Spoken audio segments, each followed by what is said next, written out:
this is a different day altogether in our life. Those who are living in Delhi and NCR and from B and J, day has come that we unite, we go along with each other and show the world who we are, what we are. And now I am not taking much time. I am inviting our chairperson, Dr. NN Jha, to start the function.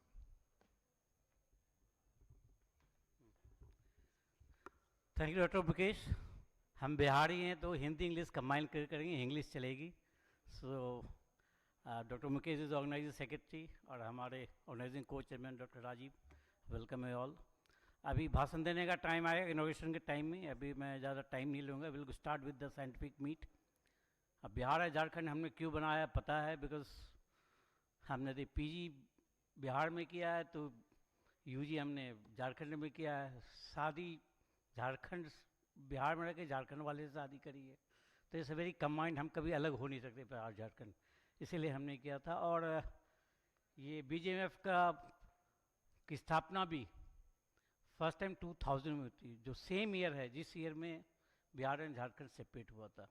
तो इसलिए हमारा बड़ा close relationship है. So before taking any time I will start the scientific proceedings and our first lecture is by doctor Pritam Pankaj. He is a skin specialist practicing in Dwarka. His introduction will be given by the chairperson. The chairperson for the first session is Dr. Sunil Kumar, very close friend of mine.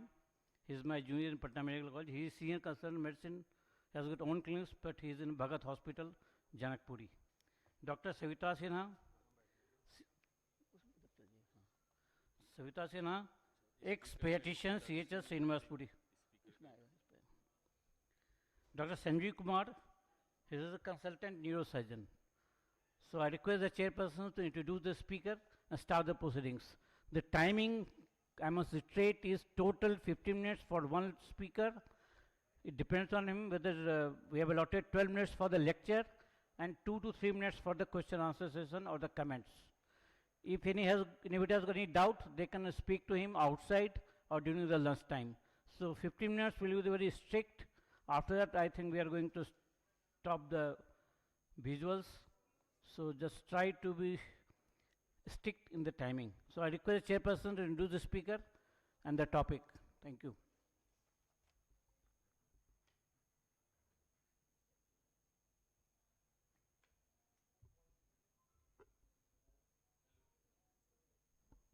Hello. I invite Dr. Pritham Pankaj to deliver his lecture. He is a renowned dermatologist in Dwarka. I know him for past 20 years and he has a good hold of his topics. So please, Dr. Pankaj.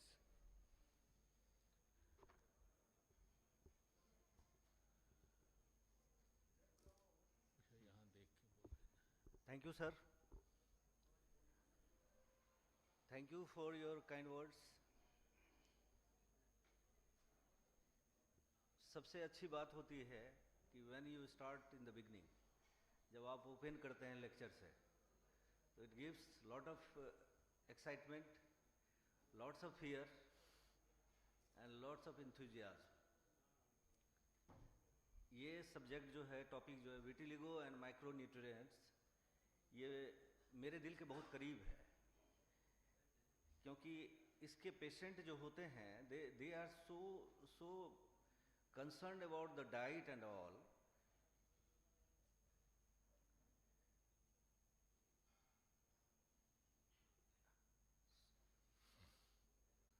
Said कि leukoderma है, सफ़ेद दाग है, vitiligo है, but there is only one name now, that is leukoderma. I mean vitiligo. बाकी जितने भी नाम हैं सब obsolete हो गए हैं. Leukoderma is because of some cause, and vitiligo is having not any fixed cause. So this is change in color, you know. The depigmentation of skin due to the loss of melanin, this is continuous process. So one keratinocyte cell is surrounded by 36 melanocyte cell, and melanocyte cell is having melanin. So I'll not go into the, microscopic structure of melanin and all, because the time is concerned.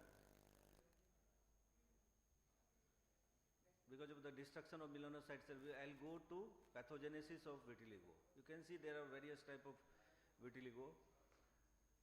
Vitiligo सबसे ज़्यादा India में ही होता है, उसके बाद Mexico and Japan में देखा गया है. Otherwise it is all over the world including USA and other countries, but India is the having highest population. 0.5 से 4% तक लोगों को होता है. Yes, this is the most important thing what I wanted to say. Vitiligo rare नहीं है, बहुत लोगों को होता है, and this is not contagious. जबकि रियलिटी में लोग ये समझते हैं ये रेयर है, ये कंटेजियस है, जबकि फैक्ट है. As a dermatologist, as a doctor also, we most of the time we do not understand, we do not know actually what is happening. White patch, there are several type of white patch. All white patches are not vitiligo. White patch pityriasis alba में भी हो सकता है, pityriasis versicolor में भी हो सकता है. चोट लगने के बाद जो आपको कलर चेंजेज होते हैं उसमें भी white patch हो सकता है. So not all white patches are vitiligo. Vitiligo के बारे में बोलते हैं, they are so afraid, they will feel कि this is leprosy. कहीं कुछ तो नहीं है ये. But there is contrast. Leprosy में कलर नहीं जाते हैं, विटिलिगो में कलर चले जाते हैं. लेप्रोसी साइनी होते हैं, नमनेस कम होता है वहाँ. विटिलिगो 100% हेरिडिटरी होते हैं, लोग ऐसा कहते हैं. No, only 20% of the patient will have familial history of vitiligo. सबसे इंटरेस्टिंग है खाने के को लेकर. जाते जाते चमड़े वाले डॉक्टर के पास सबसे बड़ी प्रॉब्लम होती है, जो कहीं ना कहीं ये क्वेश्चन आखिरी मोमेंट तक पूछा जाता है, जो सर खाऊं क्या नहीं खाऊं. सो हियर ये बहुत कॉमन होता है, जो लोग बोलते हैं खट्टी चीज़ें मत खाओ, वाइट मत खाओ, पनीर मत खाओ, एट्सेट्रा. लेकिन एक बात बताओ, ये कितना टफ है व्हेन समवन सेज समबडी कि you don't take sour food, खट्टी चीज़ें मत खाओ. अब आप समझो इस खट्टी चीज़ें नहीं खाने के पीछे कितनी बड़ी समस्याएं होती है. एक बंदा जिसको सफ़ेद दाग है, उसको आप बोलते हैं जो आप खट्टी चीज़ें ना खाओ, तो he will not be able to enjoy party. वो कहीं बर्थडे में नहीं जाएगा, कहीं किसी भी चीज़ को एंजॉय नहीं करेगा, जबकि ये गलत है. देयर इज़ नो रोल, हमने किसी भी लिटरेचर में नहीं देखा है, कोई मल्टीसेंट्रिक ट्रायल नहीं है जिसमें ये कहा जाए जो there is direct role of any these kinds of foods which aggravates vitiligo. Vitiligo is not harmful, it is not harmful at all. It does not spread all over the body most of the time. People एक patch होते हैं, they are more concerned कि पूरे बदन पे तो नहीं हो जाएगा, ये तो नहीं हो जाएगा, वो तो नहीं हो जाएगा. There are classification of vitiligo. So localized, generalized and limited. So I come to the classification now. Generalized होते हैं, localized होते हैं. Generalized में आपको acrofacial, universal and vulgaris होते हैं. Acrofacial lip and tip पे होते हैं. यूनिवर्सल लार्जर एरिया को इन्वॉल्व करता है, वल्गैरिस स्कैटर्ड पैच होते हैं. लोकलाइज्ड में focal, mucosal and segmental. Focal means few area, mucosal lips and glans, segmental unilateral in one dermatomal involvement where you will have white hair that is resistant to treatment. So you can see the photograph, various photograph you have.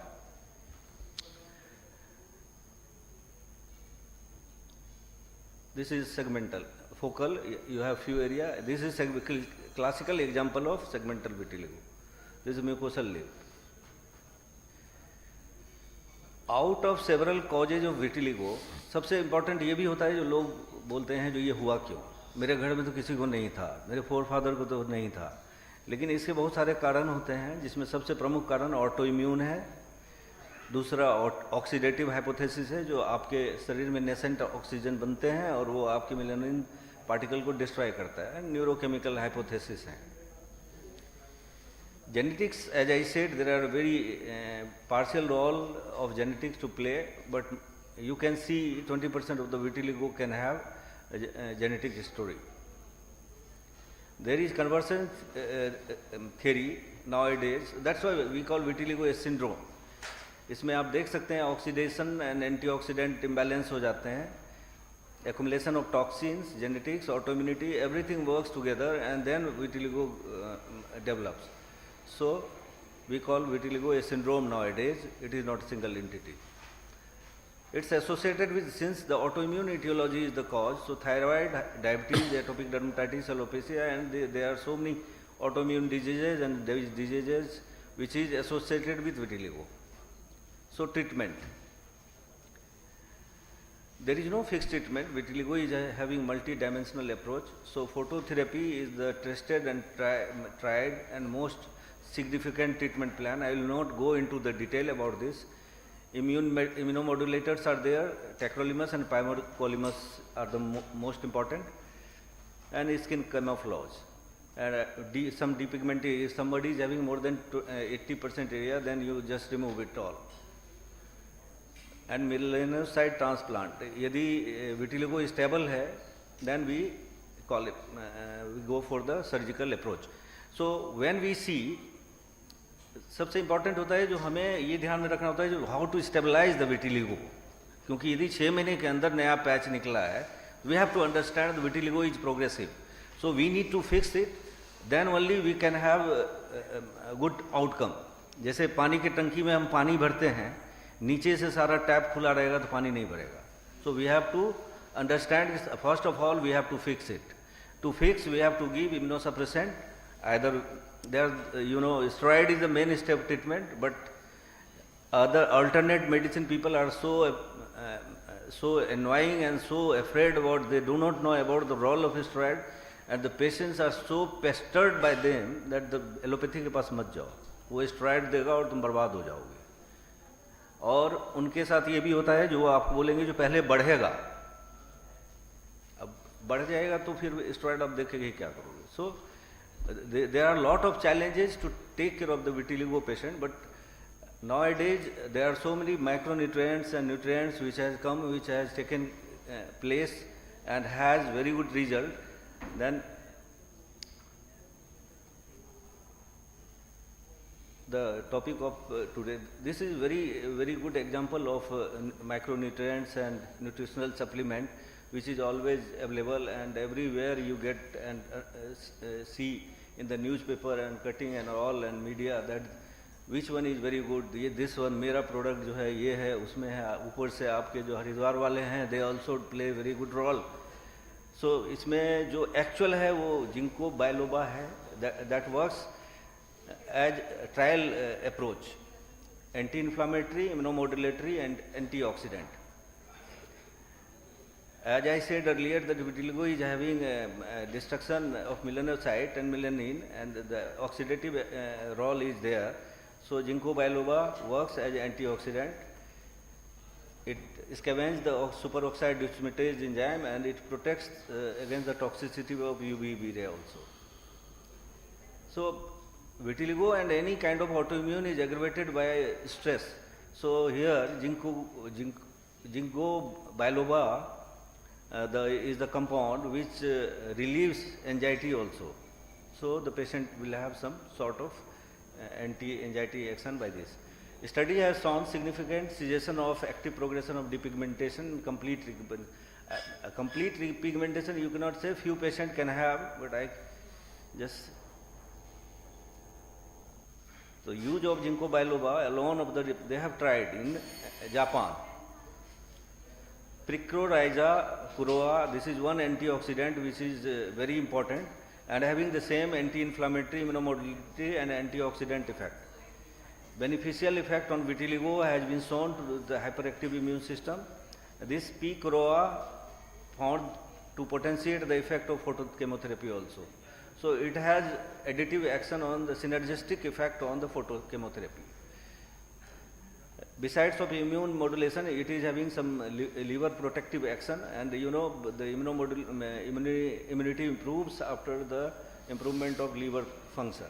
So it has dual role, immunomodulating and hepatoprotective. Silymarin is time-tested compound having this inhibits the cyclic AMP phosphodiesterase, and then it inhibits the melanin tyrosinase gene expression and stimulates the tyrosin gene expression. It stimulates the melanin synthesis. So it plays at the role of enzymatic activity of this.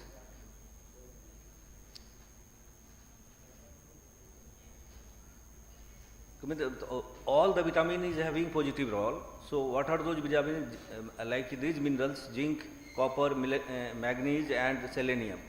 This is having a role at the various stages of melanogenesis, and these macronutrients is having anti-apoptotic factors. So this stops the scavenging process of melanocyte cell.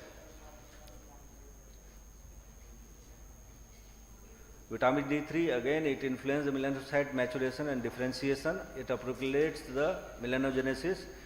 So vitamin D increases the homocysteine. Vitamin D decreases the homocysteine level. So it has been seen that homocysteine is increased in case of vitiligo. So when you take vitamin D3, it may suppress the homocysteine, and so it indirectly upregulates the melanogenesis. The same things with vitamin B6, vitamin B12 and B9. Level of vitamin B12, C and folic acid was found to lower in vitiligo patient at various clinical and various lab findings. Treatment with vitamin C minerals showed beneficial role and visible repigmentation in vitiligo. Treatment with vitamin B12 and folic acid prevented further depigmentation in 60% of the patient and clears repigmentation. So you can see the most of the vitamin, including minerals and ginkgo biloba and Pachyrogia coroa, including and silymarin. All these things is having cumulative effect, and it supports the regular treatment for the improvement of vitiligo patient. Thank you. Thank you, Dr. Pankaj, for nice and lucid presentation. Boss, question अभी लेना है या session के last में? Any question, please?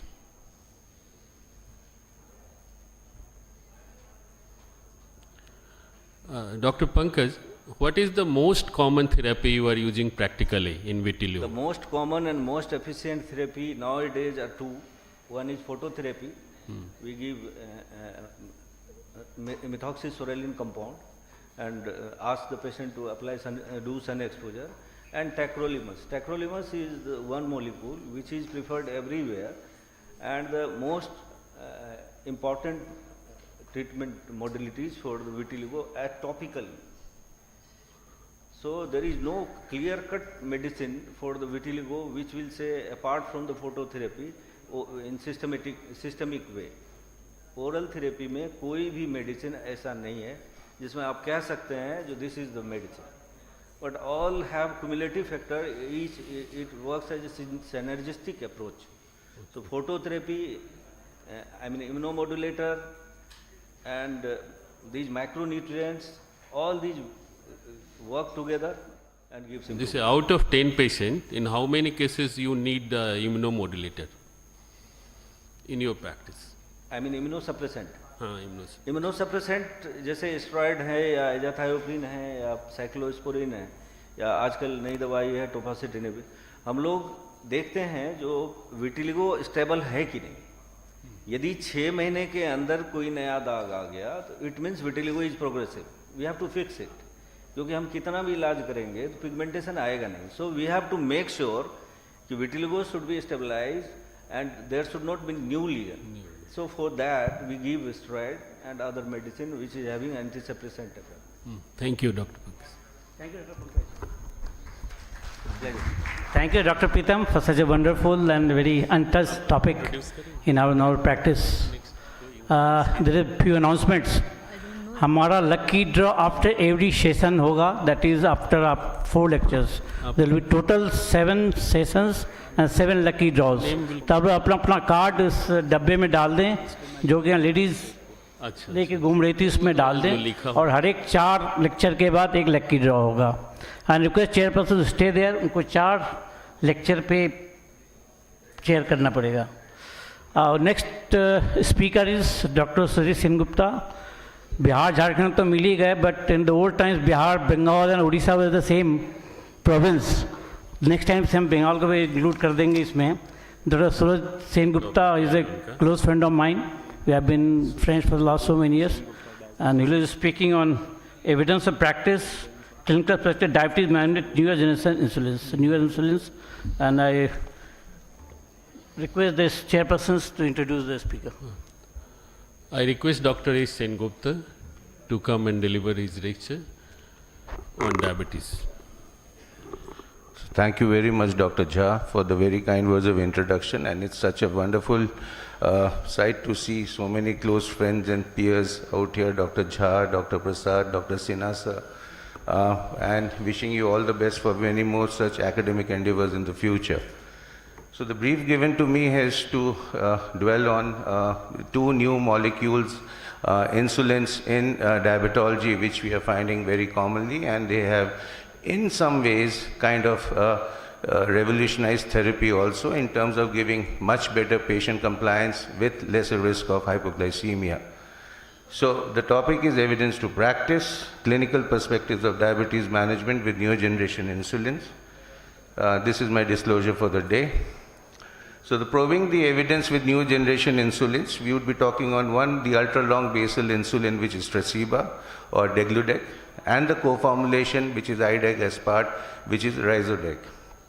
Now quickly, coming on to the technicalities of the molecule, it is something which has a newer generation development with unique mode of protraction, providing longer duration of action and better predictability. It's injected in a dihexamer form with this rapid phenol depletion after injection, which results in the multi-hexamer chains formation.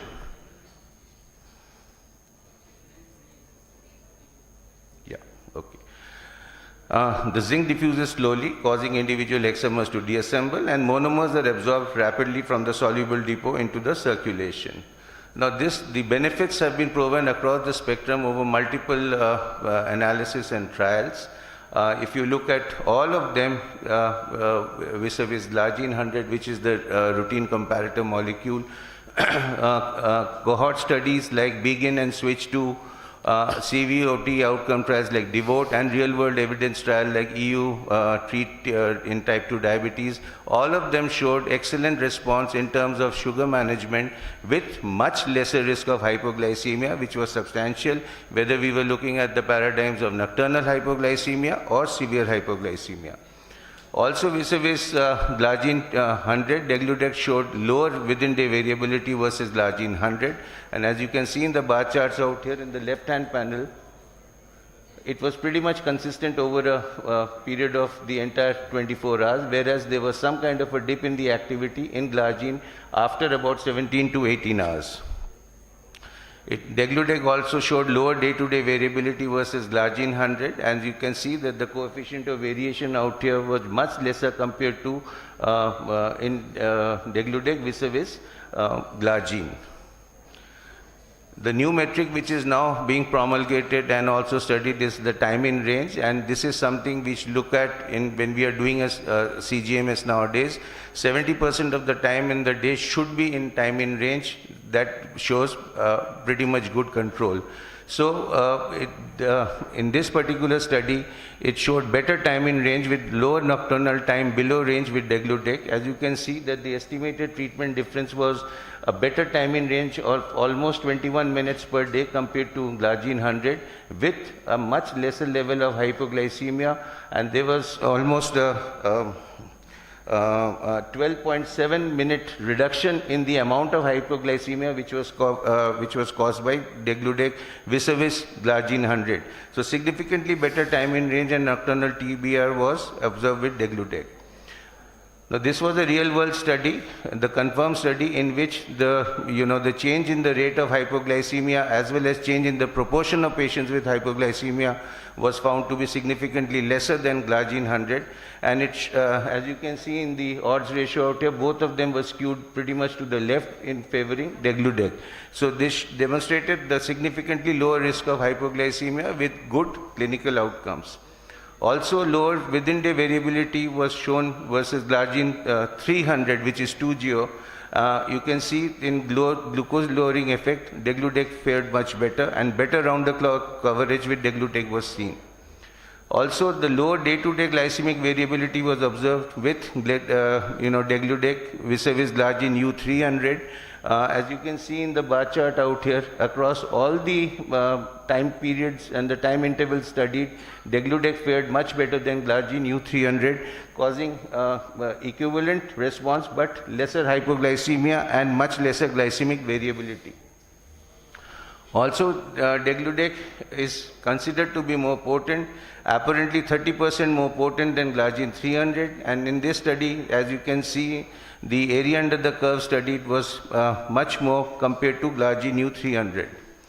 Also, the BRIGHT study demonstrated a significantly lower dose of 23% lower dose of degludec, which was used with better fasting plasma glucose control, and also the insulin dose requirement was lesser compared to U300 for similar amount of sugar control. Also, we have to realize that glargine U300 requires about 15 to 20% extra dosage compared to Lantus, which is the glargine 100, for a similar amount of control, which is attributed to the bioengineering of the formulation. So this is accepted and also recommended, and it has been put up in the recommendations by the RSSDA clinical practice recommendations. And the confirmed study also showed better adherence with degludec vis-a-vis glargine U300 over a period of almost 720 days. So we are looking at almost a two-year profile. So in short, ideal basal insulin, degludec fits the bill. It ticks off all the boxes. Flat peakless activity profile, minimizing the risk of hypoglycemic events, long duration of action with minimal variability. So quickly coming on to the second molecule for discussion, the co-formulation. Now, IDEC aspart is the world's only co-formulation insulin. Now, this is different from the routine Mixtard or Novomix that we look at, because those are protaminated versions of the short-acting insulin. This is a combination of two different molecules done by the insulin aspart component, and the flat, stable control, the peakless control with degludec, which goes over almost 24 hours, can overlap till about 36 hours. The ARISE study, this is the India component of the study, in which about 185 patients were enrolled in country, and they were taken up as per the local practice. So about 43% patients were on once daily degludec usage. The 56% were on about a twice daily usage, and both the components showed that the mean change, that is that there was a reduction in HbA1c by 1.6% and a reduction in the fasting plasma glucose by almost 52 mg%. And the global cohort also showed that there was a non-severe hypoglycemic episode reduction in the cohort in which both the reduction in the non-severe hypoglycemia episodes as well as the severe hypoglycemia episodes in the cohort study, and there was a significant dip in the number of cases of hypoglycemia across the spectrum in both the types of hypoglycemia which were studied. An impact on the quality of life and treatment preference. Degludec the patients managed their day-to-day activities better after IDEC initiation, had improved significant number, almost 90% had improved quality of life because the number of pricks went down, and almost 87% people found it comfortable to inject IDEC aspart in different social situations. And the reduction in the number of injection pricks, flexibility and simplicity of dosaging with IDEC aspart translated into a better quality of life. Also, the reduction in pill burden was there, which is a very significant parameter for our patients. In fact, for every patient, 70% patients on 3 oral anti-diabetic drugs could be shifted to 1 or 2. 50% of those on 2 oral anti-diabetic drugs could be shifted to 1 approximately. There was a reduction in the pill burden with IDIC aspart initiation. Almost, as you can see in the bar graph out here, there was a significant reduction across patients who were on 2 OADs or 3 OADs or 4 OADs. And reduced pill burden obviously improves the quality of life and adherence to treatment in individuals with diabetes. Now, cost effectiveness, this is from the India perspective. At the outset, one can think and see that the cost of IDIC aspart is possibly more compared to all treatments. But if you consider the overall, health resources which are being utilized in terms of outpatient visits, emergency room visits, inpatient hospitalizations, and the number of work days missed, it actually translates into almost a 3,000 rupee benefit per patient annually if we consider the thing in totality. This is what we have to impress upon the patients. And the yearly total cost, including that of medication and healthcare resources, were lower. And the numbers needed to treat to bring one patient to target A1C and less than predefined treatment target was lower with IDIC aspart than continuation of all the baseline treatment. Just last slide only, sir. And IDIC and other therapies. So this is something which should be promulgated further. It's a prudent choice considering its benefit on lower hypoglycemia, mealtime flexibility, simplicity of regime, convenience of the device which gives a better quality of life and cost effectiveness. So you're looking at an overall control of all the 3 metrics of fasting glucose, postprandial glucose, and an HbA1c. So thank you very much for a patient hearing. Questions are invited. Thank you, sir, for such a nice presentation. My pleasure, sir. Good morning, sir. Nice presentation. I am Dr. Azad. Sir, when we watch Facebook or YouTube, every few minutes you get an ad of reverse your diabetes. Is it possible as a diabetologist? What is your opinion? Yeah. So and how we can achieve that? Thank you. Thank you, sir. So the word actually should be more prudent word is remission. So something which is triggered of the process is always there, maybe at a subliminal way all the time, even if you have managed to put the disease into remission. By remission, we mean that a substantial period of time, starting from 6 months to 6 weeks, the patient should be off medication or reduction by almost 90% of the medication which has been there. And this can be achieved in people typically in early diabetics with substantial amount of weight loss. If you are looking at a weight loss percent of more than 15%, there is a chance that the patient's disease process may go into remission. Reversal is possibly not the right word because you cannot reverse the process, the pathophysiology altogether, because something dependent on aging and otherwise in terms of physiology and pathology which has started off, sir, that is something you can, we are not God, so we cannot stop that process commensurate with the process of aging, but we can slow it down with these things. So weight loss, good exercise, proper diet control, this is something which is obviously paramount. And mind you, advanced diabetics, lean diabetics, it is not something which is achievable. But for people, obese diabetics, about a 15% that is documented, but Indians, since we have bad genes, maybe a 15 to 20% weight loss from the baseline can help to achieve remission. Now you keep on following the patients up, and even if the patients require maybe over a period of 6 to 8 years, which is a substantial period of time, who needs maybe a little bit of metformin or so, I think that is something wonderful which we can offer to the patient. But yes, the patient has to be a compliant patient.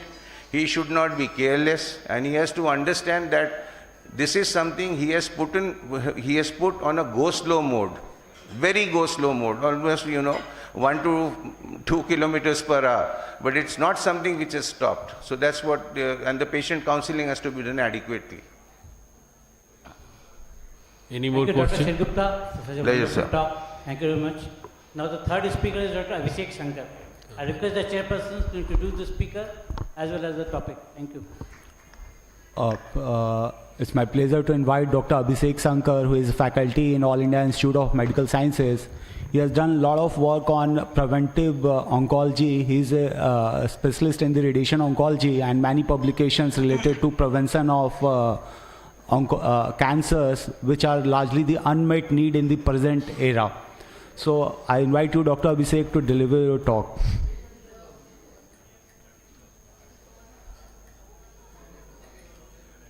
Can you please start the slides? Audio-visual team, please put the slides, yes. So thank you, Chairperson. Thank you, organizer, for this opportunity to speak here. I know it's a very tiring task to organize a conference, and this forum has really done a wonderful job to organize this, and I never see this much of crowd in any of our national conferences in the early hours when you have, Sunday and Monday is a holiday. So this is me. I will be talking on evidence-based strategy in cancer prevention screening. I don't have any disclosure related to finances. And the second technical disclosure, which is very important in today's era, I have not used ChatGPT for making this presentation. And third important thing is, although my surname is Shankar, a resident of United States of Bihar. So this is another important thing to make it. So against odds, and we need to just work because we have been very selfish over the period of time, and we have started working on what is important to us. If anybody is having cancer in their family, they come to us and they just get it treated.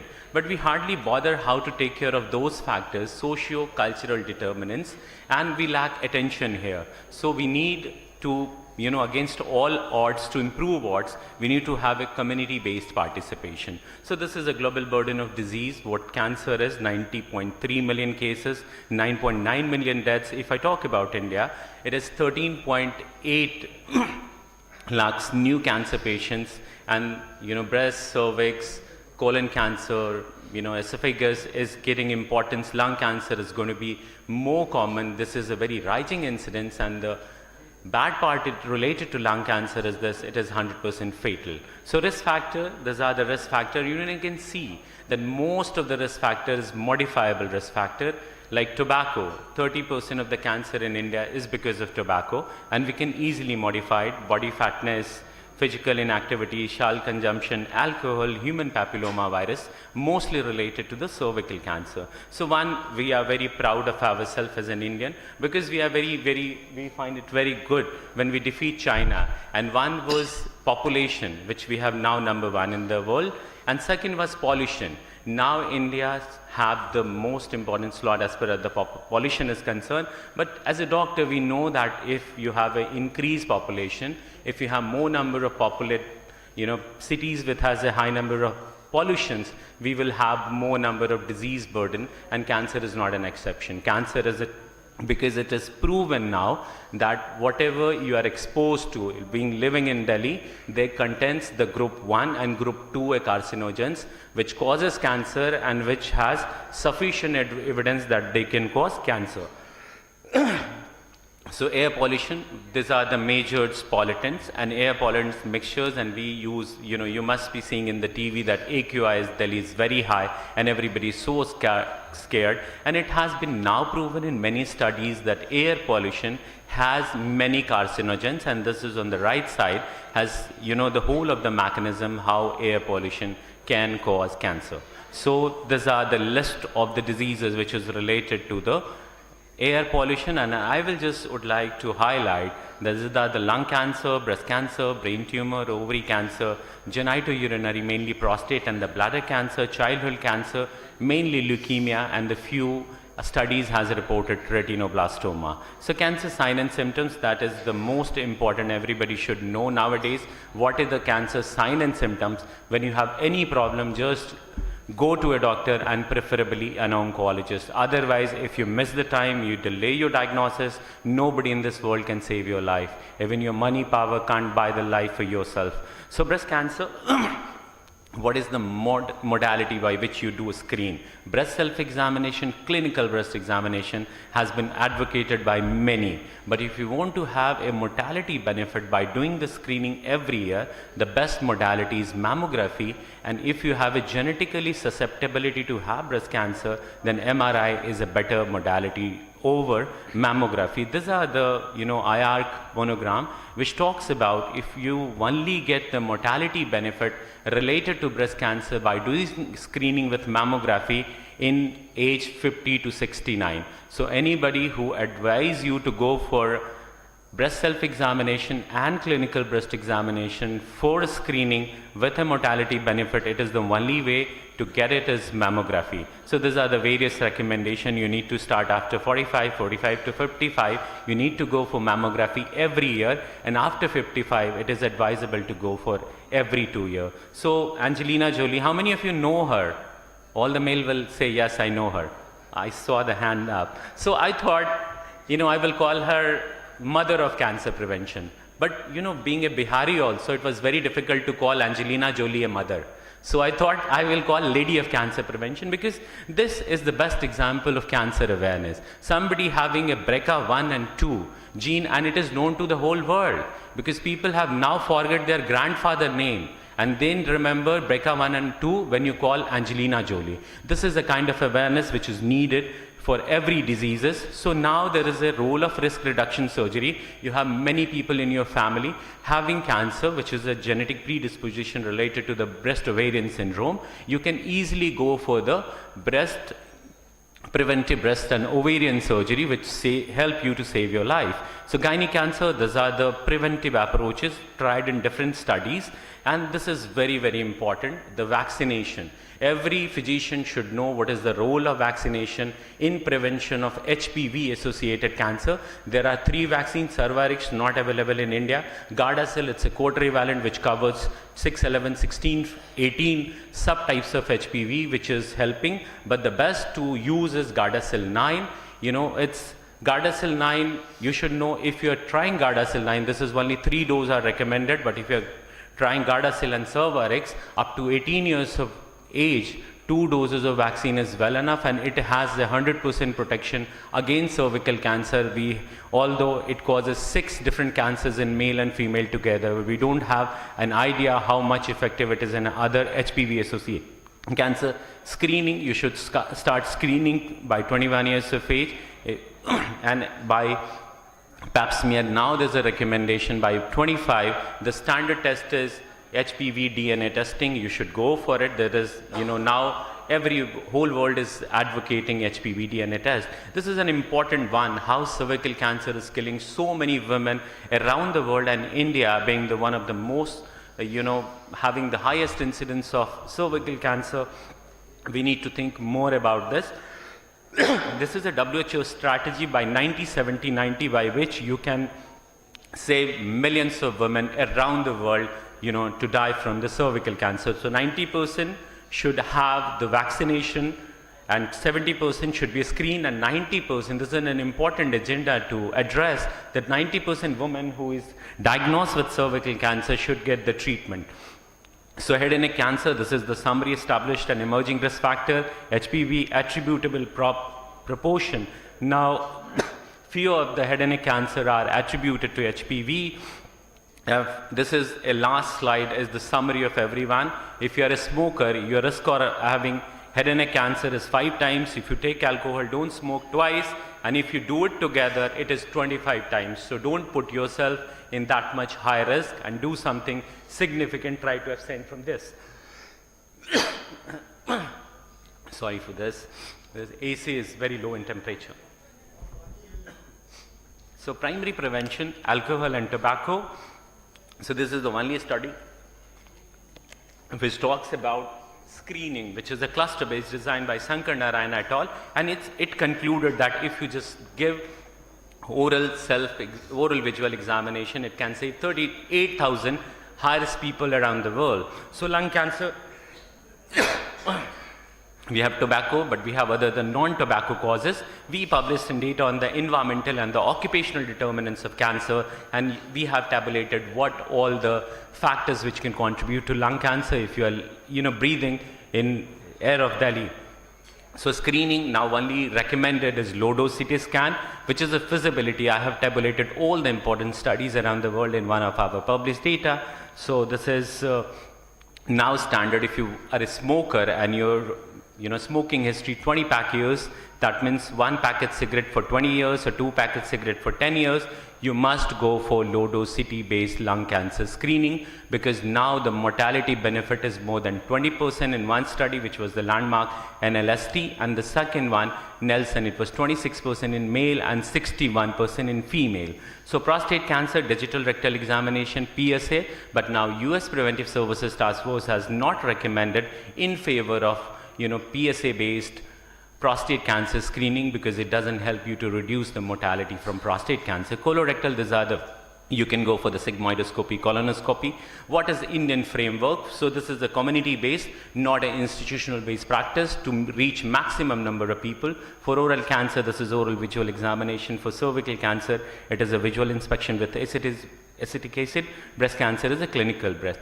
Tobacco cessation is an important, and we must see it as a continuum of care in every practices. These are the implementing suggestions. Important points is cancer is a science. Still many of the people think that cancer is not a science, and by any modality they can treat cancer, they can cure cancer.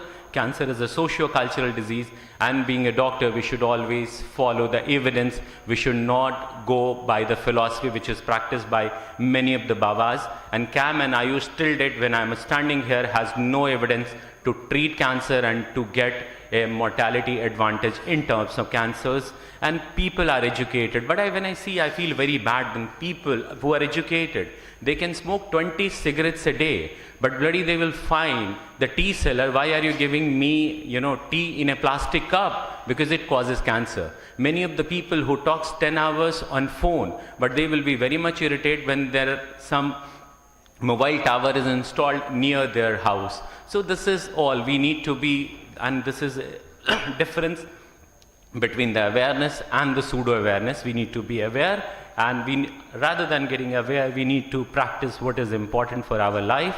Awareness is the need of hour, and probably being a doctor, we should be more responsible.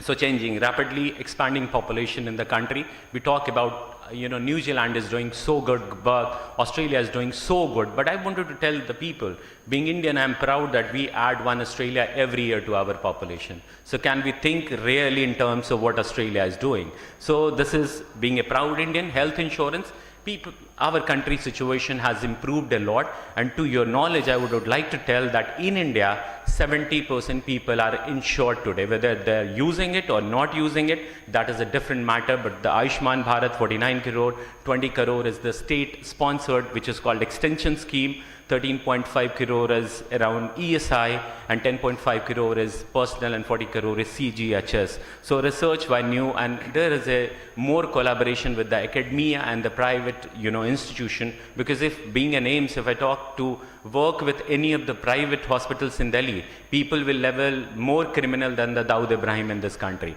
I am trying to do good work, but I think this is not acceptable. We have to be more provocative to start these practices. And these are the few leaders which will call influencers or our role model. Many of them has already lost their parents to cancer, but they are full-time engaged in promoting how tobacco and how Gutka can increase your efficiency in day-to-day life. So what the hell James Bond is doing in a Pan Masala ad? For last 10 years, I'm trying to get this answer, what the hell he's doing in a Pan Masala ad, and he's no more 007 for any of us who is engaged in the cancer care. So this is, and I think polio has really made a very good attempt for the India, but bitter truth of anti-tobacco campaign, when we make the advocacy, we make a worst ad with people, just avoid to watch. Create demand. We are creating demand for tobacco by using all this influencer. Media opportunity is just looted by this company who just advertise for the Gutka. Health promotion, government is doing good job, and we are also responsible. ITC means Indian Tobacco Company, but many of the times the good conferences are being organized, even cancer conferences and ITC, which stand for Indian Tobacco Company, and which is the maximum share where ITC has LIC has invested, it is Indian Tobacco Company. Then only I could understand their slogan, जिंदगी के साथ भी और जिंदगी के बाद भी. जब आप सिगरेट पी रहे हो तब भी पैसा LIC को जा रहा है, और सिगरेट पीने के बाद मर भी जाओगे तब भी LIC को जाएगा. So it takes time to decode what LIC mean to say. So newer insight, I think I'm crossing time. I will take 1 minute. These are the learning that I have developed over the period of time by my cancer awareness campaign, and people false belief is very firm. Cervical is always taken as cervical neck pain. Dainik Jagran Patna published an article that if you take HPV vaccination and what they coded about cervical, they coded the cervical neck. And this was so, pan is a good source of calcium. Many people think like that. If you smoke 2 cigarettes a day, you think by doing exercise, all the dhua will go out from the body. Being a doctor, I am still finding what is the portal of exit, from where the dhua will go out. So, Gomutra can act better than chemotherapy, I don't believe. Many people think that Baba Ramdev and Nirmal Baba can have a solution for this cancer, because I will say that Baba Ramdev could not open his left eye completely after I'm seeing it for last many years. Probably he should work on that rather than talking about cancer. There may be some incidents. Yoga is a very good thing. Everybody should do it. And you can see the most Bollywood star, which is very lean and thin, are doing yoga. So we should do awareness. And this is my last slide. I in illness is isolation. The crucial letter in wellness is V. So probably we should talk in V term, because who talks in I always find them ill. Health communities have hope, and those with hope have everything. So probably try to be healthy and be hopeful. Thank you so much. Thank you, Dr. Abhishek, for sticking to the time and taking full advantage of 50 minutes full. So there is no questions answered in this session. And next speaker is Dr. Naresh Dang. Very senior person, very senior physician. Dr. Chairperson, please introduce the speaker and the topic. Dr. Dang. Dr. Naresh Dang. Now it's going to be a very hot topic, weight management in diabetes, and a hot drug, semaglutide. Can I have the I invite Dr. Dang to deliver his hot topic. Please. Can I have the slides, please? Yeah, thank you.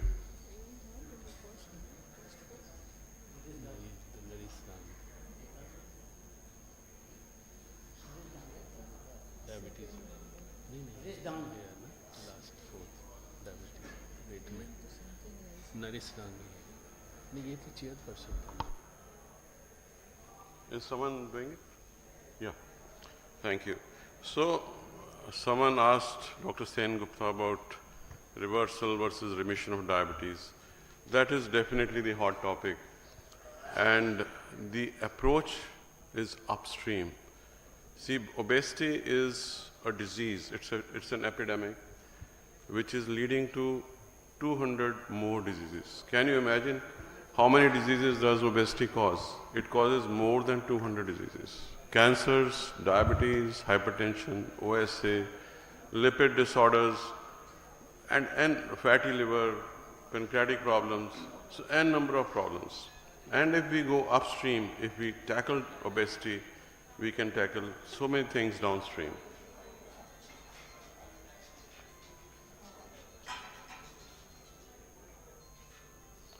So we all know that type 2 diabetes burden is increasing by the day. We are proud to be the most populated country, and we are also the leaders in diabetes prevalence in the world. We have to tackle the deadly duo of obesity and diabetes, and we have some very good drugs along with lifestyle modification that can help us to control this epidemic. GLP-1 receptor agonists, SGLT2 inhibitors, and metformin. These are, I think, the 3 pillars of pharmacotherapy that we need to talk and discuss about. So diabetes is a healthcare problem of mammoth proportions. I'll not go into the statistics because we all know that 10 to 15% of adults are now diabetic, which was 1% in 1950.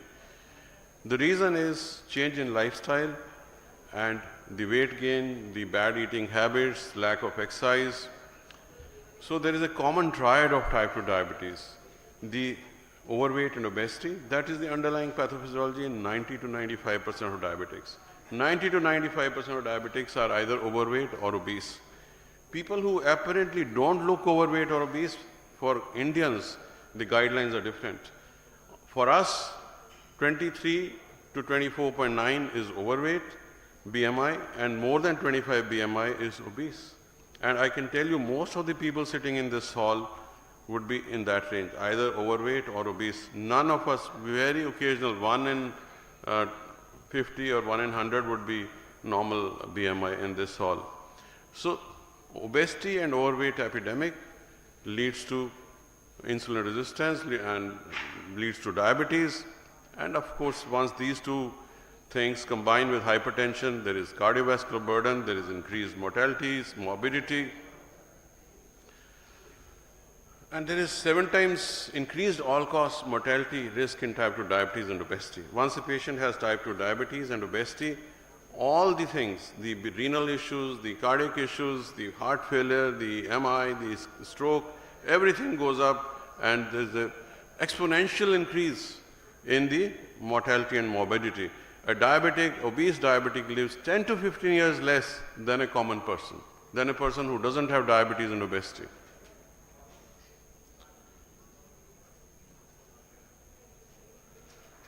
So that is why a term called diabesity was established. Diabetes and obesity are the Siamese twins. They go hand in hand. That is why the term called diabesity was concocted, and obesity and diabetes, invariably 85 to 90% of diabetics will be obese, and a lot of obese patients will develop diabetes as the years pass by. So the likelihood of being diabetes is more than 2 times in overweight. So BMI more than 23, the chance of diabetes coming up goes by 2 times. BMI, and with each 1% increase in BMI, 1 unit BMI, 23 to 24, 24 to 25, the diabetes incidence increases by 1.5%. So a person who is BMI 30 plus will have much more diabetes percentage, more than 35, much higher percentage of diabetes. So what I'm trying to link is that diabetes and obesity are strongly linked, and that question of reversal versus remission of diabetes is possible if we lead to some weight loss. So, you know, obesity is one thing. There is something called as adiposity and adiposopathy. What is adiposopathy? Adiposopathy, we Indians, we are thin fat Indians. We may not look that obese, but we have more fat in our liver, we have more fat in our pancreas. This is called as the twin hypothesis. More fat in the liver, more fat in the pancreas leads to insulin resistance, leads to increased hepatic gluconeogenesis from the liver, leads to poor functioning of the beta cells in the pancreas. This fat in the pancreas, this is the basic pathogenesis of diabetes, that more fat in the liver, there is increased hepatic gluconeogenesis, there is insulin resistance in the liver, there is hyperinsulinemia. More fat in the pancreas leads to beta cell dysfunction, and that beta cell dysfunction leads to decreased insulin secretion. More fat in and around the muscle also leads to insulin resistance at the level of the muscle. So if we can reverse this process, if we can cause 15% body weight loss, then the fat from the pancreas goes away, the fat from the liver goes away, and you get reversal or remission of diabetes. So very, very important. And what are the ways of achieving it? We'll come to that. So if you have 5% weight loss, you are able to decrease hypertension and hyperglycemia and even fatty liver to a great extent. Moment you have 5 to 10% weight loss, prevention of diabetes is possible, NAFLD gets prevented, PCOS gets prevented, dyslipidemia is improved. If you get 10 to 15% weight loss, then you can have CV disease reduction, significant OSA, urinary stress incontinence, GERD, NASH, and osteoarthritis of the knee. So many illnesses to obesity. In northern India, they say, oh, he's not healthy. If someone is not obese, they say he's not healthy. But real health is having good normal BMI with good muscle mass and less fat. And if you want to achieve type 2 diabetes remission, CV mortality benefits, and heart failure with preserved ejection fraction is a new entity that we are all discussing. People with normal EF having breathlessness, they may be having heart failure with preserved ejection fraction, and more than 15% weight loss is an excellent way of getting this thing better. So weight loss and type 2 diabetes prevention go hand in hand, and if you achieve 5 kg weight loss, the results are good. If you get 10 kg or 15 kg weight loss, the results are excellent. You can have real prevention of diabetes. And weight loss also is very, very important for diabetes control. The moment you get 10 to 15 kg weight loss, some of your patients who are not getting controlled on pharmacotherapy, who are not getting controlled on insulin, I can tell you there is nothing better than strict lifestyle modification and pharmacotherapy which will help them to target weight loss. Your patients who are not getting controlled, you are getting frustrated, sit with them, talk to them, give them good lifestyle modification, diet, exercise, strengthening exercise as well as aerobic exercise, walk, cycling, etc. Along with therapies such as GLP-1 receptor agonists, SGLT2 inhibitors and metformin. These are the 3 drugs which are excellent. You will get good weight loss, your patients will get diabetic control, and they will have pleiotropic benefits. So counseling of the patient is most important. If we spend 10 minutes every visit with our patient and counsel them, we can achieve our targets and your practice will grow many-fold. If you will achieve control in these tough patients, they'll get you 10 more patients. So there was a look-ahead trial in which outcomes were associated with more than 10% weight loss. What were the primary outcomes? The CV outcomes, the MACE, the MI, the stroke, they all went down. And secondary outcomes, the coronary artery bypass grafting required, the carotid endarterectomy required, angioplasty required, they all went down with just 10% weight loss. So imagine just 10 to 15% weight loss can achieve so much. And I think the change has to be brought by us. We have to believe in ourselves, we have to believe in the science, we have to believe that science of obesity tells us that if we can give better fitness to our patients, and one thing very important is weight loss has to be happening in a healthy way. And that means giving them balanced diet, giving them exercise, strengthening exercises, aerobics, along with medication. And look-ahead trial gave us the message. And then came the diabetes remission clinical trial, direct trial. Now what was direct trial? First 5 years of diabetes, patients came to the research team, they stopped all their diabetic medications. They put them on very low energy diet, 800 to 1000 kilocalorie diet every day, along with a good exercise regime.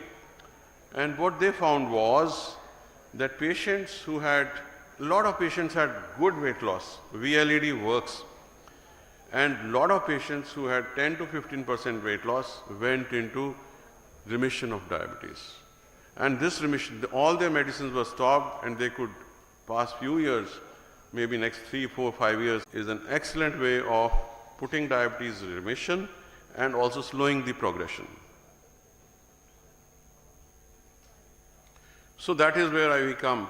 Do you want to control a patient after he has had all the complications, the CV complications? He has heart failure, he has obstructive sleep apnea, he is morbidly obese, he has renal complications. This is when the damage has already been done. This is the downstream approach that we have followed for the last 30, 40 years. But the real correct approach is the upstream approach. Catch them early, catch them young. I also say catch them in the school. Start having anti-obesity measures in the school. That is, of course, very important. We all understand it. And for us, we should catch them when they come to us. The moment they walk into our clinic, we should try to work on their weight. This is the upstream approach. So, in addition to lifestyle, the drugs that I said, semaglutide is an excellent drug that is there with us. It has won the award almost equivalent to Nobel Prize for the delivery system that it has evolved, because normally injectables are there. But this is one polypeptide pill which is oral and which is an innovation. It has a long half-life, almost of a week. It has a snack attached to the salt so that it can be absorbed quickly. It has to be started at a dose of 3 mg per day. It should be taken with half a cup of water early in the morning. Very, very important. Early in the morning, fasting state, 3 mg tablet you start with. Some of your patients will develop nausea. Please guide them, tell them that there will be some nausea for a week, 2 weeks, 3 weeks. Once they have tolerated 3 mg for 1 month, go to 7 mg. And keep 7 mg for next 1 month, and if possible, go to 14 mg after that. And at that dose of 14 mg, you will achieve excellent results, you will have great sugar control, and this is the first and the only oral GLP-1 receptor agonist which is approved in the world. It has great HbA1c reduction, almost to the tune of 1.5 to 2%. It is more effective than any of your other drugs. It is almost as effective as insulin.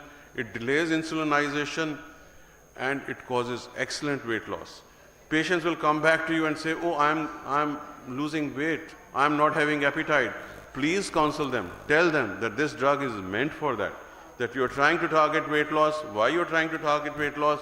For better diabetes control, for better CV outcomes. And there are n number of trials. There is a pioneer trial series which have shown that semaglutide is an excellent drug. It has CV benefits, it has weight benefits, and 7 out of 10 patients on semaglutide achieve their HbA1c less than 7%. It also takes care of OSA, takes care of fatty liver. These are all studies which are on way, and oral semaglutide achieves significant weight loss up to the tune of 5 kg. But this is very important what I'm going to tell you. Can you imagine how much weight loss I have achieved in my patients? I have some patients who have achieved 15 kg weight loss. I have one patient who has achieved 35 kg weight loss with semaglutide. He was 175 kgs and today he is 130 kgs. With oral semaglutide and intensive lifestyle modification, we have reversed his NASH, we have reversed his NFLD, and you can do it. If I can do it, you can do it. Believe in yourself, believe in science, go for intensive lifestyle modification along with semaglutide, you will get beautiful results.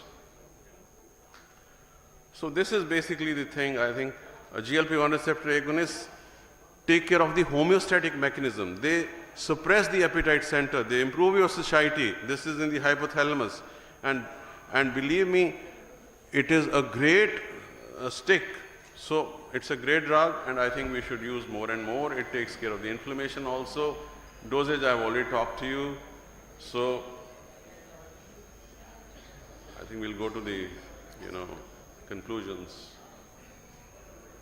So and sometimes you can combine it with SGLT2 inhibitors. It's a great combination. And ADA strongly recommends the usage of upstream approach. Use it early. Use it in heart failure. Use it in CKD. Use it in ischemic heart disease. It is a great drug. It will give you benefits. And if there are any questions, I'll be happy to take. Thank you.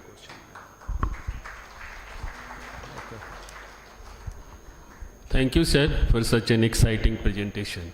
I totally agree that there should be clear counseling and catch them young. This should be the take-home message.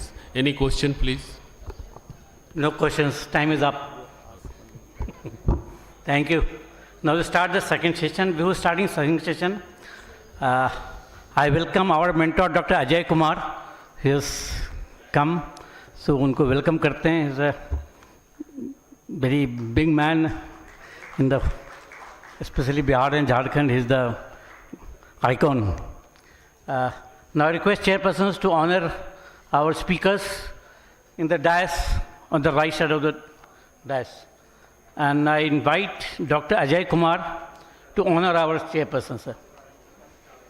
Abhishek? Abhishek? Yeah. Niche aao, niche. We'll start the next session right away, so we can save the time. All the 4 speakers, Dr. Pritam Pankaj, Dr. Sen Gupta, Dr. Abhishek Shankar, and Dr. Naresh Dang. Please come to the right side of the dais for the felicitation. So next session starts, and the chairpersons are Dr. Rajesh Sharma. He is a senior consultant surgeon at Jaipur Government Hospital. Very eminent surgeon. Dr. Ziaul Haq is a pediatrician, MCD South Delhi. Dr. Lalan Bharti. Dr. Lalan Bharti He is a consultant pediatrist at Jack Pravesh Chandra Hospital. And finally, Dr. Bimal Lekka. Dr. Bimal Lekka is WhatsApp number is name is XYZ. So Dr. Bimal Lekka, he is a pediatrician, has in charge of Mother and Child Health Hospital at Badarpur. And the first speaker is very eminent speaker, Dr. Dipen Gupta. And I request the chairpersons to introduce the speaker and the topic. Dr. Dipen Gupta, sir, please.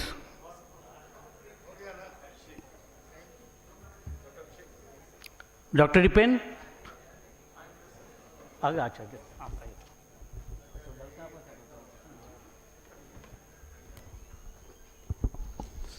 Hello.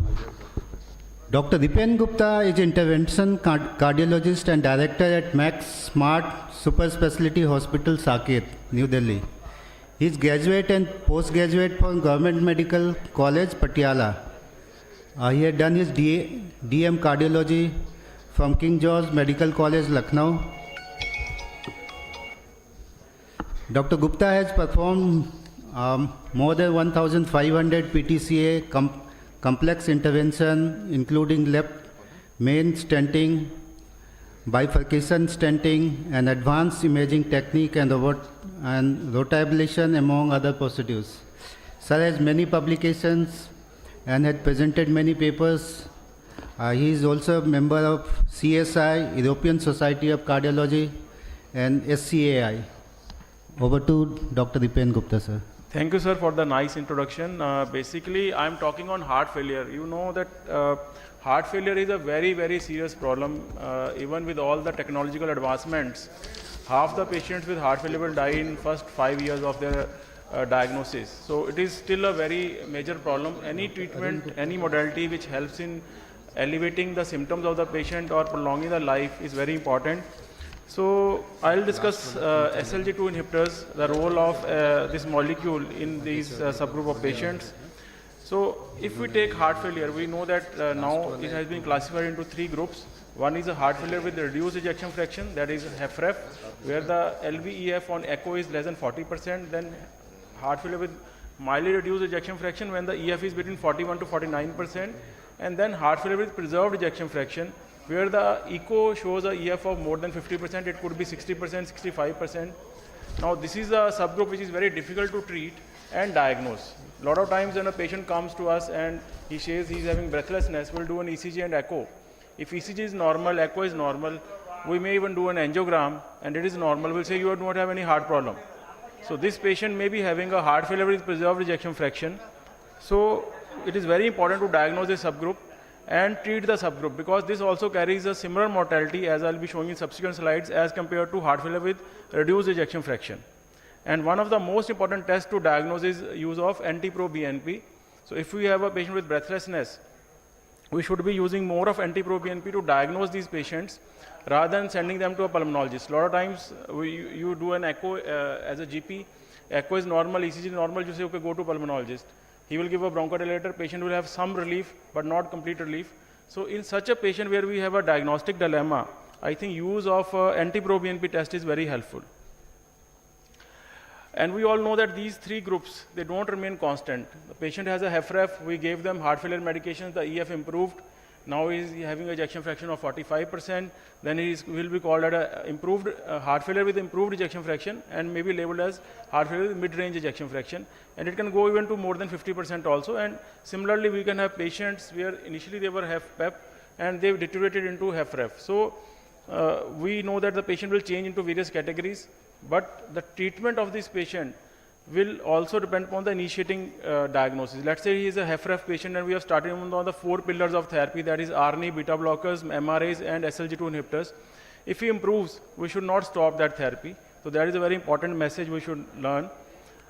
And if we look at the 3 categories, HFrEF, mid-range and ejection fraction, the 5-year hospitalization for heart failure is very high, 50%.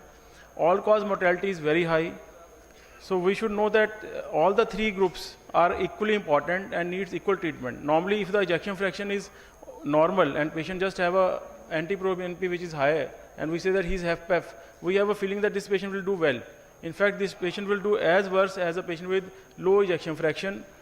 So any heart failure, irrespective of the ejection fraction, carries a similar mortality. In fact, patient with HFpEF may do worse because we have less treatment therapies available for them. And if we look at the progression of these three categories over the years, so initially HFrEF was around something like 44% and HFpEF was 41%. Now HFrEF has decreased and the preserved ejection fraction patients have increased in the various studies. And the reason is that we have better control on coronary artery disease, we are doing more revascularizations, so we are able to improve the heart function of the patient. While as with the aging population, more chances of having atrial fibrillation and comorbid conditions, the chances of HFpEF has increased. So clearly, this is a very important thing to remember, that HFpEF should not be ignored, and we also should know that we have very limited therapies for HFpEF. And this is a classical slide which tells us how a heart failure patient will behave. Initially, he will be just having some abnormalities like high blood pressure, diabetes, but no LV dysfunction. Later on, he may have an acute coronary syndrome leading to LV dysfunction, but he still has no breathlessness, he has no symptoms of heart failure, he will be stage B. And later on, the patient will start having symptoms, and then he is stage C, he may have number of hospitalizations for heart failure, deteriorations, and ultimately will have a refractory heart failure and die. So this is a classical thing, and it plays over 5 to 6 years period in a patient's lifetime. So when we treat a heart failure, we are looking to reduce mortality of the patient, but more importantly, we are looking to reduce hospitalizations, because each hospitalization will decrease the lifespan of the patient. So to prevent a hospitalization is very, very important in heart failure patients, and also to improve the day-to-day clinical status, functional capacity, and quality of life. So what do the guidelines say? If we look at the guidelines for the HFrEF, that is reduced ejection fraction, and we look at the European Society of Guidelines 2021, then ARNI, beta blockers, MRA, and SLG2 inhibitor, where DAPA or EMPA are both given as a class 1 indication. Similarly, if we look at the ACC AHA Guidelines 2022, again SLG2 inhibitors are given a class 1 indication along with the other 3 pillars of therapy. But if we come to HFpEF, and these are the recent guidelines coming in 2023 only one molecule is given as a class 1 indication, and that is SLG2 inhibitors. Other molecules like loop diuretics, MRAs, ARNI or ARBs are to given in specific subgroup of patients, but SLG2 inhibitors should be given to all patients with HFpEF. So I'll be showing the data for this also in the later slides. So if we look at dapagliflozin and we compare with ARNI, because ARNI we consider as a very effective molecule for reducing events in heart failure patients, we see that both are working similar. The reduction in CV death and heart failure hospitalization is similar. Heart failure hospitalizations are decreased more with dapagliflozin as compared to ARNI, and mortality reduction is same. So we have a feeling that ARNI causes more of mortality benefit, but if we see this slide, clearly we can see that the mortality benefit is similar, though it is not a head-to-head comparison, but clearly there is a significant reduction in mortality with SLG2 inhibitors. They just don't only reduce the hospitalization for heart failure in this subgroup. So coming to DAPA-HF trial, which was the first dedicated trial done in patients with heart failure who have ejection fraction less than 40%, had an elevated NT-proBNP level. They took around 5,000 patients. One group was given the standard of care, one group was given standard of care plus dapagliflozin. And there was a significant reduction in cardiovascular death or worsening heart failure. And the benefit started as early as 28 days, and it was statistically significant. And number needed to treat, which is a very important marker, was only 21. And this is a very important slide. It shows what happens if we combine different heart failure therapies. So one is if we give a ACE, beta blocker and MRA, there is a clear-cut benefit. But if we add an SLG2 to this subgroup, the benefit is intensified. There is a 64% relative risk reduction in cardiovascular mortality and hospitalization for heart failure if we give all the 4 pillars of therapy. So clearly it tells us that adding a SLG2 inhibitor to all the 3 other therapies is very important. Now if a patient has ejection fraction more than 40%, various trials have been done. ARNI has also been tried in Paragon HF trial.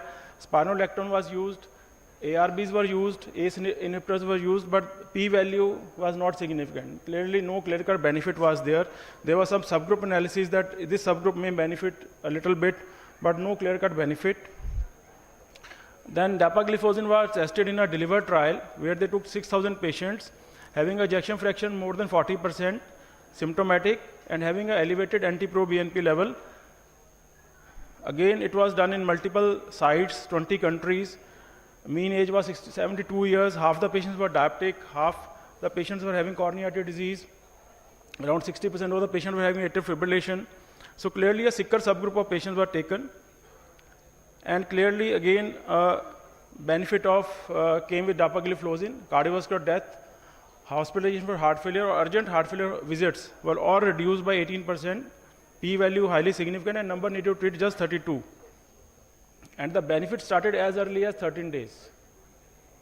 So clearly, this established dapagliflozin as a drug of choice in heart failure with preserved ejection fraction. And it was seen that the benefit was consistent across all the subgroups, whether the patient is diabetic, non-diabetic, having an ejection fraction less than 49%, 50 to 59%, or more than 60%. The benefit was there. Whether the patient had a prior EF of 40% and now he has improved LV ejection fraction, in this subgroup also the benefit was there. And there was no safety concerns because the adverse events were similar between placebo and dapagliflozin group. So no increased incidence of hypoglycemia, which is the main worry.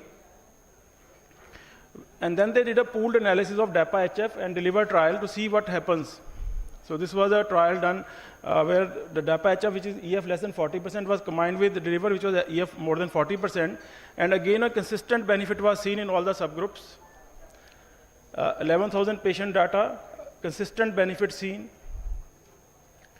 But if we see other data, like we have an Emperor preserved trial done on empagliflozin, here the benefit was not seen if the EF was more than 60%, while with dapagliflozin it was seen that the benefit remains whether the EF is less than 50, 50 to 59 or more than 60%. So clearly dapagliflozin was better as compared to empagliflozin in this subgroup of patients. And also in empagliflozin it was seen that the cardiovascular death events reduction was not significant, even if when they combined the Emperor reduced and Emperor preserved data, while when we combined the data of DAPA-HF and DELIVER, there was significant reduction in cardiovascular death, something like 14% reduction with 1.5% absolute risk reduction. So clearly benefit was seen. So if we take SGLT2 inhibitor, the advantage in heart failure is that it is a one pill, one dose. We don't have to titrate the dose. It substantially improves survival and prevents hospitalization. It improves the quality of life. We need not do any titration, so we just start with 10 mg, and that is the dose maintained over the lifetime. Well tolerated, does not lower blood pressure, which is again a worry in heart failure patient because a lot of heart failure patients have a reduced lower blood pressure and no adverse renal effects. In fact, it preserves kidney function. Now, which brand should be used? So this is a question which comes to mind because now we have generic brands also available. When we look at the bioavailability of a molecule, that is not equivalent to therapeutic equivalence because the bioavailability can vary from -20 to +25%, and there was a small Indian study which showed that generic dapagliflozin did not lower the HbA1c as well as the innovator brand, and also the complication rates were slightly higher. Same data has been seen with generic statins, where more events were seen in generic statins, and along with the, if clopidogrel was given between generic and innovator, again, more complication was seen with the generic brand. So clearly, generics are not equivalent to innovator brands. And so in a patient like heart failure, I think we should be preferring the innovator brand because it is a very life-threatening situation. And this is my last slide. So if we take the DELIVER data, which is for heart failure with preserved ejection fraction, this is the largest and broadest trial to study this subgroup of patients. And patients were having a very high incidence of comorbidities, as I already told.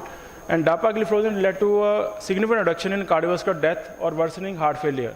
So both hard endpoint of mortality and symptomatic relief, that is hospitalization for heart failure, were reduced.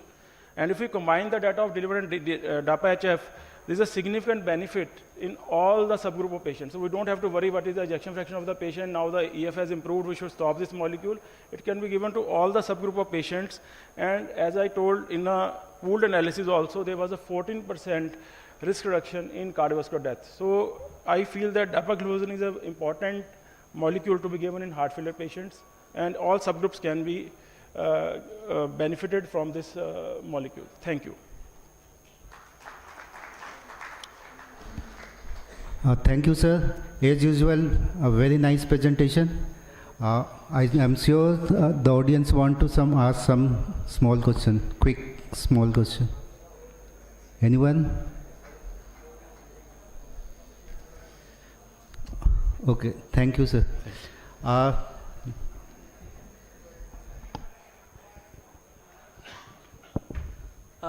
As promised, after every session there will be a lucky draw. So just bring the bag. I request Dr. Juhi, our youngest member of this BGMF, to take out the draw.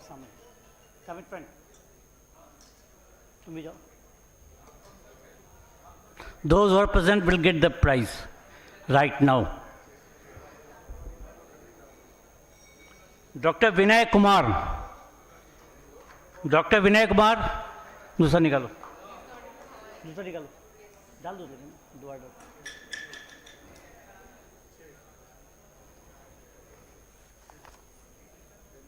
Doctor S.K. Verma, one of the most senior person. Congratulations, Dr. Verma. And Dr. G will give you the youngest and to the oldest one. So next topic is by Dr. Ajay Chaudhary, intercerebral hematoma, surgical dilemma and current status. For this, I request the chairpersons to introduce the speaker as well as the topic in detail. Thank you. I request Dr. Lalan Bharti, he is Secretary of NNF Neonatal Forum of India and President East Delhi branch of IAP, to introduce the speaker. Thank you, Dr. Bimal. At the outset, I would like to compliment and congratulate the team BMA, especially Dr. Rajiv Sinha boss and Mukesh Gupta boss for this initiative. This is really a mammoth task. और यहाँ शुरू नहीं हुआ, इसको आगे बढ़ाना है हम लोगों को. So it is my pleasure to introduce our senior Dr. Ajay Chaudhary boss, who did his MBBS from Patna Medical College, and he was 3 years senior to me. After that, he did his MS from GSBM Kanpur Medical College and MCS from Banaras Hindu University. Boss is presently the professor and head of the neurosurgery department, ABBMS and RML Hospital, New Delhi. He is having more than 50 publications in national and international journal to his credits. Boss' special area of interest is neuroendoscopy, neuro-oncology, trauma, brain injury, cerebrovascular surgery, and boss has always been ready to help anybody from Patna Medical College, not Patna Medical College, from Bihar. कभी भी किसी भी patient को भेज दो तो boss हमेशा तैयार रहते हैं. इसी तरह से हम लोगों को मनोबल बढ़ाते रहिए boss. And he is going to discuss about the intracerebral hematoma, surgical dilemma, and current status. So over to boss. Yes, sir. Yes, sir. It is my proud privilege to mention that Dr. Ajay has been my junior and a very close friend to me.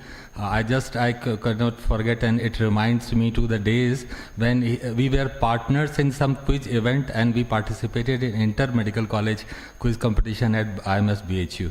I cannot forget that. Thank you, Ajay, please. Thank you. Thank you, dear chairperson. I am really happy to see all my Patna Medical College alumni as a chairperson. And it's pleasure being here among all of you. Respected seniors and dear colleagues. This is a topic which directly or indirectly encountered by all physicians, all specialty of physician. So dilemma here is that whether to operate, not to operate, especially supratentorial hematomas, where many times neurologists have different opinion, different neurosurgeons have different opinion. So my talk will be mainly moving around hypertensive spontaneous ICH, which is the most common one. So theoretically, surgical intervention after spontaneous ICH has therapeutic potential by reducing intracranial pressure, preventing herniation, eliminating the source of hemorrhage, reducing localized mass effect, mitigating secondary neuroinflammatory cascade.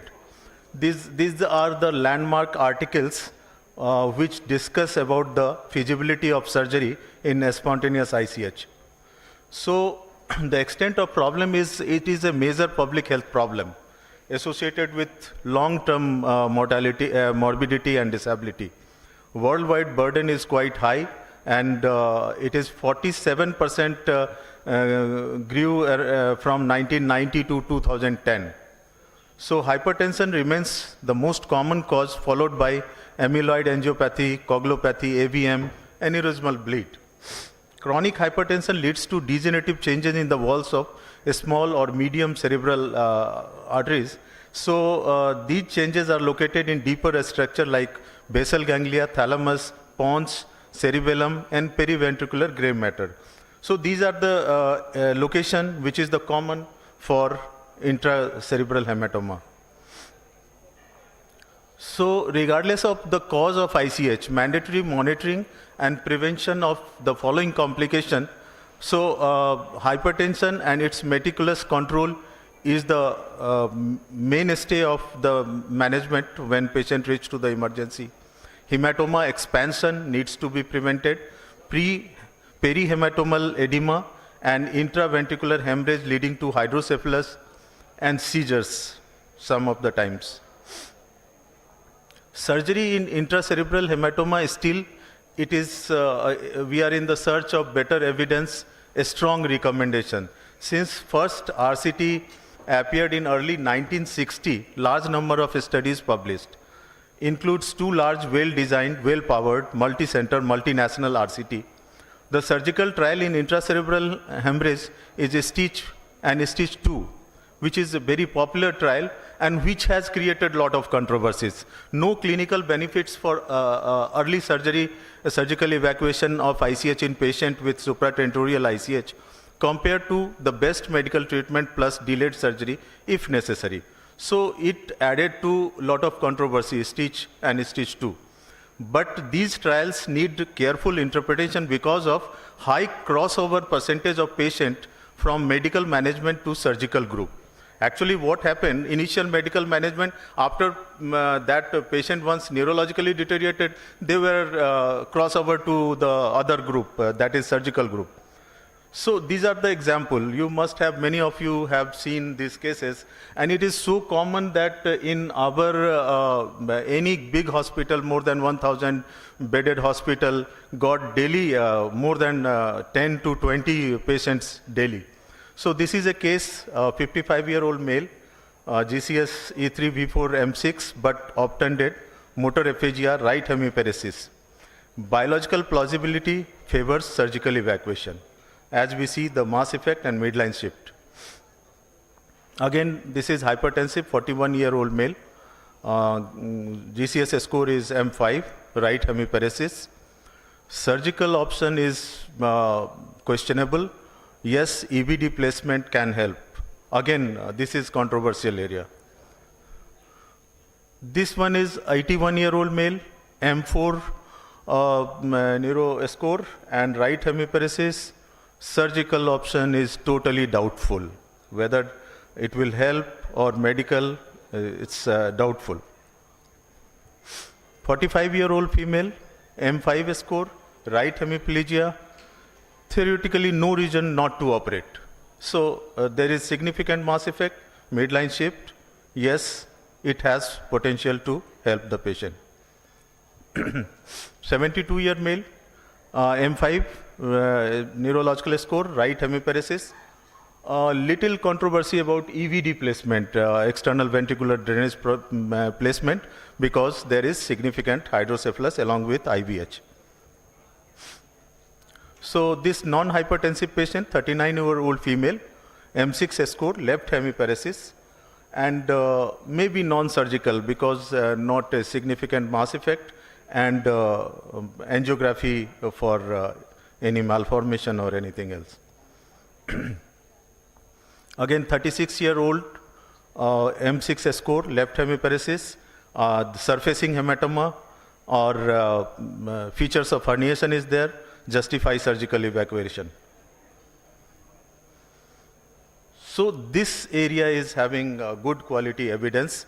Posterior fossa, cerebellar hematoma with upstream hydrocephalus, this is class 1 evidence to go for surgery. So nobody can deny this here. So current surgical practices in spontaneous ICH is superficial hemorrhage, clot volume more than 20 to 80 ml, worsening neurological status, relatively young patient, hemorrhage causing raised ICP or midline shift, cerebellar hematoma more than 3 centimeter causing hydrocephalus or brain stem compression. These are nearly clear indication. So surgical evacuation of ICH may not be required in alert patient with a small hematoma less than 2 centimeter, moribund patient with extensive ICH. Major controversy lies with the patient with these two extremes. Less controversial surgical intervention in ICH is infratentorial or cerebellar ICH, which I mentioned earlier, hematoma greater than 3 centimeter with hydrocephalus or brain stem compression, EVD placement in ICH with IVH and hydrocephalus. So mechanism of secondary brain injury after ICH, these are the cascade and how it damages further the parenchyma and brain tissue damage. Various surgical techniques studied and evaluated in ICH is open craniotomy. Again, there is a lot of opinion and variation of understanding of this. The most studied approach is open craniotomy, minimally invasive or osteotactic catheter evacuation, followed by thrombolysis, endoscopic evacuation with or without thrombolysis, decompressive craniectomy, EVD placement in ICH with IVH with hydrocephalus. Again, there are certain review articles. So this article reviews controversy associated with surgical evacuation of ICH with a special emphasis on size and location of hematoma. Evacuation of large infratentorial ICH is clearly beneficial. That is class 1 evidence. Role of supratentorial ICH remains controversial due to diversity of ICH location and depth of bleed and techniques of evacuation. This again CME article, a review article, review of timing and nature of neurosurgical intervention. With the exception of placement of EVD in patient with hydrocephalus along with IVH, evacuation of large posterior fossa hematoma, the timing and nature of surgical intervention for supratentorial ICH remains controversial. European Stroke Organization guideline for evidence-based management of ICH suggest outcomes after ICH remains poor, prioritizing further RCTs of intervention to improve outcome. This one critical care review article is landmark article regarding clinical evidence of ICH evacuation and its role in decreasing mortality and improving long-term functional outcome. Although RCTs fail to demonstrate benefits of surgery in terms of mortality or functional outcome, craniotomy for hematoma drainage remains a life-saving measure in critical situation. So this one is interpretation of STITCH and STITCH 2 trials. With all the flaws, both trials failed to show outcome of surgery over the medical management alone. A prospective randomized trial of surgical versus conservative treatment shows no significant benefit of surgical drainage over conservative treatment of ICH. Surgery may improve length of survival, but quality of life remains poor. So what was the STITCH trial? Multi-center international randomized trial of early surgery versus medical management for ICH crossover to surgery possible, so not strictly a trial of surgery versus medicine. Surgeons uncertain about the benefits of surgery, randomization within 72 hours of ICH, surgery within 24 hours of randomization, supratentorial ICH were only studied. 1,033 patients were randomized. So this is the showing both the arm similar or maybe doubtful outcome after surgery. So surgical intervention and its significant. Patient with cerebellar hemorrhage who are deteriorating neurologically or have brain stem compression or hydrocephalus should undergo surgical removal as soon as possible. So it was class 1 and level C evidence. Initial treatment of these patients with ventricular drainage rather than surgical evacuation is not recommended. So for most patients with supratentorial ICH, usefulness of surgery is not well established. This was a Stitch conclusion. So early surgical intervention, policy of early hematoma evacuation is not clearly beneficial compared to hematoma evacuation when patient deteriorates. So coming to the conclusion, role of surgical hematoma drainage in ICH remains a topic of debate. Cautions need while interpreting these RCTs as patients to benefit from surgery were excluded from the trials. Craniotomy and hematoma evacuation remains a life-saving procedure in many critical situations. Thank you for your kind attention. Now you have enough time. Hello. I can see Dr. Uday Shankar Sharma, a very senior neurophysician in the audience. Although he has arrived a bit late, I would request him to make some comment or question in the topic to elaborate this topic. Uday Shankar Sharma. Hello. I'm Uday. Hello, I'm Dr. Uday Sharma. Any comment about the pontine or midbrain hemorrhage? Spontaneous, pontine or midbrain hemorrhage? Spontaneous, pontine? Or midbrain hemorrhage? Midbrain hemorrhage. Oh, pontine hemorrhage is a little common than midbrain one. No, regarding surgical intervention. Surgical intervention, sir, if it is lying in the tegmentum, it is futile exercise. Because we already know, yes, posterior segment, it can be tried, but most of the studies about pontine hematoma is not surgical favorable. Stereotactic not been tried. What are the percentage of Because they are so much deteriorated at the first instance when they present, mostly, and sometimes it is very small, then they have medical and surgical equal. So this is one most controversial location of hematoma. What is the role of coiling or clipping of the aneurysm intervention, radiological intervention in this ICH? You are talking about aneurysmal ICH. So it needs to be treated. For clipping, only MCA aneurysm or PCOM aneurysm has been favorable. Otherwise, most of the aneurysm are being coiled now or being flow diverted. Flow diverters are being used. So most of the aneurysm now comes in the domain of neurointervention, neuroradio intervention. So thank you, Bor, for the excellent presentation, and I am getting the hints from. I have been raising my hand. Before you conclude, Ajay must compliment Ajay. Yeah. Thank you, sir. And that too, you are always complaining, neurosurgeon complimenting a neurosurgeon. Right, sir. Top story or basement का sir फासला है. You have beautifully explained, and even I understood what you said.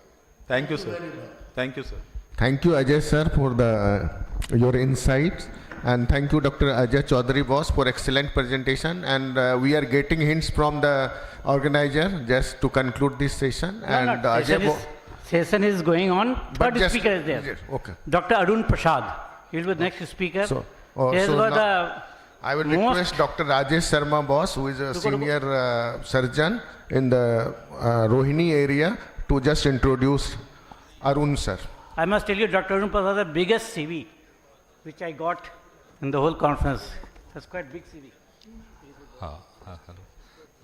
It is my pleasure to invite Dr. Arun Prasad for this very important topic. He is the best bariatric surgeon in the city, and perhaps one of the best bariatric surgeons in the country. He is a senior general and GI and bariatric surgeon at Apollo Hospitals, New Delhi. He has done his MBBS from AFMC, MS from Maulana Azad Medical College, and FRCS from UK. His special interests are laparoscopy, VATS, thoracoscopy, endoscopic, and robotic surgery. Welcome, Dr. Arun Prasad, please. Thank you for the kind words, and congratulations to all the organizers for organizing this wonderful meeting, and I'm sure this trend is going to continue in the future. So my topic today is about obesity management. So to start with, how do we define obesity? So there are many factors to be kept in mind when we define obesity, and BMI is the most common, which everybody talks about, but at the same time one should also consider age of the person, sex of the person, what is the height to waist ratio, the hip to waist ratio, and what is the lipid profile. So these are the other factors that should also be considered whenever we are looking at managing the person for obesity. And very crucial, especially for Indian situations, does the person have diabetes and insulin resistance? So to start with, what is BMI? So when we talk about BMI, we take the patient's or the person's height in meters, weight in kilograms. For example, if the height is 5'7", that becomes 1.7 meters, and weight 75, so the BMI will be 75 divided by the square of 1.7. And these days we all have calculators on our phone, it's very easy to calculate. We can also go to Google and enter the weight and height, and it gives you the BMI. And based on the BMI, people are classified as overweight, obesity 1, 2 and 3, 3 becoming what is known as morbid obesity, where the obesity leads to harmful effects on the body of the person. So what is the general perception? General perception about obesity is very, about jokes. So, you keep seeing jokes and cartoons and videos about obesity, and this is actually not what obesity is all about. And we are looking at the harmful effects of obesity, which is more crucial. So obesity, as we know, can affect from head to toe. Each organ can be affected and each body system can be affected. More importantly, there are cancers which are associated with being overweight and obesity. Why should we be alarmed in India? It's predicted that by 2025, 1.7 million obese children will be there in India. And something to be noted is that any child who's obese, when they grow up, there is a 25% of them becoming diabetic. So childhood obesity is a big problem with India, and a lot of this is to do with the culture. So, a child grows, and when the child becomes teenager, the outdoor activities, play of the teenager reduces when they come to class 9th and 10th, because they have to do, tuition classes. So evenings they are not able to go outdoors. When they go to class 11th, 12th, in addition to tuition classes, there are weekend coaching classes. By the time they reach college and become young adult, obesity has already set in. So obesity worldwide, India is at number 3. Soon it will become number 2. And I wish this was the Olympics gold medal tally, but no, this is the obesity scoring. And this is quite serious because about 12% of men and 12% of women and 9% of men are obese, and going in absolute numbers, it becomes a very large number for a country like us. What causes obesity? There are genetic causes, environmental, psychological, physical, and hormonal. So I'll talk a little bit to simplify the genetic causes, how the genes work. So to take an example, we have a 60 kg individual who gets, say, COVID. And when he recovers, his weight has reduced from 60 to 50. What happens after he recovers? He feels hungry so that his weight goes back from 50 to 60. But we take another situation, winters, lots of wedding, lots of parties, and by the time I reach January or February and go for my New Year resolution, I realize that my weight has gone from 60 to 70. What happens? New Year resolution, you go to the gym, you start exercising, start dieting, and reduce your weight to 65. At this situation, we will expect, some justice from nature that, when I lost weight, I became hungry to increase weight. When I've gained weight, I should get anorexic. But no, what the gene has done is reset your weight from 65 to 70. And when you reduce to 65, you're going to feel hungry so that you go back. A very simple example of this is how the body works is very similar to our mentality. I have been having a balance of 20 lakhs in my bank for the last 10 years. I'm quite happy. Suddenly something happens and my balance increases to 25, and then I spend it. After a few months or so, it goes down from 25 to 22. I'm not going to be happy about it. I'm actually going to be upset because it was 25. So I'm upset that, my balance has gone down to 22. It should go back to 25. It will not matter to me that last 10 years my balance used to be 20 lakhs. So similarly, the genetics works, and this is just a very simplified version. Environmental factors are there. If you see, these are clips from movies of lorry drivers in 1960 and 2010. So you can see the difference. And this is because of environmental factors which is affected to sleep, work, home, the mobility. So the lorry drivers now have a power steering with automatic gears, and there is a device which goes and picks up the luggage and puts it at the back, and they don't have to, utilize. So first thing to do with obesity is what is known as diet and exercise, which is something very obvious. But what you will see on the left here is what most people do. Most people think that, okay, if I have to go for fat loss, I will go for aerobics and cardio exercises. But what is needed is more of diet. It's diet, which is responsible for weight loss. You can spend 45 minutes on a treadmill, spending 350 calories, and one samosa at our meeting here is 350 calories. So you need to keep a food diary. There are free apps available, weekly plan, physical activity has to be there.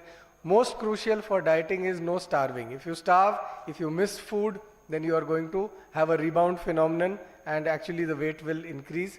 A simple method is no cooked meals after sunset. Going historically by human development, we were from caves. When people used to be in caves, after sunset, it was dark, there was no food after that. And the genes are still like that. And if a very simple policy is followed, that after sunset only have fruits and salad, that works very effectively for weight loss because it matches our genetic the way God has made us. But unfortunately, things are reversed. People miss their breakfast, miss their lunch, come in the evening, oh, I'm very tired, have a big meal and go to sleep. Then what happens? Your carbohydrates, your fat accumulation takes place at night. So glycemic index is what has to be looked at. and we should be looking at having more food with low glycemic index. If you see the graph, one is food with high glycemic index, whereby when the sugar increases and the insulin increases, but if you see the number 2, there the sugar is increasing and the insulin is not increasing in that much proportion. We see advertisements like this all the time, and this advertisement basically, if you see on the left, showing how a good mother, what she plans for the children for breakfast, lunch and dinner. So, you see this picture and happy family with this kind of food. And now this was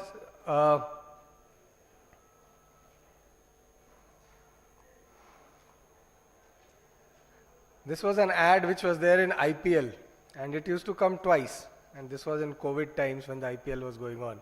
And if you look at this ad, seeing this ad twice, even if you are not hungry, you will feel like eating something.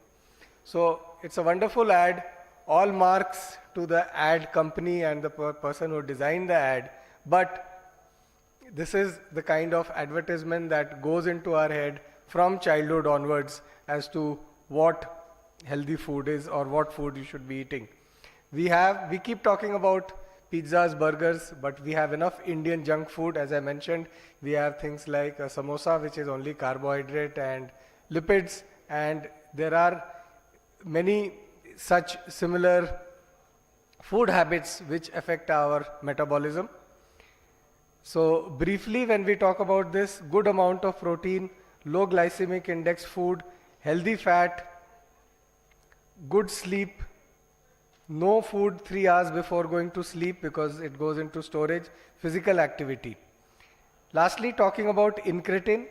Now, many of the physicians here would be knowing about incretin. What you see here is on the left, when we give somebody oral glucose and IV glucose, what happens to the insulin. So when we give oral glucose and when we give IV glucose, the blood sugar level goes up. But when we give the same and check the insulin level, the oral glucose causes a much higher rise in insulin compared to IV glucose. So this means that food that goes in through the GIT has a different effect on your insulin metabolism than the IV. And this gap which you see there is what is known as an incretin effect. This gap is what is missing if we see the control subjects and people with diabetes. And this is what has led to the pharmacotherapy and even for the bariatric surgery. So GLP-1 is what affects this maximum, and GLP-1 basically it increases our beta cell response, reduces the beta cell workload, and GLP-1 production I will talk about in a while. This is what has led to various drugs like Saxenda, Victoza. Currently the latest is semaglutide or Ozempic. And if you ask somebody to buy, this is what is the cost if you go on the app there. So it costs about 1,20,000 per year for somebody to take these kind of medications, and after stopping the medications, obviously the weight will come back. This is from this morning, that this injectable Wegovy, which is not available in India, they're planning to launch in 2026. But currently, if you see, it's $1,300 for a month in US and about 300 euros for a month in Germany. I don't know what cost it would be when it comes to India. Moving further, we have what options of what is known as bariatric endoscopy, whereby we can put in a gastric balloon, and this balloon leads to satiety. Balloon is removable after 1 year, and what we are expecting is that in 1 year, the person's diet pattern has changed, and after losing the weight, they will not go back to the old diet. So a lot of patient motivation is important. It's a non-invasive, very simple procedure, but if you don't have motivated people, the weight gain will happen. Other procedure is what you can see I'm doing there is what is known as an endoscopic sleeve gastroplasty. And here with an endoscope, I go inside and I stitch the stomach. So we mark this, and this stitching is very much like similar to a sewing machine. where we mark this and we are actually going to stitch this together like that. Then we also have swallowable balloons these days. So this is a balloon which can actually be, it's like a capsule. The person swallows it and then we fill it up. So you can watch that. This person, I am putting the balloon in the mouth. He's going to swallow it with a gulp of water. Once the balloon goes inside, we will do an X-ray to check the position of the balloon. Yes, it's lying in the stomach. Then we fill in the balloon through the 500 ml or so. Once the balloon is filled, this tube automatically gets detached and we just have to pull it out, and this is done as an outpatient procedure. Very simple. The balloon is going to dissolve after 4 to 6 months on its own and patient will pass it out. We have surgical options, as I mentioned. If we bypass the duodenum and the food goes into the terminal ileum quickly, then it leads to increase in GLP-1 in a natural fashion, the surgical fashion. So here you can see what we are doing is what is robotic surgery, and we follow the same principle which is being followed, because we are only altering the metabolism by getting the food to reach the terminal ileum faster. That is what is a gastric bypass surgery. And here the surgeon sits on a console and from little remote, same room, is able to do the surgery. The robotic has made the surgery quite safe, precise, with much lesser chance of bleeding and leakage, less pain. So patient is being shifted. This patient is around 270 kg. Standing next to me, you can see his weight. Same evening, walking to the toilet. He lost in about 1 year. So then he sent me a picture. This was his original jeans which he is wearing, custom made. After 1 year, he sent me that I still have the same jeans, and he sent this picture wearing the same jeans. Then 1.5 years later, when he came to the OPD, he said, "Sir, now I have bought a new pair of jeans." So that is the kind of difference that has been made to the life of this patient. We have lot of similar stories and pictures. So I'm glad to say that I have done the world's first robotic bypass surgery, July 2013. This has been published and I was felicitated for this in Paris, and I feel very proud as an Indian to have done this. So to summarize, obesity is a disease that reduces life and leads to other diseases. It prevents obesity.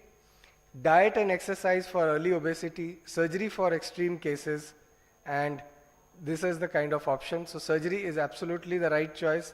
Prevention is what should be the aim, starting from childhood and school days. If anybody wants to get in touch with us, we have a team. You just have to Google and you'll get the details. And finally, I feel very proud to share this news with everybody here as part of this association, because I feel like a family. That last month, me and my team, one of my team members, she is sitting here, 3 of us had gone to Naples, Italy for the World Congress of Bariatric Surgery, where I was asked to do live robotic bariatric surgery as a teaching. So it was a very proud moment. We felt, almost tear in our eyes that as an Indian, like in the past, Indians, we used to go to learn from the West, and here the West had called us. But what is very interesting is that when we reached there, me and my team, we went to the OT and we were given a very cold reception. Hardly anybody was talking to us. They didn't even ask us to sit, no coffee offered, nothing. Because, we could see from their faces that, okay, ye Indian kya sikhane aaya hai hame? Aur kya seekhenge? So we were given a 2-hour slot because they take about 2 to 2.5 hours to do this robotic surgery. So finally, I told my junior that ऐसा करते हैं, हम surgery नहीं करते हैं, I am feeling very upset, let's go and sit in the audience. So my junior said that sir we play cricket. If you remember Virendra Sehwag से पूछा गया था कि कुछ बोलिए तो उसने कहा था मैं नहीं बोलूँगा, मेरा बल्ला बोलेगा, तो just be quiet. And then we did the surgery, we finished the surgery in 45 minutes.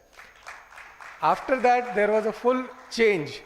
They were all coming to us, sir selfie लेना है, आपके साथ photo लेना है, group photo लेना है. Surgeons coming to us that we want to come to India, we want to come to Delhi to observe you and learn from you. So, you know, we were feeling so proud as Indians, not as surgeons or medical professional. So I thought this is a moment for me to share with my family this detail. Thank you very much. Thank you, Dr. Arun. Thank you, Dr. Arun, for giving such an interesting and simplified presentation of such serious topic. This family of Bihar and Jharkhand Association feels proud to be associate you as our family member. Thank you, Dr. Arun. Thank you, Dr. Arun. It was an excellent presentation. Just one comment from my side, and I want your insight on that. These days, this intermittent fasting is very popular. What is your take on that? Intermittent fasting, yes, it is very popular, and I feel if your intermittent fasting involves overnight, it would be helpful, like I mentioned earlier also. But if you are fasting during the day, this is something which is unsustainable, because God has not made us like that. God has made us for doing your activity, everything during day from sunrise to sunset. So it will not work. But yes, if used judiciously and with full understanding, it will help people. Thank you. The next topic. So we will be taking question during the lunch time because we are running short of time.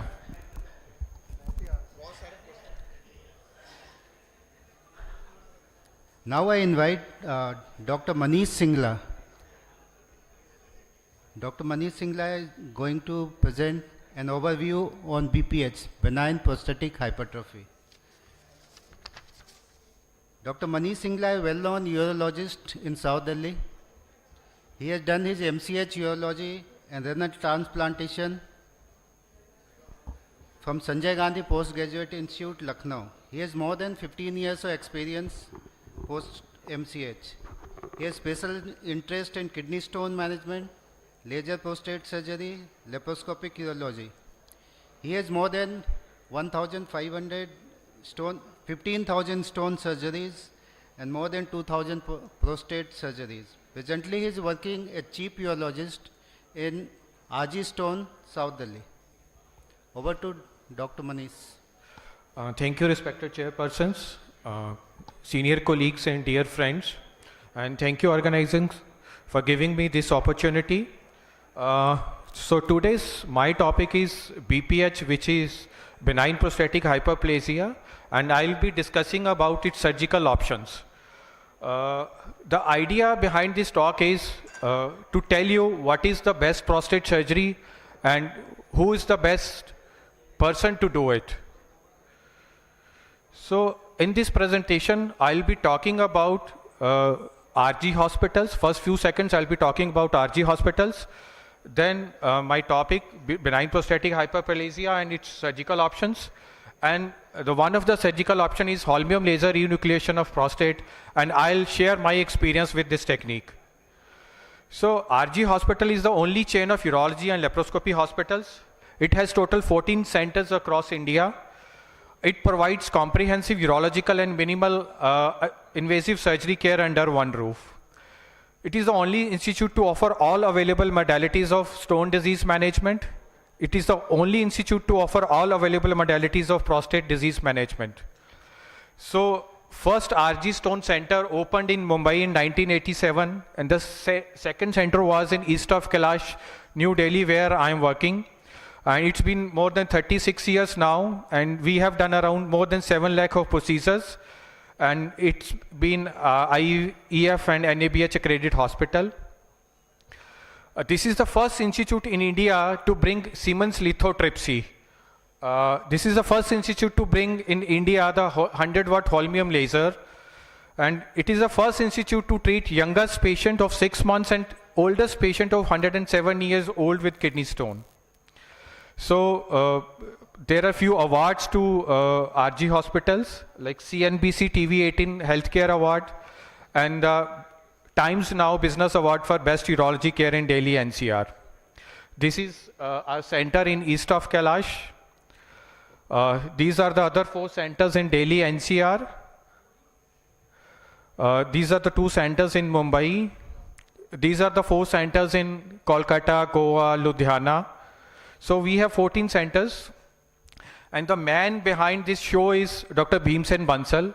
So most of us and most of you will be knowing him personally. Physically he is not with us right now, but he lives in hearts and his vision will always be there forever. So now I'll come to the topic. It's the surgical options for BPH. There are various modalities available these days. So I'll talking each modality briefly. So I'll also be telling you how these techniques evolved over last 50, 60 years. So the first technique was the enucleation of the prostate. As you seen in your medical days or in your surgical posting days, that surgeons doing enucleation with a open prostatectomy. So it was a good technique in the sense that there was a complete removal of adenoma and the clinical results were outstanding. But because it was an open surgery, so there were few morbidities associated with the open surgery in the sense that it has a high transfusion rate, the hospital stay was lengthier, the longer catheterization time and the wound complications of open surgery were there. So these days only 0.1% of surgeries are being done by open method. And most of them are being done by general surgeons. Rarely a urologist does a open prostatectomy these days. So the next thing, because there were few problems associated with open surgery, the next procedure came as a TURP. So TURP is a method where we resect the prostate. So it's a small video. So you must have seen TURP, surgeons doing TURP. So this is a small clip how this TURP is being done. So this is on the screen you can see a prostate. We are inside the bladder now. This is the prostate. And that loop thing is an electrical loop through which, by which we cut the prostate piece by piece. So it is a method where we cut the prostate piece by piece. So I think you will be able to appreciate how this TURP is being done. There is an electrical loop through which the current passes and we cut the prostate into smaller pieces. So it is, in the other way we can understand that there is a like fibroadenoma. One way is we enucleate the fibroadenoma and the second thing is we just cut it piece by piece. So surgically and principally, I think the better would be if we enucleate the fibroadenoma rather than cutting it piece by piece. So it's a small video how this TURP is being done. So there are few problems associated with this technique, the TURP. The first is again, there is a higher transfusion rate. You must have seen in your surgical posting days that people, that patients undergoing TURP and having blood transfusion in the post-op period. TUR syndrome, you must have seen the patient going into hyponatremia and having TUR syndrome. Tension is there, hypotension in the patient side and hypertension on the surgeon side. And technically, as I said, it's not a sound technique because here we cut the prostate piecemeal by piecemeal. And in large prostate, patients are uncomfortable in the post-op period and surgeons are also uncomfortable doing large prostate through this technique. And incontinence rate is higher in TURP. Since we are not removing whole of the prostate, so there is a high reoperation rate after TURP. And in TURP, we are not comfortable doing in risky patients. Risky patients in the sense that high-risk cardiac patients, patients on anticoagulants, antiplatelets, renal failure patients. So those patients are not fit for TURP. So again, as I mentioned, it's not a complete procedure. So more than 60-70 gram prostates, we are not able to achieve a complete procedure in those patients. So because it was a not complete procedure, so the search was going on for the better procedure. So then the era came of lasers. So then came a technique of vaporization with the laser. So this is a green light laser. So when it came into the market, it created quite a buzz, I would say 15 years back. So first I'll show you how this technique of vaporization with the green light works. So this is, now we are inside the urethra, and this is the prostate which you can see on the screen, and now we are inside the bladder. So this is a PVP or green light laser that you can see on the screen is a fiber, and through the side of a fiber is a laser beam which is coming out. So through this laser beam, we just evaporate the prostate. So this technique was good in the sense that it is almost bloodless surgery. Hardly you will see any drop of blood during this surgery. And it is easy to perform. Any surgeon or any urologist, even OT technicians can do after 2-3 cases, watching 2-3 cases. So there were quite positives with this technique when it came to the market. But over a period of time, we realized that it was also not a complete procedure. So the problems which were associated with green light laser, that because here we are evaporating the prostate, so there was no tissue available for histopathological diagnosis. So if we are operating a large prostate, it will take lot of time. It will, like 70-80 gram of prostate, it will take 2 hours to operate. So since it is not a complete procedure, the reoperation rate was high. In post-op period, patients used to have significant dysuria for weeks together. So, and the cost of this procedure when it came to the market was quite high. So, as I mentioned, it is a vaporizing procedure, and technically it is not a sound procedure. The company also first introduced it a 80 watt laser, when switched to 120 watt, then 180 watt, then it disappeared from the market almost completely. So the further now the technique evolved. Now we understand that it is the enucleation which is the best technique for prostate. So then people started doing enucleation with the laser. So this was the breakthrough technique with the for the prostate with the enucleation called HOLAP, which is the holmium laser enucleation of the prostate. So R.G. Stone was the pioneer in introducing this technique. We have done maximum number of HOLAP surgeries in R.G. Stone, and this is considered as the new gold standard technique for prostate. So this is the holmium laser machine which you can see on the screen. So I'll play a small video of HOLAP. It's an animated video. Here we are enucleating the prostate with a laser. This is the prostate which you can see on the screen. There are 3 lobes of the prostate. So this is the laser fiber which is running from bladder neck to the verumontanum. So here first we will enucleate the median lobe. So this is again a fiber running from bladder neck to the verumontanum at 7 o'clock position. The first 2 cuts are at 5 and 7 o'clock position. Then intervening tissue is enucleated with the laser. So this is the laser beam through which we can enucleate the prostate. On the base you can see a leash of blood vessels. This is the capsular blood vessels which you see after you enucleate the prostate. So here likewise we can remove the other 2 lobes of the prostate.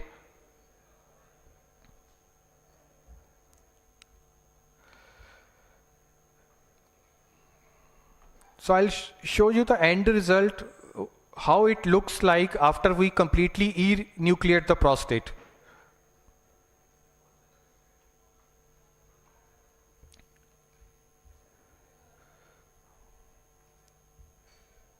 So this is how the fossa looks like after we totally remove the prostate. There is a complete removal of the adenoma. So this is the live surgery video of surgery. You can see this is a replica of what we saw on animated video. This is the laser fiber through which we enucleate the prostate. This is a 5 o'clock incision which we have made. Then we make an incision at 7 o'clock position.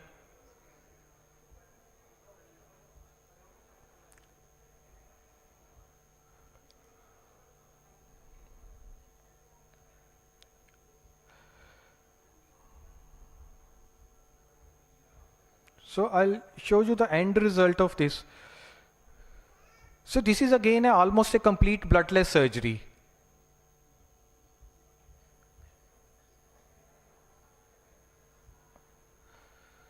So this, after we enucleate the prostate, this is the technique where we morcellate it and remove it through the urethra. This is how it looks like in the end. So the other advantages of this technique is that this procedure can be done when the patients are on antiplatelets and anticoagulants. Although in our practice we try to stop them if it is possible, because there is slight increased risk of bleeding if we operate them on anticoagulants and antiplatelets. We can do this procedure in high-risk patients like cardiac risk, high-risk patients, renal failure patients, post-renal transplantation patients, post-radiotherapy and brachytherapy patients. And then gland size is no limitation. Any gland of prostate can be removed with this prostate, with this technique. 800 gram of prostate has been removed worldwide. We in RG Stone have removed 424 gram of prostate. And my personal best is 300 gram of prostate, which we have removed in 2.5 hours. So, although this is quite a safe procedure, but few complications reported with this technique, but the percentage is very, very low. So in my experience, I have done around 1600 cases of HoLEP, and so far there has been no blood transfusion in the post-op period, no TUR syndrome, and the no reoperation rate for the prostate.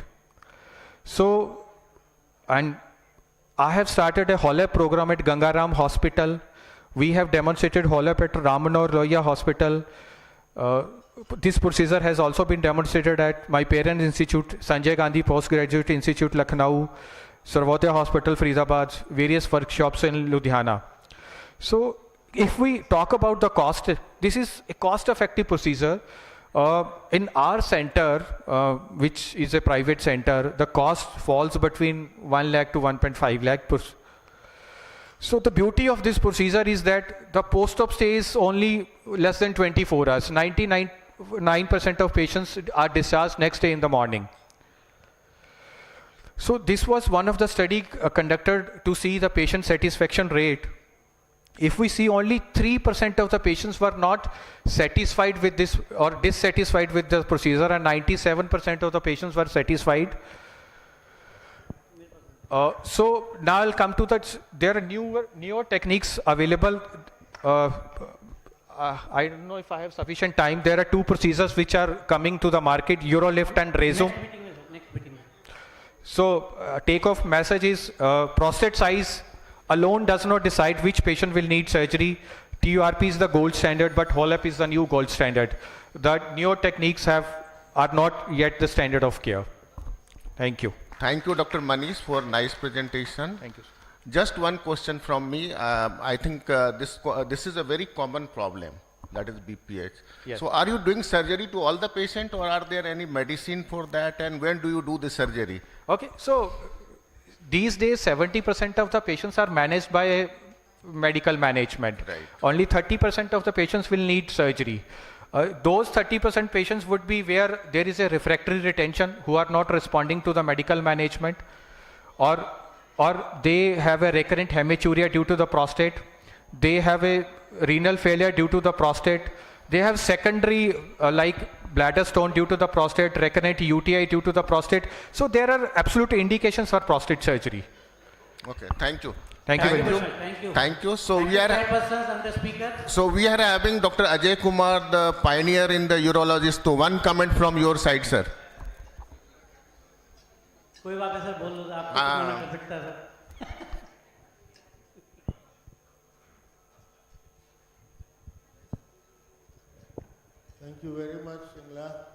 You have presented it very well and advertised the institution very well. Thank you. Thank you, Chairpersons. Please honor our speaker. All the 4 speakers, please. All the 4 speakers, Dr. Arun Prasad, and all the 4 speakers of this session. Dr. Arun Prasad, Dr. Manish Singla, Dr. Ajay Chaudhary, and Dr. Dipen Gupta. Chairperson on this thing. I request Dr. Vinay Agarwal, sir. He is the past president of IMA and basically person to honor our chairperson. Now I request, there is a lucky draw.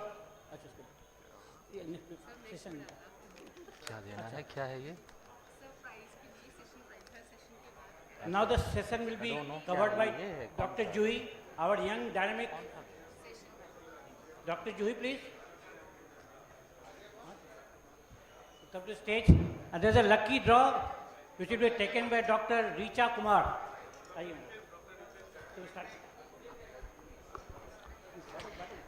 Live as if you were to die tomorrow and learn as if you were to live forever. So with this beautiful quote by Mahatma Gandhi. Dr. Naveen Kumar. Dr. Naveen Kumar.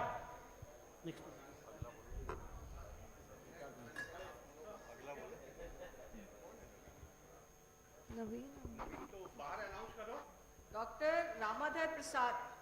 Ramadhar Prasad आई नहीं हाँ वही है doctor Ramadhar next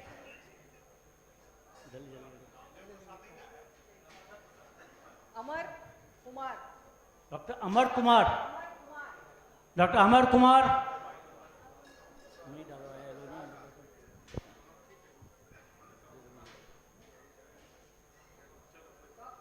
Ziaul Haq doctor Ziaul Haq आए हुए हैं chairperson also आइए prize by doctor Richa Kumar thank you doctor start Live as if you were to die tomorrow and learn as if you were to live forever. So with this beautiful quote by Mahatma Gandhi, I, Dr. Juhi, your co-host for today's event, would again extend my very warm welcome to the distinguished gathering and would like to continue the session from here on. I would like to call the chairpersons for this session, Dr. Sanjay Jaiswal, Member of Parliament, ex-BJP President of State of Bihar. I would like to thank you, sir, to come and grace this occasion and agreed to chair this session as well. Dr. M.S. Prasad, ex-HOD Pediatrics, Safdarjung Hospital. Dr. M.C. Jha, Senior Consultant Ophthalmologist practicing in Chamwood Village. And Dr. Nand Kumar, Professor Psychiatry in AIIMS, Delhi.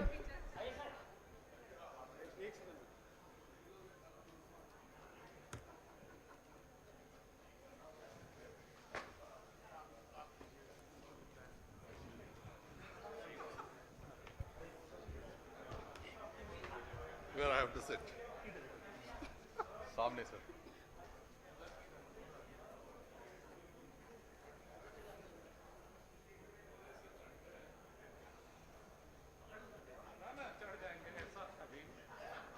गड़बड़ नहीं हुआ है हाँ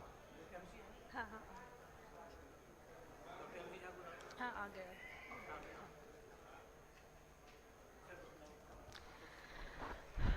So our chairpersons will introduce the speakers for this session. The first in this session would be Dr. Hemi Suneja, who will be talking on the role of Orlistat in weight management.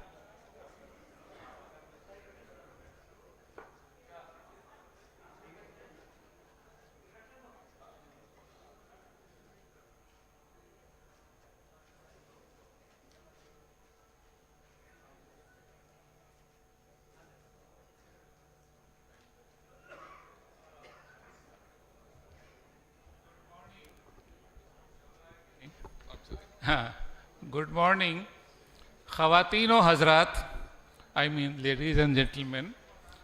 सुबह से ही हम मोटापे के बारे में बहुत कुछ सुन रहे हैं। उसी सिलसिले में और उसी को जारी रखते हुए डॉक्टर हेमी सुनेजा एक और कुछ बताएंगे बहुत मुख्तसर सा पेशकश है, बहुत संक्षिप्त प्रस्तुति है. Over to Dr. Hemi Suneja. Thank you so much, sir, and thank you the organizers for for arranging this session. And I hope this turns out to be a useful session for all of you. We had an excellent session by Dr. Arun Prasad, sir, and it has definitely made things very much easy for me to put forward the point regarding use of Orlistat in medical management of obesity and also for diabetes, in fact. So as we all know, it's a metabolic disease of pandemic proportion, and it's been increasing out of control. And diabetes is the other new problem which we are going to be facing even more with the coming generations if we don't do something to control that at this point of time. As Sir was also alluding to, we have moved on from being those hunter-gatherers to now essentially being gatherers, and what we are accumulating over time is a lot of excess fat. Having said that, it is important to keep in mind that it is not just a character flaw. It is not just the lifestyle. There are a lot of other reasons behind that. Obesity, yes, it is increasing much more, but it is not something which is new. Obesity dates back to centuries ago as well. So it is not just the lifestyle. There are n number of other factors like environmental factors, the genetics which plays a big role with that. So I will kind of skip through this slide which talks about the global prevalence and numbers which are alarmingly high, and they are going to continue to rise, and this was discussed earlier as well. Now, it was not until long ago that obesity was actually declared a disease. And the main rationale for defining obesity as a disease is the distinct pathophysiological problem which happens in these people. It is not just about a balance between eating less and working out more. There is a lot more to it. And these altered biological mechanisms, they explain why short-term behavioral or medical interventions are frequently not sufficient to result in long-term weight loss. And that is where comes in the role of surgery for some of our patients. So I'm sure a lot of you must have seen this picture that, okay, the food intake is much more and physical activity less, and that is why we are having issues with obesity. The equation is not as simple. There are a number of factors: peer pressure, uncontrolled eating, socio-cultural factors, the emotional eating, so the psychological aspects, lack of sleep, stress management, all of these things, they add on to issues with excess weight. And of course, lower energy expenditure, physical inactivity, all of these things, they do add on to issues with that. Now, there are a few important terminologies which I would like to highlight over here. One is the normal weight obese or the lean obese. It is one of the very common phenotypes which we see in India. So we will have people who are normal weight, normal BMI, but they still have metabolic features like that of an obese individual, like issues with high triglycerides, high blood pressure, borderline blood sugar levels, or impaired blood sugar levels. So even with the normal weight or even in underweight individuals, we see those issues. So that is what we call as normal weight obese or lean obese. Then we have this category called as a metabolically healthy obese. Now, this is a term which is often being debated as, is it really a distinct entity on its own, or is it in that continuum of the disease process that eventually at some point of time these patients will go on to become metabolically unhealthy obese. And then of course we have the third category, the metabolically unhealthy obese, that of course the BMI is high and they have all the metabolic features of that of an obese individual. And when we look at the guidelines for Indians particularly, the definitions have changed over time, and for us, BMI above 23.5 comes in the category of overweight. Above 25 comes in the category of obesity, and more so because of the truncal obesity which we see majorly in our population, and the low muscle mass which we see in our population. Now, when we look at the different approaches to weight loss, there is of course lifestyle modification, which has to be the first and foremost thing. It is not optional. Other category is of course, when we talk about medical management, is going to be the medications. Dr. Arun Prasad was already talking about the different endoscopic interventions and the surgical interventions to help with weight loss, including bariatric surgery, which we are all familiar with now. Now, when we look at pharmacotherapy for obesity, this is something I think over the coming decades, all of us as physicians will have to start including them in our daily practice. Because falling short of any other major interventions, these are the things which we are going to be relying on a lot. We've had liraglutide for a long time in India as well. We have oral semaglutide, which is approved for diabetes and weight loss in people with diabetes. In people without diabetes, only weight loss results, if that person is being able to achieve more than 10% weight loss in 3 to 6 months' time, then that medication actually turns out pretty well for that particular patient. So with the weight loss agents, it is not just about the percentage weight loss achieved in the population as a whole, but also about what is going to work better for that particular patient. So in India, we mainly have these three options: Orlistat, liraglutide and oral semaglutide. Now, Orlistat and liraglutide, they are approved for people with or without diabetes for weight loss. Oral semaglutide is the one which is available in India, but as such, it is only approved for patients with diabetes. At times, it is being used in patients without diabetes as well as an off-label use, but it is not something which is FDA approved for people without diabetes. Injectable semaglutide, that is approved for patients with or without diabetes. It is not available in India yet, and as Dr. Arun Prasad also shared the slide that hopefully in 2026 we should be getting the injectable semaglutide, which is approved for weight loss for both people with or without diabetes. Now, why is it that I'm talking about Orlistat particularly? I think it is one of those medications which has not gotten its due in India. There used to be that time, and particularly now when we have the option of GLP-1 agonists available, which do have reportedly a better weight loss outcomes, but again they do come with their own bag of side effects with the GI issues. And there are going to be those 5 to 10% of people who are not going to be tolerating the GLP-1 agonists. And again, depending on patient to patient, there are going to be people who would do much better with Orlistat with the kind of mechanism of action that it has. As we all know, it interferes with the fat absorption, it interferes with the free fatty acid absorption. So that's the reason why we see beneficial results in the triglyceride levels and free fatty acid levels in the blood as well. So we have increased fecal fat excretion, which people see as fatty or oily droplets in the stools, which sometimes can be problematic, but if we counsel the patients properly, and if they're seeing benefits with regards to their weight and with regards to their diabetes control as well, for the most part, they are quite happy continuing with that.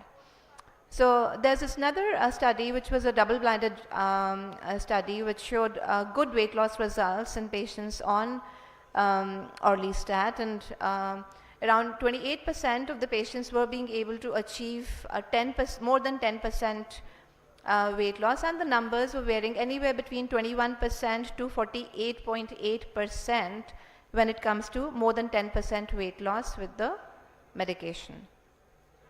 Again, with other studies as well, which show good results with regards to weight management with use of Orlistat, and beneficial results on the lipid profile as well.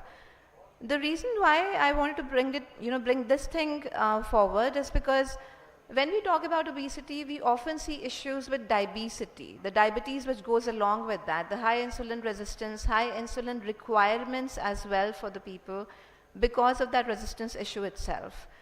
So this is a time to understand how we can individualize therapy for our patients when it comes to weight loss medications. Of the two category of medications, Orlistat, which is interfering with fat absorption, and the GLP-1 agonist, which is working with a completely different mechanism of action, different people are going to respond better to different ones. So regarding patient characteristics, we want to look at the food intake, the portion size, whether they have stress eating or comfort eating issues or GI issues. So if somebody, particularly if they have very high fatty food intake, high non-veg intake, these are the kind of people who actually do very well on Orlistat and can have significant clinically meaningful weight loss results with that. With GLP-1 agonists at times, particularly if they already have a baseline problem with GI intolerance issues, GLP-1 agonists are not tolerated very well for those people. So with Orlistat, it helps with decreasing the insulin resistance and in turn help with decreasing the insulin requirements from outside and help us with better blood sugar control. I'm just going to discuss about two small case studies. So this was a lady, 67-year-old, had been diabetic for 15 years, dyslipidemia, obesity, the typical metabolic picture, and BMI of 37. Her HbA1c, when I saw her initially, it was 10.7 with a fasting sugar of 220 and postprandial 350s. She was on glargine, 60 units once a day, metformin full dose, glimepiride full dose. She was on GLP-1 agonist as well, dulaglutide once a week. She had not tolerated SGLT2 inhibitors before. So reviewed the diet and lifestyle side of things, and glargine was changed to a co-formulation, degludec and aspart combination, 30 units twice a day, and added Orlistat along with that, 120 milligram twice a day. So what that did, in the initial 3 months, there was actually no weight loss, but there was a significant decrease in her insulin requirements over time. And it was after around 3 to 6 months time that her weight actually started changing with that. At around 9 months time, she was completely off of insulin. She was much more mobile and active. And at this point of time now, she's been running a HbA1c of around 6.4 to 6.8. Weight is now down to 75 kg and she's been much more active and up and about. So even though there was not much of a change in the weight initially, later on it picked up pretty well. I think we are almost out of time. Just a quick one for the other patient. So this gentleman, he was again early 60s, diabetic for 20 years, high HbA1cs, already on maxed out oral medications almost, and on insulin 32 units in the morning and 25 at night. Added on low-dose pioglitazone because he had grade 3 fatty liver also, and insulin was changed to once a day glargine and Orlistat added on 3 times a day. And 1 year down the lane, he was again off of insulin, HbA1c 6.8. His weight had gone down from 98 kgs to 85 kgs. 2 years later, he came saying, "Doctor साहब, मेरा वजन बहुत घट गया, मुझे कुछ बढ़ाने के लिए दो." So, moral of the story, yes, we have a lot of things in the armamentarium. We just need to make good use of them and pick up our patients appropriately for that. Thank you so much. Thank you. Thank you, Dr. Hemi. Very nice talk. I think if there are any questions, I am very sorry that it should be asked during the lunchtime. With delicious food, you can ask many questions. Dr. Hemi will answer. Thank you. Thank you. Now we invite Dr. S.K. Chabra for his talk on recent guidelines in COPD and asthma management.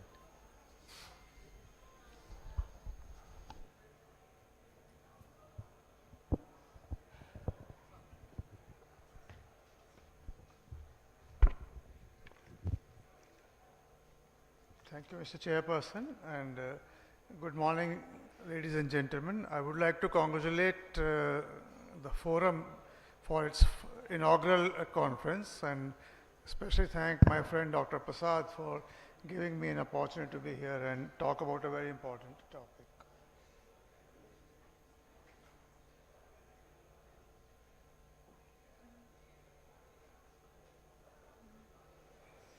I'll operate the slides myself. Huh?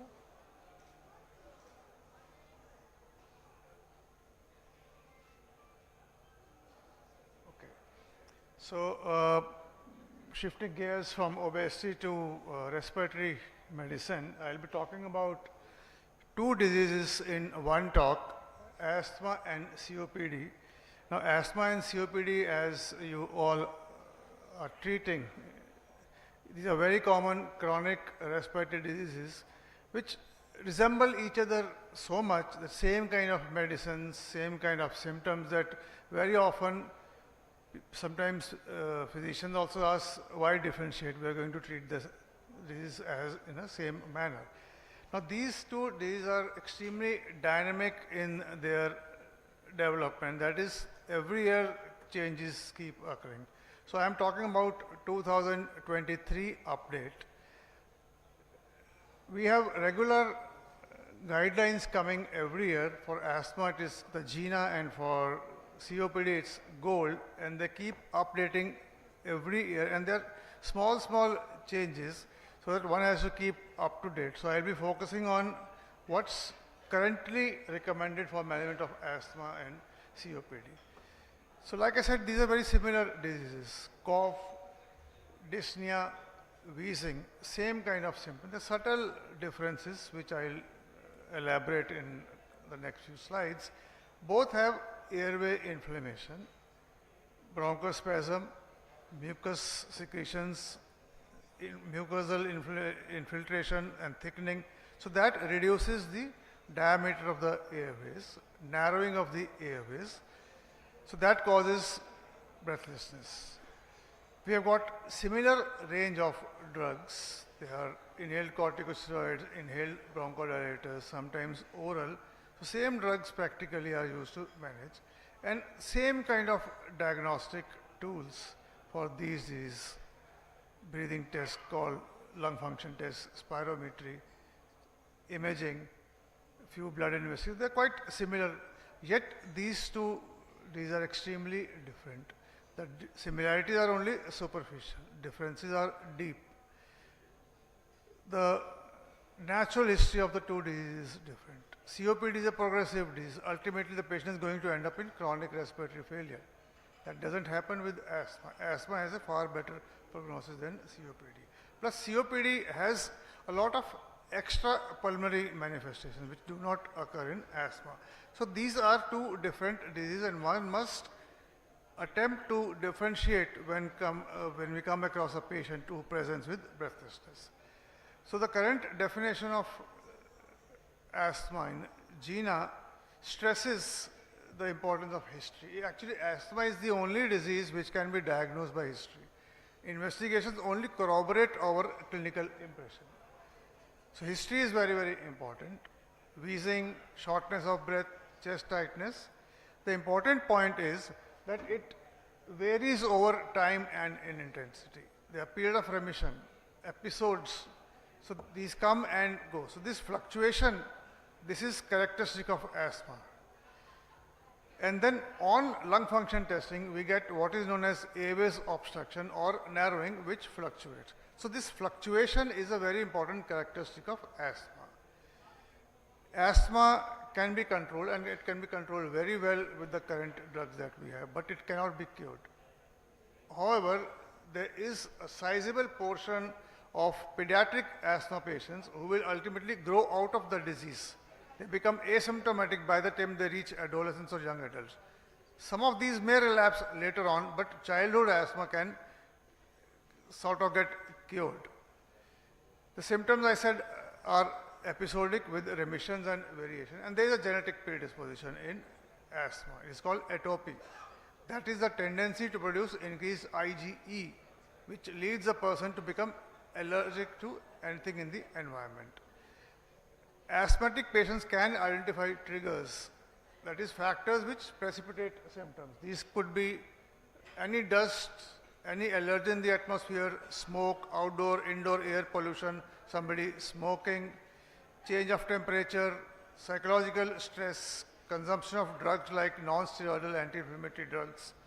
A word of caution here, some patients of asthma react very badly to simple painkillers, the NSAIDs, can cause fatal asthma. So if that kind of history is there, one must clearly label on the prescription that this patient is sensitive to painkillers, can kill the patient. COPD has also been defined in the recent GOLD guidelines with same symptoms, but the difference in COPD symptoms is that it is typically exertional. These are not episodic symptoms like asthma, these are exertional symptoms. So COPD patients have dyspnea on exertion.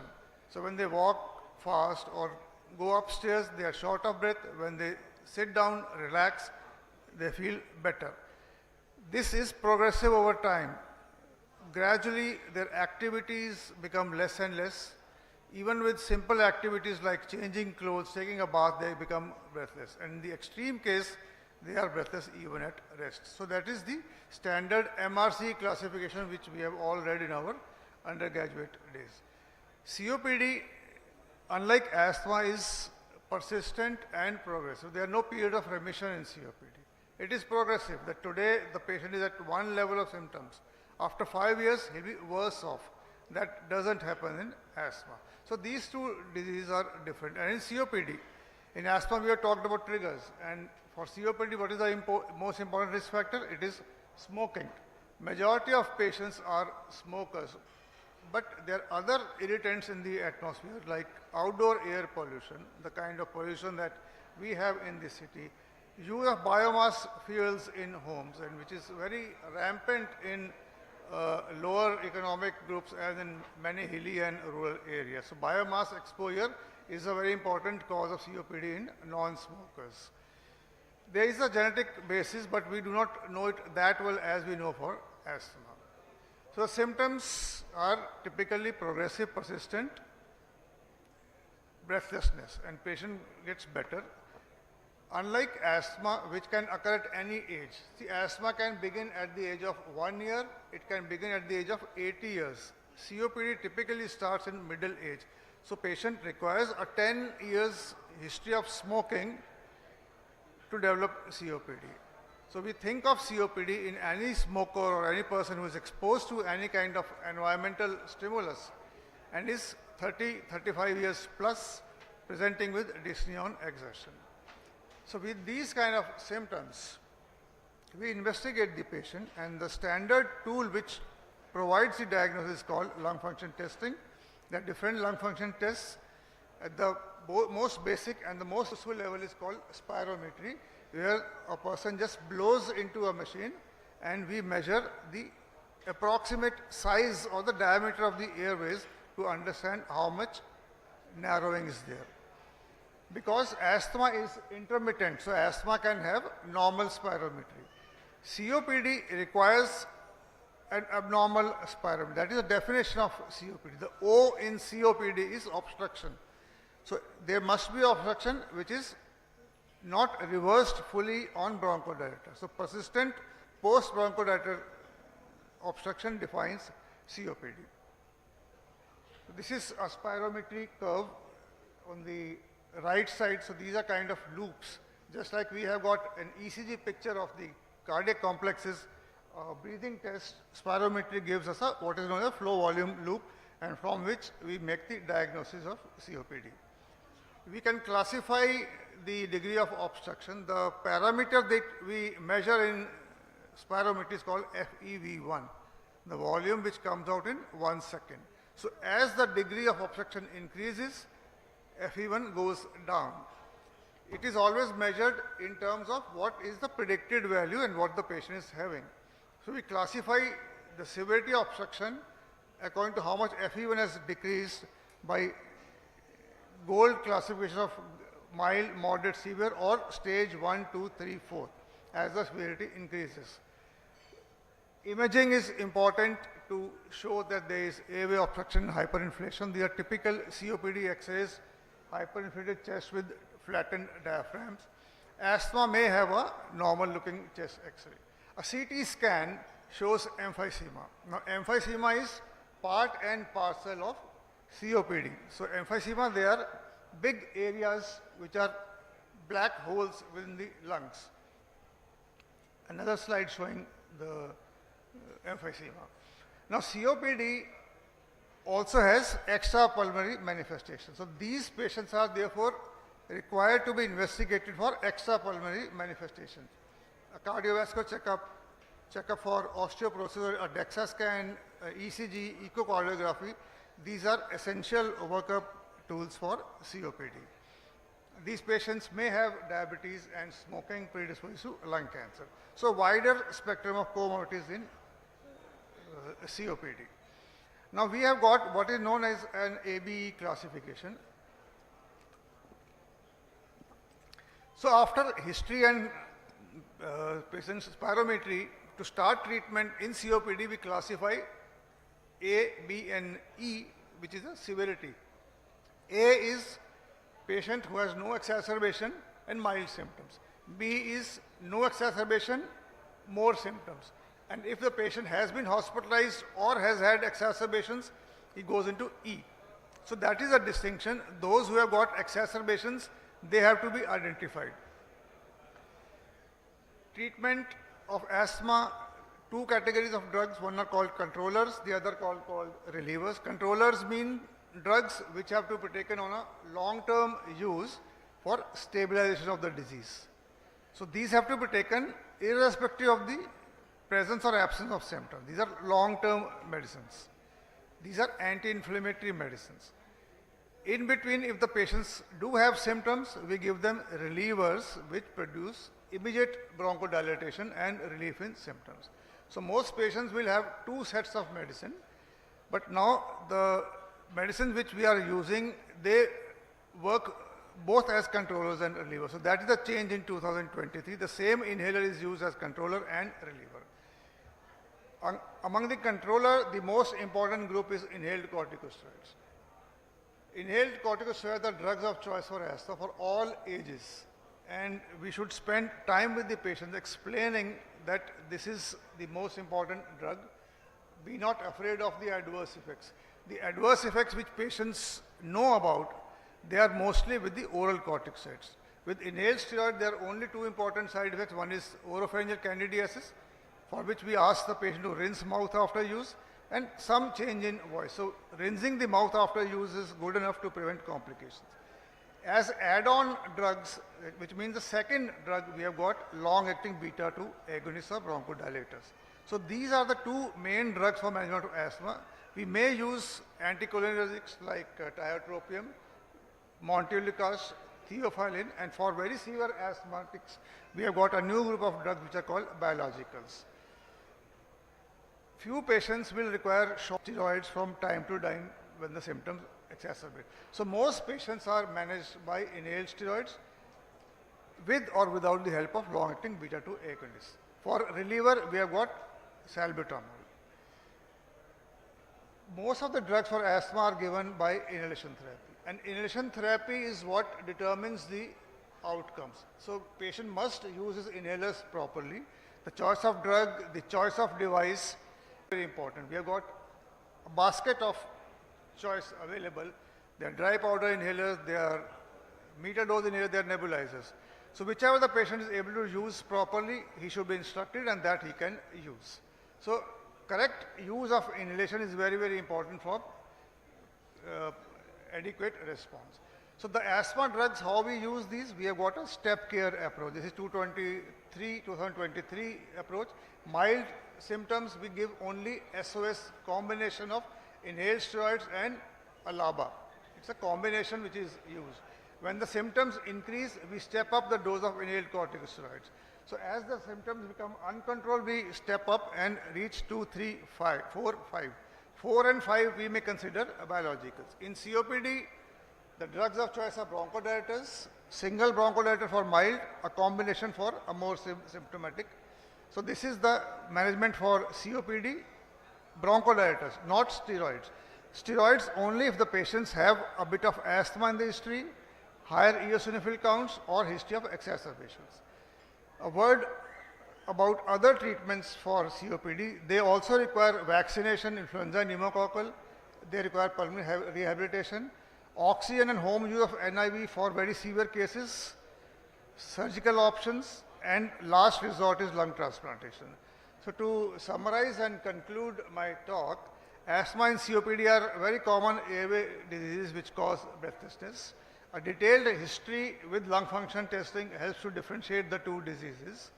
Differentiation is vital because treatment strategy, natural history, and prognosis of the two diseases are very, very different. So we must differentiate what we are treating, treat asthma as asthma, COPD as COPD.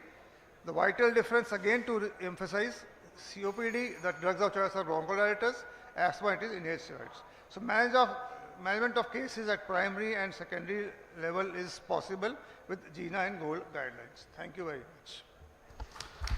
Thank you very much, Dr. S.K. Chabra. Those who want to ask question, please meet him at the time of lunch. Thank you. Now I will request Dr. Dinesh Khullar to speak on common mistakes in the management of CKD. So the floor is yours.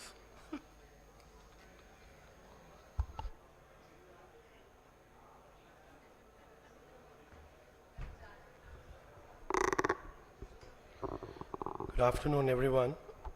At the outset, my sincere thanks to the organizing committee for this wonderful opportunity. My request, please bear with me for my bad throat today. But I couldn't have let down my dear friend, Dr. Prasad, just because I had a bout of sore throat. The topic is very important and relevant as far as I am concerned as a nephrologist, because we do come across many common mistakes being committed while we are managing day-to-day common ailments in our patients who could be having additional chronic kidney disease. So maybe over the next 15 minutes, I would try to recapitulate. I know everyone has this basic knowledge. It's more of recapitulation so that all of us end up making fewer mistakes, because we all know to err is human, but then ignorance is bliss. But when you repeatedly make the same, even after having committed blunders, I don't think you should be exonerated. So why these happen is because the patients of CKD are at increased risk of harm because of so many confounding factors. They are exposed to multiple caretakers, multiple therapeutic intervention, and it is a very common practice to come across mistakes and blunders having been committed. And I'm not saying coming from a nephrologist, I will say even it can happen with a nephrologist. I don't think I may not have made some of these mistakes, but yes, we need to educate each other so that fewer are made. So why they happen? Because as you can see here, chronic kidney disease is sitting in the middle, but this patient has so many things revolving. The multiple medications, the poor literacy of these patients, the risk of hypoglycemia as diabetes advances and they stick on to their time-tested schedule. So ultimately it leads to lapses in safety. And I have a few important and common mistakes which are repeatedly made and noticed, and hopefully this will send a very important message today. But before that, what happens? Now, on one hand, a patient with chronic kidney disease should not receive the doses which are normal for a person with normal renal function. That means the need for dose adjustment. On the other hand, we have to be mindful of the fact that many and possibly a whole lot of drugs can have a potential of nephrotoxicity, be it AKI or nephrotic syndrome or even rapidly progressive renal failure. So it doesn't come as a surprise when people here noticed that 1/3 of very controlled environment patients had a risk of inappropriateness of drug dosaging. And this is coming from Medicare enrolled patient population. But I think if you add on to some degree of complacency, we know that at least 50 to 60% of the times we could be awfully wrong, and the patient is the sufferer. The special reference in this particular study was made to these drugs, and I would now like to draw your attention, ladies and gentlemen, this is an important slide. These are the drugs which we prescribe day in and day out. Look at how wrong can we go if given in a patient with chronic kidney disease. Allopurinol, atenolol, digoxin. One must remember the dose of digoxin in a patient with advanced chronic disease is just half a tablet on alternate days. Look at what can happen. We all know about digitalis toxicity. We all know about what can happen to the patient's heart. But look at the dose modification required with digoxin. Quinolones, beta blockers, trimethoprim, whole lot of drugs were way off the target when they were analyzed. Now, only a few examples. Let me first draw your attention to where we go wrong in terms of acyclovir. All of us are prescribing acyclovir or valacyclovir because we know herpes, both zoster and simplex, are very, very common. Now, let me draw your attention to a patient on hemodialysis and how wrong can we go. She presented to the emergency after she had been prescribed 500 milligrams twice a day of valacyclovir. I mean, it may seem nothing wrong in that, but remember, this is a patient on hemodialysis. Came in a stuporous condition, almost comatose. First dialysis, not much of difference. Second dialysis, little better. Third dialysis, finally on day 5, could be discharged with a return to baseline. A patient who had presented encephalopathy with just 500 BD of valacyclovir. And this doesn't hold true only in patients with end-stage kidney disease on dialysis. Even patients with stage 4 or 5, not on dialysis, can experience similar kind of neurotoxicity with acyclovir or valacyclovir, because they are really eliminated and there's a potential for huge potential for toxicity. And that is why, remember, the dose of acyclovir in a patient for herpes zoster in a patient who is on dialysis is just 400 milligrams a day, 200 milligrams twice a day. So that is the kind of dose adjustment. We all know we typically give 800 milligrams 5 times a day. But remember, if you're going to give this dose to a patient who is on dialysis, it can play havoc with the patient. Second, which comes to mind, a common mistake again, is baclofen. We use it very often for muscle spasms. We use it for intractable hiccups. Again, look at this patient, a 58-year-old who had spasms and was prescribed a dose as high as 10 milligrams 3 times a day of baclofen, and lands up in emergency with hallucinations, total altered sensorium, confusion, because this patient also was on hemodialysis. He missed one dialysis, that added on to the problem, and additional investigations did not reveal anything. A diagnosis of baclofen-induced encephalopathy was made on dialysis, and in due course of time, patient improved. Even a single tablet of baclofen or dose as low as 2.5 milligrams twice a day can cause a huge problem in our patients who have advanced stages of CKD. And these are the symptoms which all of us are commonly treating. So the patient need not go to the nephrologist for minor ailments. And this is what all of us have to bear in mind while treating these patients. Another rather innocuous drug, levosulpiride, we use it so very often, but if given in the presence of advanced CKD, as in this patient, for about 8 months, this patient was taking levosulpiride 75 milligrams per day. The dose was escalated from 25, look at what happens. Over 8 months, extra pyramidal symptoms. And we have a term called levosulpiride induced movement disorders. It took almost 10 months that the patient improved after levosulpiride was stopped. So means if you have given your patient levosulpiride chronically, the symptoms may be subtle, and once they are significant enough, it may take months before they disappear. Again, anti-epileptics. Now, we need to be very careful. As nephrologists, we are very happy using sodium valproate. Obviously, not a great choice in patients with liver disease, but all other drugs can cause trouble. They can have interaction, and we are in trouble often, not just in CKD, but in patients post-transplantation as well. Azoles, another.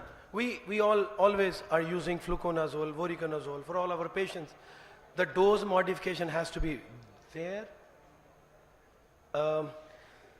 There is significant dose modification required, as you can see with fluconazole, also with voriconazole, although we are quite okay when you're using echinocandins. Anti-tubercular, all of us in India invariably will be prescribing anti-tubercular drug. The caution there in patients with chronic kidney disease is when it comes to isoniazid and rifampicin, fortunately no dose modification is required, but when it comes to pyrazinamide or ethambutol, please keep it in mind that there could be a need for a significant dose reduction. Otherwise, you can come across a very high incidence of ocular toxicity with ethambutol if you forgot to modify the dose of both of ethambutol. And similarly, the risk would be quite high with pyrazinamide as well if used in the similar dose. Now, there are a few other drugs. Now, the list is exhaustive, we all know that. So the whole idea today was picking up those which were influencing our patients even more. When it comes to the dose modification of the commonly prescribed drugs, as you can see here, with enalapril, with lisinopril and ramipril, you must reduce the dose of these antihypertensive drugs as the CKD stage advances. Otherwise, the risk of toxicity will be quite significant. Same holds true about another commonly prescribed antihypertensive, the time-tested atenolol, needs lot of dose modification, and so does bisoprolol as well. But atenolol is notorious. Please do not fall in the trap of bradyarrhythmias if you have used a normal dose of atenolol in a patient with advanced chronic kidney disease. Similarly, with the diuretics, furosemide, torsemide is fine, but when it comes to potassium sparing, you should be very, very cautious because of the risk of hyperkalemia associated with potassium sparing diuretics. We all know, and I think this house probably needs no further discussion around the dose modification of anti-diabetics. I can skip and we can have some discussion revolving around, because I'm quite well aware that we all know that the dose of metformin has to be reduced, the dose of sulfonylureas has to be reduced because there's a very significant risk of hypoglycemia. So many times the diagnosis of chronic kidney disease is made when a patient without any other reason comes to you with severe hypoglycemia. That's your alert towards the possibility of. Another important thing, the statins. Atorvastatin needs no dose modification, but rosuvastatin as well as simvastatin do need a lot of dose reduction. So please do remember, so this is something which all of us are prescribing day in and day out. Rosuvastatin should be prescribed with caution to patients with advanced chronic kidney disease. That's the difference between atorva and rosuvastatin. Now, coming on to the important things. Allopurinol, we are all using on a daily basis, needs dose modification. Gabapentin, the patient with more advanced CKD or requiring dialysis, if given a standard dose of gabapentin of 300 milligrams, OD to TDS will become unconscious within 2 or 3 days if the dose is not modified. Similar holds true about ranitidine, the dose should be modified. Of famotidine, the dose should be modified as the disease progresses or CKD degree advances. About the newer anticoagulants, we have safety factor of apixaban in patients with more advanced CKD, but there again you need to reduce the dose of apixaban to 2.5 milligrams twice a day. We should avoid these laxatives in patients with CKD because they contain magnesium, which can cause magnesium toxicity. We should be aware of the various drugs. I will not go into the details of the drugs which can cause pre-renal azotemia or acute tubular injury or acute interstitial nephritis or some kind of crystalline nephropathies. But it is our duty to make sure that we do not prescribe anything in ignorance, and we should check the GFR of the patient to dose the drug appropriately. Now a word about the 3 new agents which we are all using quite excitedly over the last few years. When it comes to ARNI in the usage of HFrEF, heart failure with reduced ejection fraction, no dose modification required if the patient has normal GFR or mildly impaired GFR of over 50 mils per minute. But when it comes to more advanced, you can start with just 25 milligrams twice a day, but you can escalate to the maximally tolerated dose, which is 200 milligrams twice a day, if your patient's blood pressure and potassium allows. Same about SGLT2 inhibitors. We have now realized we can go very low on the GFRs. We never thought they will work below GFR of 45. Now they can work as per EMPA kidney even when the GFR is 20. So nothing stops us. Even lower down, they may lose their efficacy, but there is no harm trying if you have that in mind. Similarly, a great drug available to us called finerenone, which has made a huge impact in the way we treat our patients with chronic kidney disease, trying to slow down their rate of progression. We should watch for potassium, but be very sure that you can continue. So to summarize, polypharmacy is often required in our patients in chronic kidney disease. Many medications are eliminated renally, and you have to be mindful of this when you prescribe these drugs so that you are able to adjust the doses appropriately and avoid very common medication errors. So these were the common mistakes which I as a nephrologist have noticed over the last few years. I really wanted to highlight so that we all are wiser, and we need to educate each other so that there is a lesser tendency of making these human errors. Thank you very much. Thank you, Dr. Khullar, for very, very informative presentation. So we will have Q&A at the end of this in the lunch as per our collective decision. Our next session is on a very challenging subject, that is evidence-based medicine practice. We keep on hearing about that since last 1 decade. It is very challenging, in fact, to practice evidence-based medicine in India, a developing country. And for this, I invite Professor Kameshwar Prasad,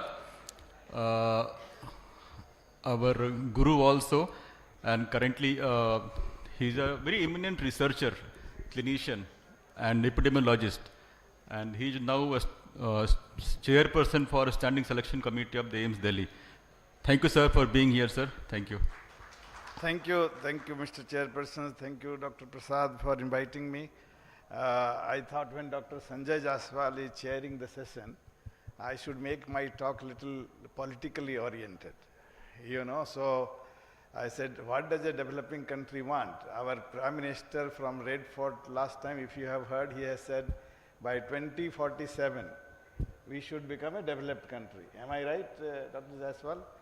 So, this was 1 hour talk which I gave in Vadodara, but in 15 minutes I thought I will quickly tell you some stories, not make it a very intense discussion. So developing country, when I was a student, I used to see my teachers, they will read books, Davidson, Price, Cecil Loeb, all Western books, and we will follow this. You know that Westerners gave very little attention to our work. Another very you can say, important consideration in developing country is out-of-pocket expenditure is huge. So the question which you might think is, can evidence-based medicine fix this? I'll start with my story.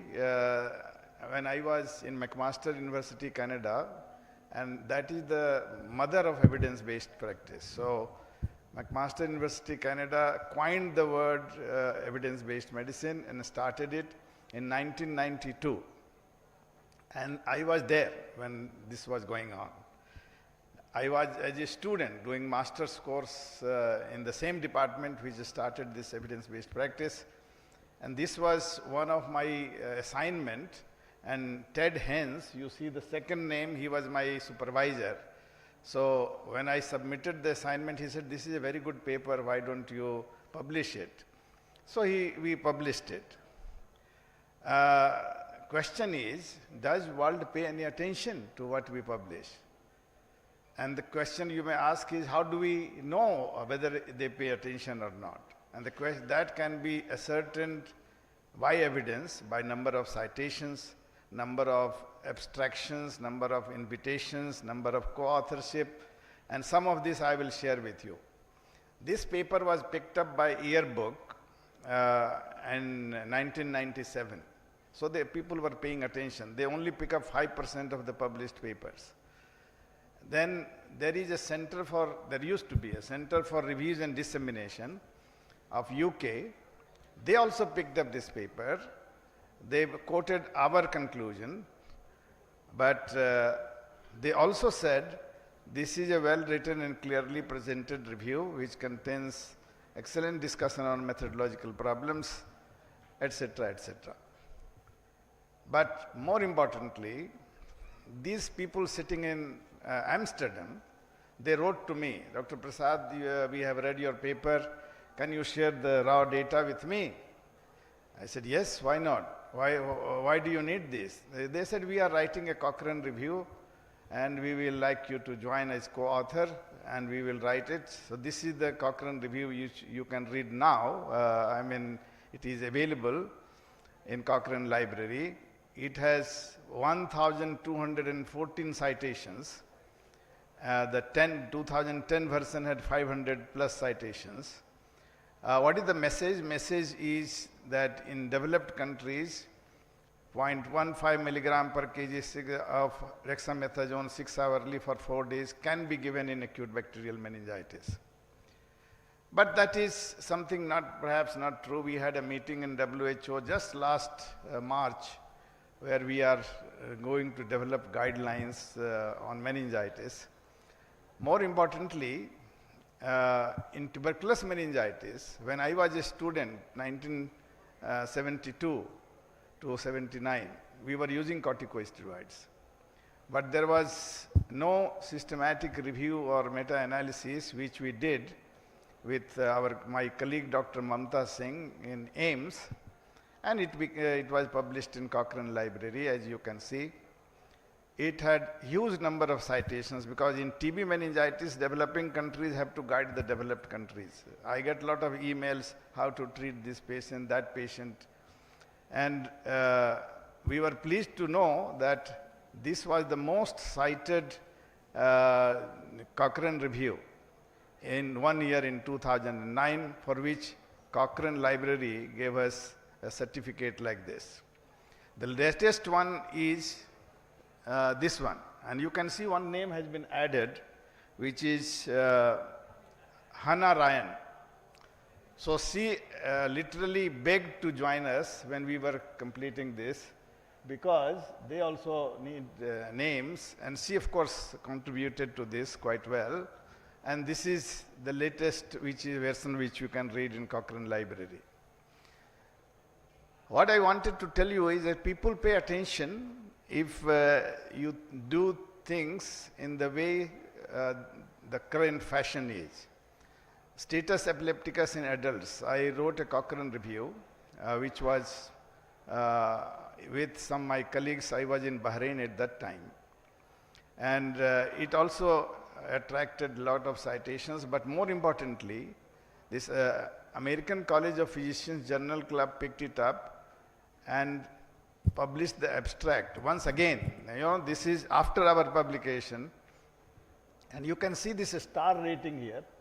Star rating is clinical impact rating. 7 star for emergency medicine, 6 star for neurology. So they do it, star rating is done by a group of people with 2,000 different experts.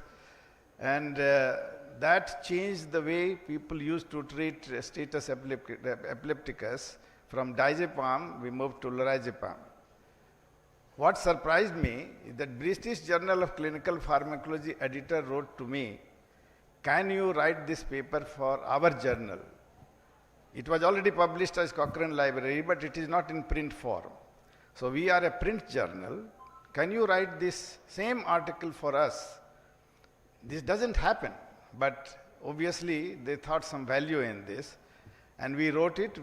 This was published in British Journal as a separate print paper.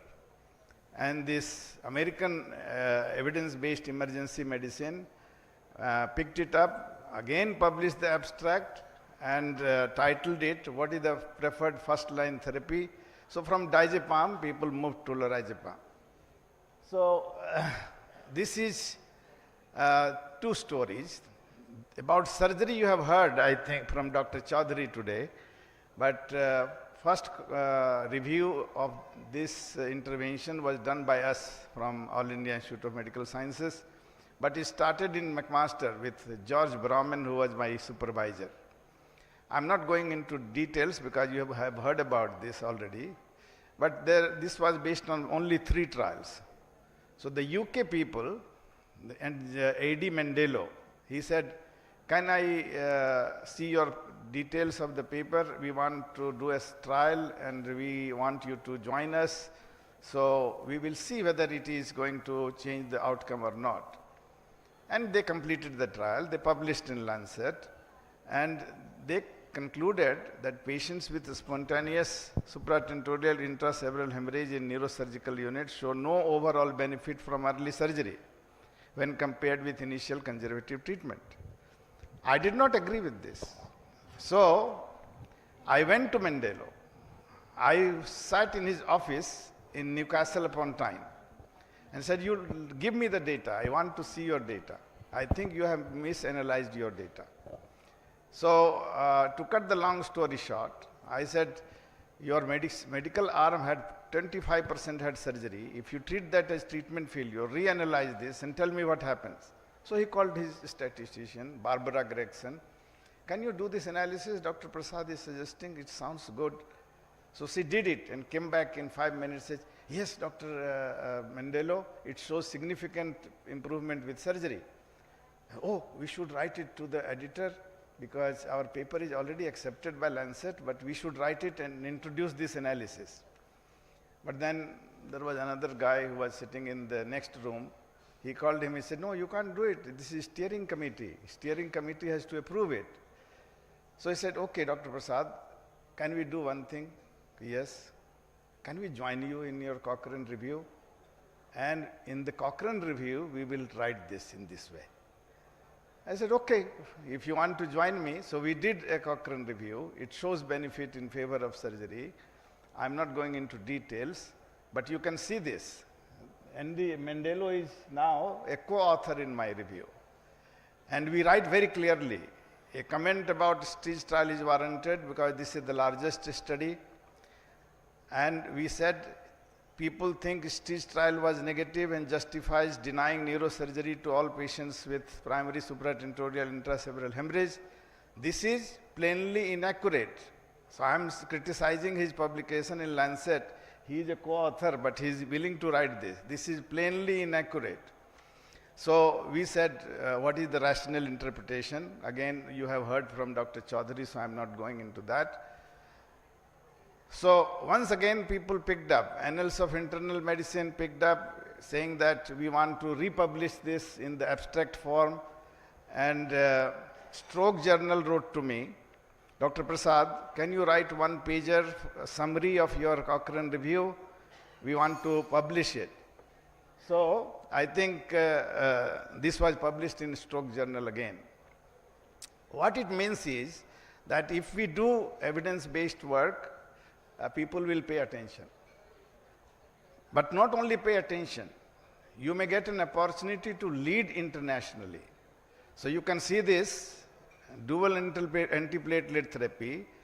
I am the chairperson of a group where there are people from Canada, from Netherlands, from Norway, and I am the chairman of the group who published this dual antiplatelet therapy in transient ischemic attack and minor ischemic stroke. Perhaps all of you are using it now. In minor stroke and TIA, now we give double antiplatelet therapy, both aspirin and clopidogrel. Clopidogrel loading dose 300 milligram followed by 75 milligram per day. Aspirin you can start only with 75 milligram per day. So that is the standard practice now. And what I would like you to see is there are people from all kinds of, there was a patient partner. This is what we don't do. There were 3 patients who were part of this review. And nurse, caregiver partner. These are the unique things which BMJ, of course, insists on this. So that is something which you would like to know. I'll give you one example where it has really made a big difference. All of you know thrombolytic therapy with intravenous alteplase. My senior resident, Dr. Telangana, she wrote a paper with me which is comparing tenecteplase and alteplase. And we said that there is no difference in efficacy and safety between these two. I'm not going into the details. We did a detailed analysis called grade analysis. Why is it important for developing country? Because the cost is 1/3. From 70,000 rupees, you are coming to 22,000 rupees. And with the same effect. Moreover, lot of TPA is wasted because you have to open sometimes 2 vials and half of the vial gets wasted. So we had wasted in AIMS in 11 months for drugs worth 4,37,500 rupees.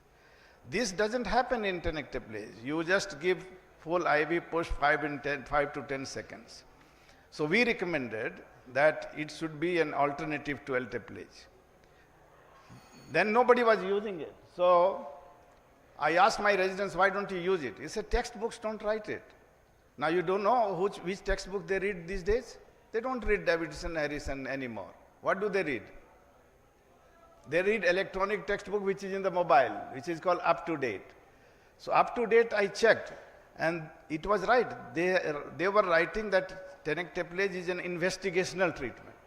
So I wrote to the editor, look here, this is wrong. You say that you write evidence-based recommendation, but this is wrong. You read our meta-analysis. Then he wrote to me that, Dr. Prasad, I am going to look into this. In 3 months, I checked UpToDate, they had changed their recommendation. So that is a thing which American authors also said we can't do easily. And they said that, you see, now they said, although not licensed in US, tenecteplase, there is a moderate to high quality evidence, has similar efficacy and safety to alteplase. But they didn't use it, so they wrote the wrong dose, 0.4 milligram, maximum 90 milligram, they will kill the patients. So I wrote immediately, gentlemen, your dose is wrong. But the very next day they corrected it, because it was a mistake. So later on, other people did meta-analysis from USA. We put it on our guidelines. See, in 2019, Ministry of Health guideline has got this. I was fortunate to be convener of this. Now, in 2022, they wrote, this is a good alternative to alteplase. So Canada is waking up now. So they invited me to write editorial with this Mayo Clinic guy. What I want to say is that India has become first country to market or to authorize use of tenecteplase in the whole world, and now in 2023, rest of the world is following it. So that is the developing country contribution. If all of us work together and use the same methodology which they preach, I think we can be world leader. That is the perspective of developing country. Thank you very much. Thank you, sir, for your genuinely remarkable contribution, globally, not nationally, and representing us in a global platform, in fact, BNJ. So this Thank you. So I think Dr. Jaiswal will be happy that this is something which is very much in line with what our Prime Minister is trying to achieve, isn't it? Yes, sir, your achievements have always been a path-breaking thing. Thank you very much. Thank you, Chairperson and our Speaker. Now I request the Chairperson to honor all the speakers. Dr. Kameshwar Prasad, please come this side, sir. Meanwhile, I would like to call Dr. Shireen to pick the lucky draw for this session. Dr. Hemi Suneja, Dr. S.K. Chabra, and Dr. Dinesh Kullar. And straightaway, because we are slightly late, about 15-20 minutes, so we start the next session also. So next chairpersons are Dr. Dhananjay Kumar, Dr. Dhananjay Kumar. He is a consultant, Carlos Fortis Heart Institute. आपका है ना?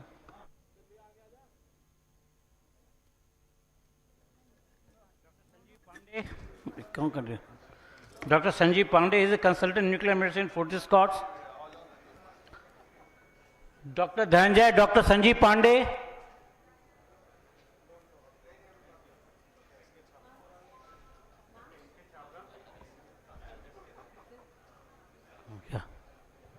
So this session's lucky draw, Dr. Manish Singla. Dr. B.K. Singh. Dr. B.K. Singh is a health director.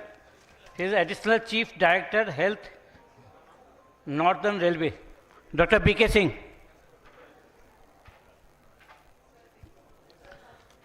I request the chairperson to start the proceedings. And first speaker is Dr. Rahul Chandola.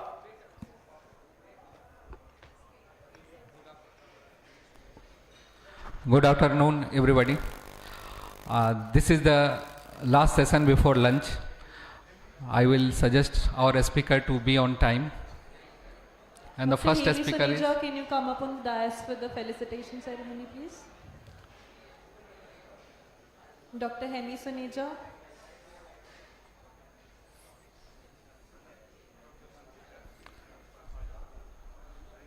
Photo session will लग जाए सारे लोग. Dr. Sanjay Jaswal.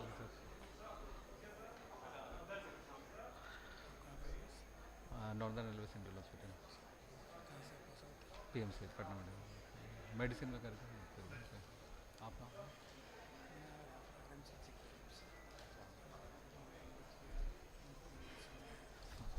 आप शुरू करें. Sorry, I'm left one chairperson. Dr. Chandrasekhar. Dr. Chandrasekhar. He is a very younger brother. He is a consultant cardiologist in Max Hospital, Shalimar Bagh. Dr. Chandrasekhar, please. Okay. Dhananjay नहीं आया. बाहर घूम रहा. So let us start now. Our first speaker is Dr. Rahul Chandola, and he will be enlightening us. Dr. B.K. Singh, Railways. Our first speaker is Dr. Raju Chandola, and he will be speaking on the topic ECMO in heart and lung transplant. Over to Dr. Rahul Chandola.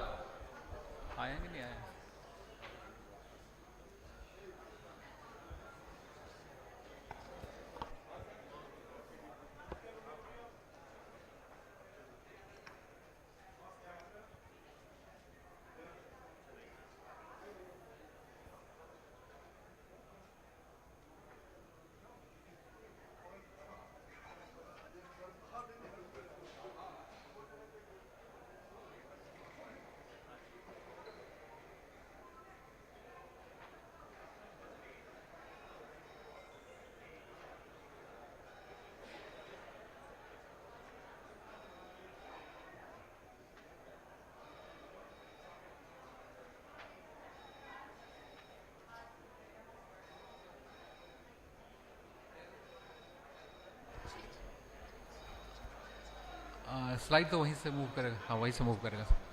अच्छा, किसी को बोलते हैं फिर, ठीक है। There is slight change in the topic. The topic is heart-lung transplant and awards a new era in cardiothoracic surgery. Over to Dr. Chandola, please.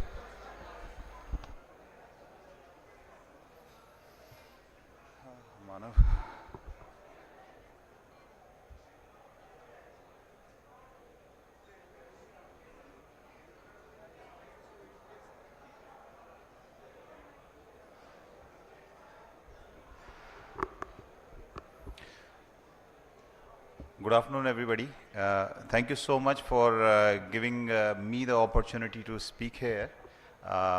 This is a very esteemed group of doctors, specialists, physicians from all across Delhi NCR, and I feel really proud to be part of it. I am Dr. Rahul Chandola. I am a cardiothoracic surgeon, and my training has been in all aspects of cardiac and thoracic surgeries, and I have got specially trained in heart and lung transplants from University of Toronto and University of Alberta. You know, there is a new era which is starting in cardiothoracic surgery, and that's mainly because of the evolution of organ donation programs across the country. As we all know, way back in 2009, the things started in Tamil Nadu, Chennai, when the deceased organ donation program started taking shape. And it evolved to a level where, you know, there used to be like 1 or 2 donations in a year. And now there are up to 25 to 30 donations in a month.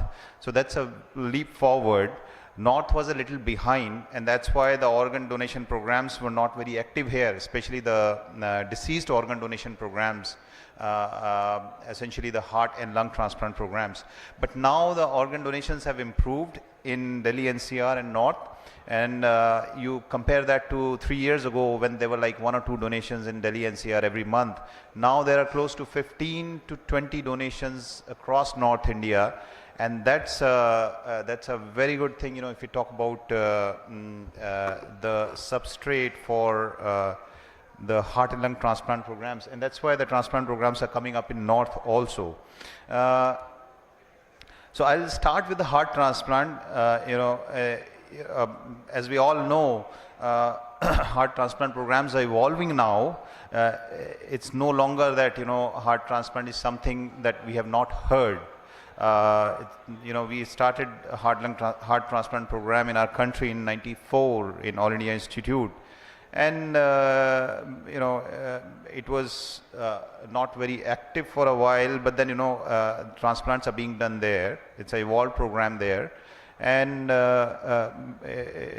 gradually it took shape down south, and now we have at least 15 to 20 centers all across the country who are dedicated to doing heart transplants. So the indications for heart transplant are mainly, you know, there are 2 indications which are the major indications for heart transplant. They are ischemic cardiomyopathy and dilated cardiomyopathy or idiopathic cardiomyopathy. So almost half and half of the patients who undergo heart transplant have either of these 2 etiologies. So these patients essentially have got low ejection fraction and they present with the symptoms of heart failure. If there are 2 or more admissions in last 1 year, that becomes a criteria for referral to the heart transplant, because a patient with low ejection fraction getting admitted with heart failure symptoms is not going to live for long. You know, his 3-year survival is only 40 to 50%. So if this patient is given an option of transplant, he has got a 3-year survival after heart transplant as high as 85 to 90%. So obviously heart transplant is the best option for these patients. If the patient has got features of overt heart failure after maximal medical treatment, these patients should be referred for heart transplant. Or the patient with low ejection fraction, heart failure symptoms, if the PA pressures have started going up along with the right ventricular dysfunction, these are the patients should be referred for the heart transplant. Or if the symptoms, if the features of end organ dysfunction start appearing, like patient is starting to have rise in serum creatinine, or the liver enzymes are going up, bilirubin is going up, patient is having overt features of right ventricular dysfunction, these patients should be referred for heart transplant. So how we do that is, the process has really evolved and is very simple. There is an organization called National Organ Tissue Transplant Organization in Delhi.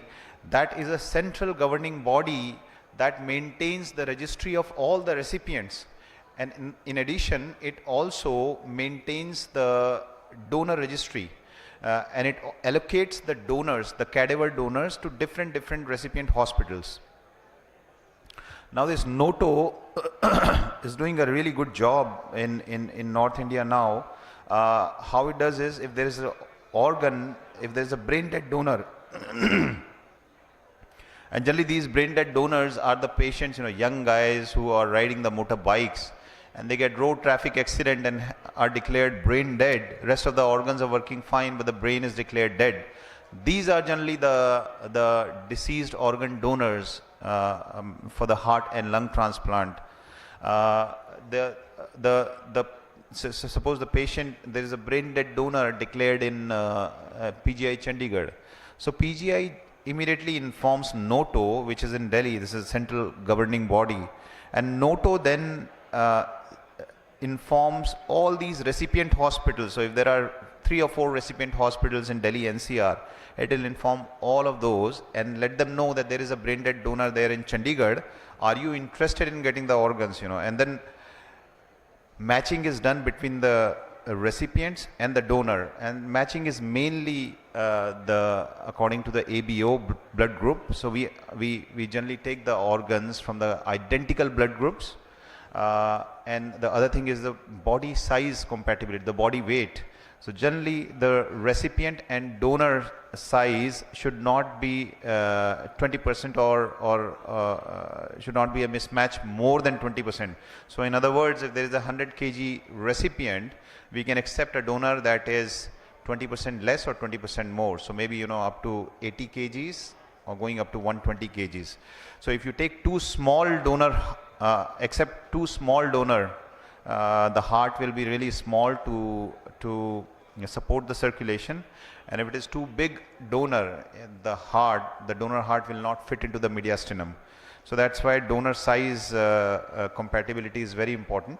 The third thing, which is little different from the liver and kidney transplants, is we don't do the HLA typing of the donor, because there is no enough time. Generally when we are notified, we get only 3 or 4 hours of time. In that time, we cannot get the HLA profile of the donor. So rather what we do is we do the cross match, which is a retrospective cross match. We take the sample from the donor, we bring the sample back to the recipient hospital, and then while the transplant is going on, we do the cross match of the donor and recipient. If the cross match is negative, cross match is positive, then we do other, we apply other methods, like, we will do intensify the immunosuppression, or we may have to do a plasmapheresis and other methods, that are available to deal with these positive cross matches. So this is what we generally take with us, so if the donor is notified in a donor hospital, this is the card that we carry with us. You can see that it has got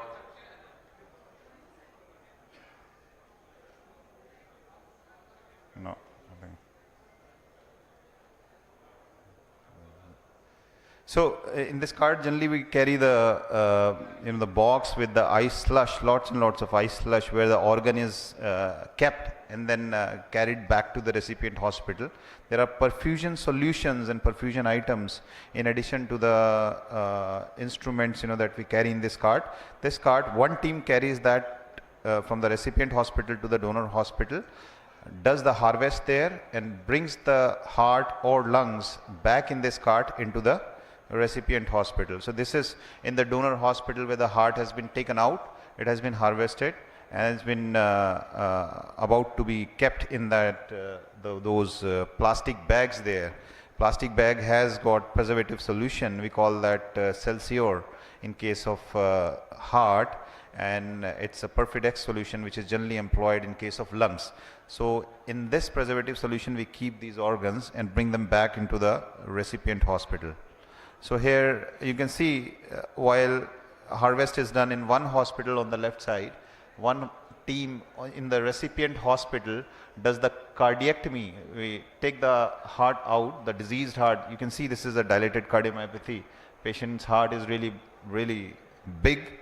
It looks like a bovine heart. So this heart is being taken out by the recipient team, and then the new heart is being implanted. So this is the technical details. There are 5 anastomoses which are done: left atrium to left atrium, the IVC to IVC, SVC to SVC, and the donor PA and donor aorta are anastomosed to the recipient cuffs of PA and aorta. So these are essentially 5 anastomoses in the heart transplant.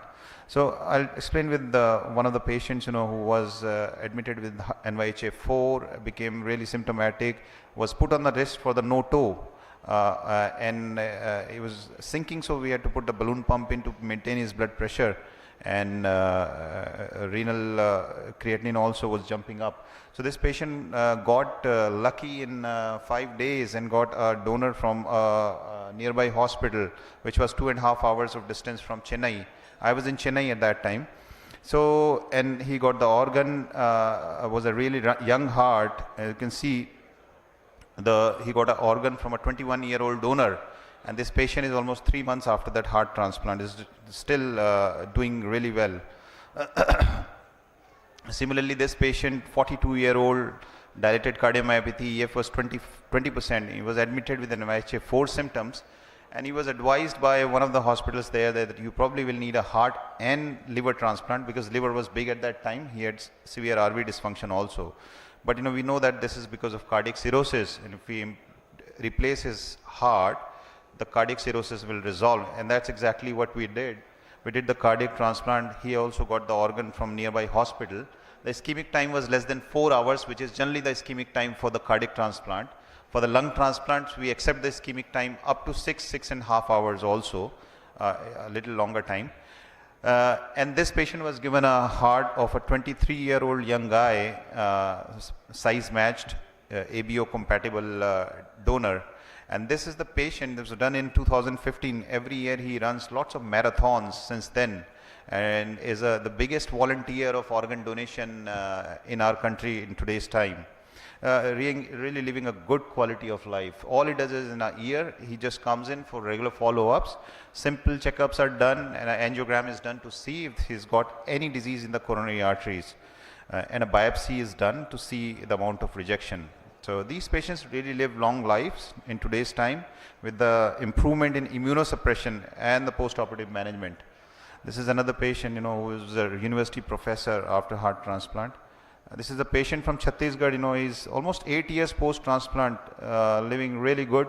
He's a event management guy. He runs from one city to another city to do the varieties of events in state of Jharkhand, doing really well even after 8 years down the line.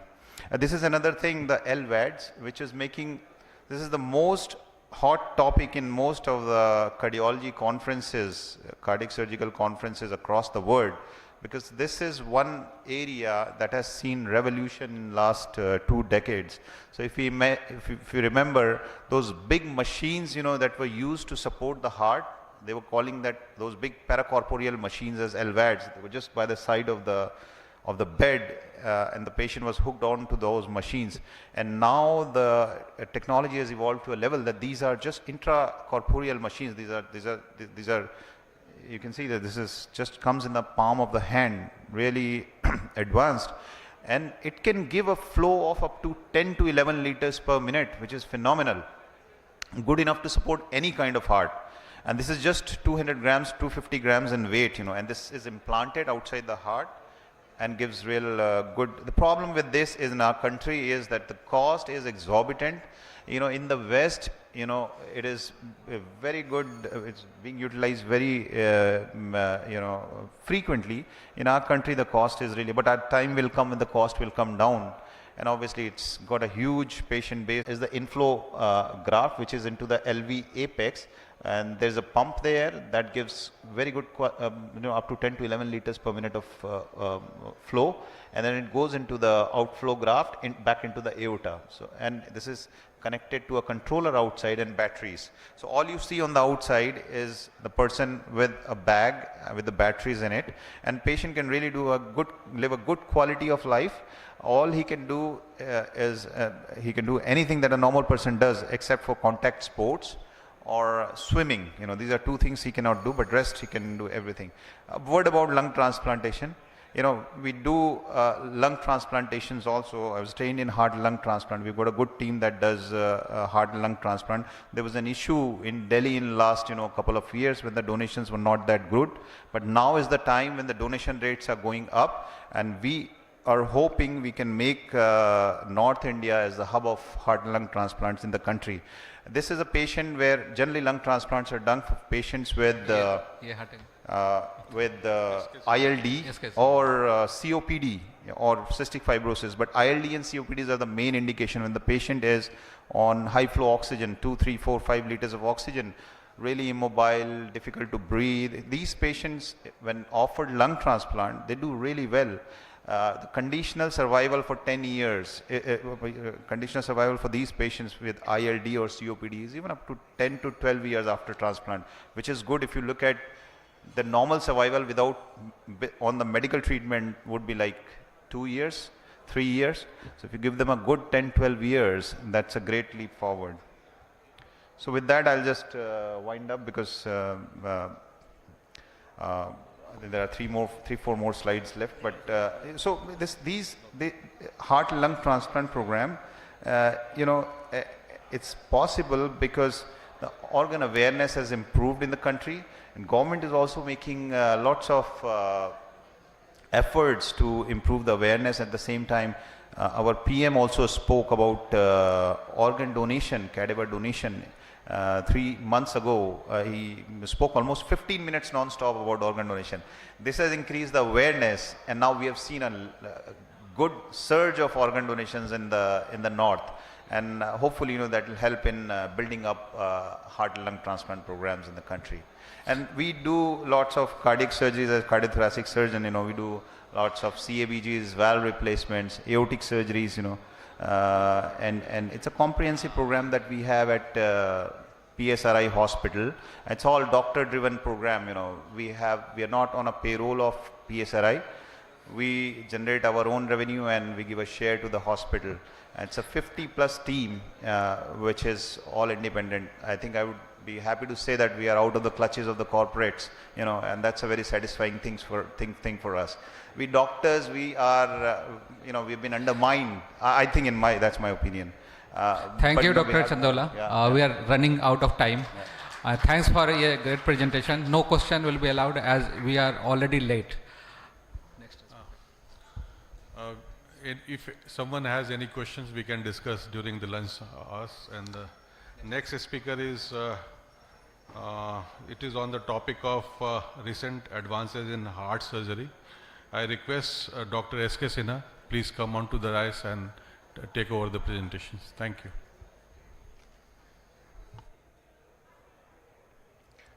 Good afternoon.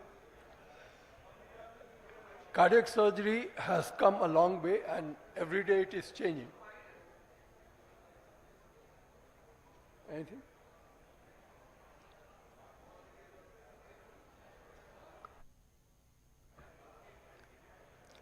So what new we have?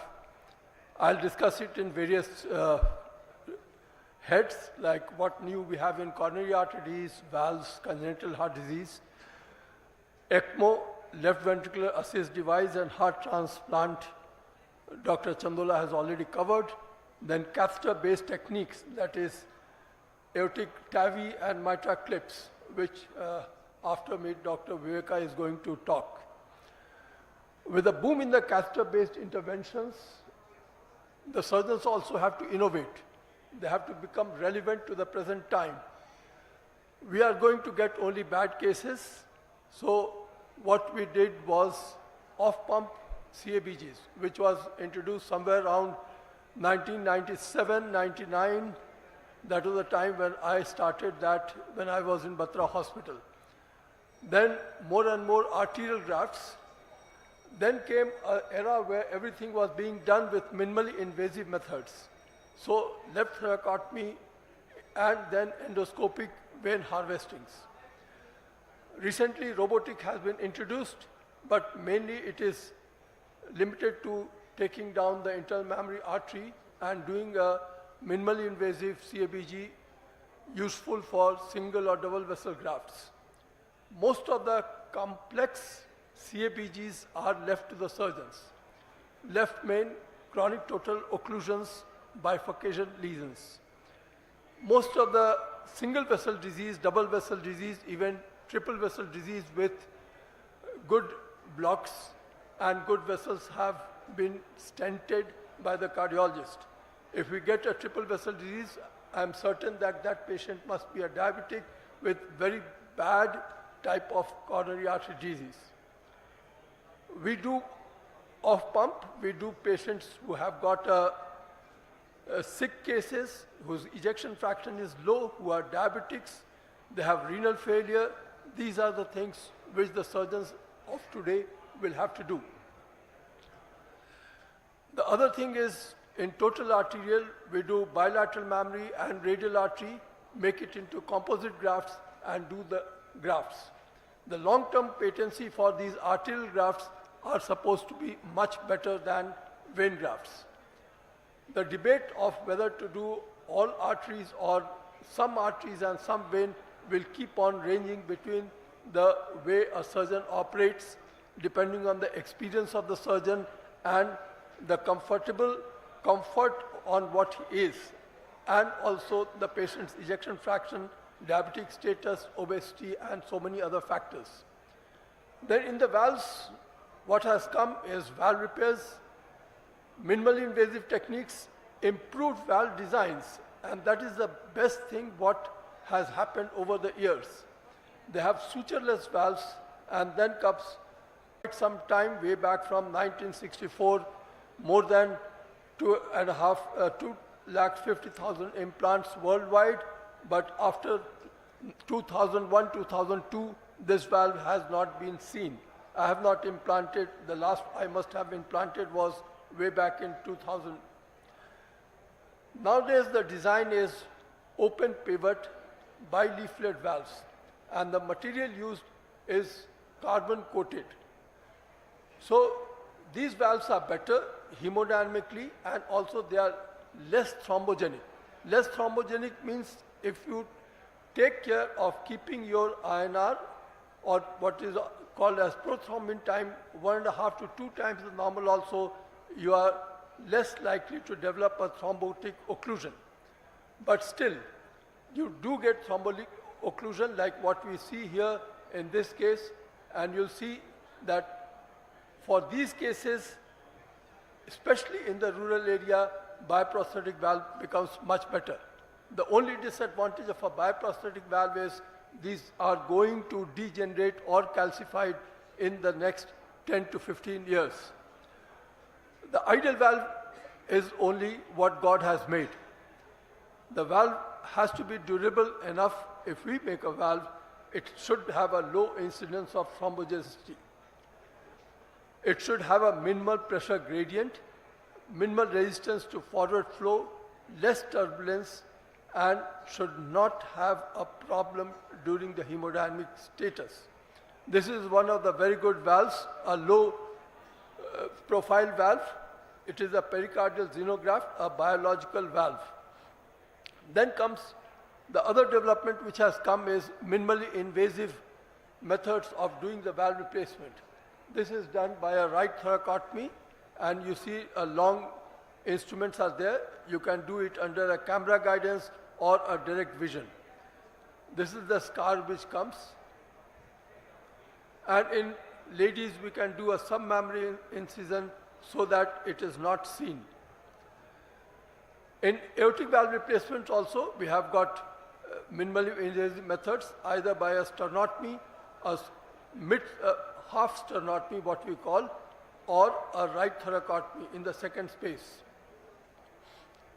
Then coming to the other development which has come is sutureless valves, where it is in a cage, you can take it out and just expand the valve there, like what we do in TAVI. These are the various sutureless valves which are available at present.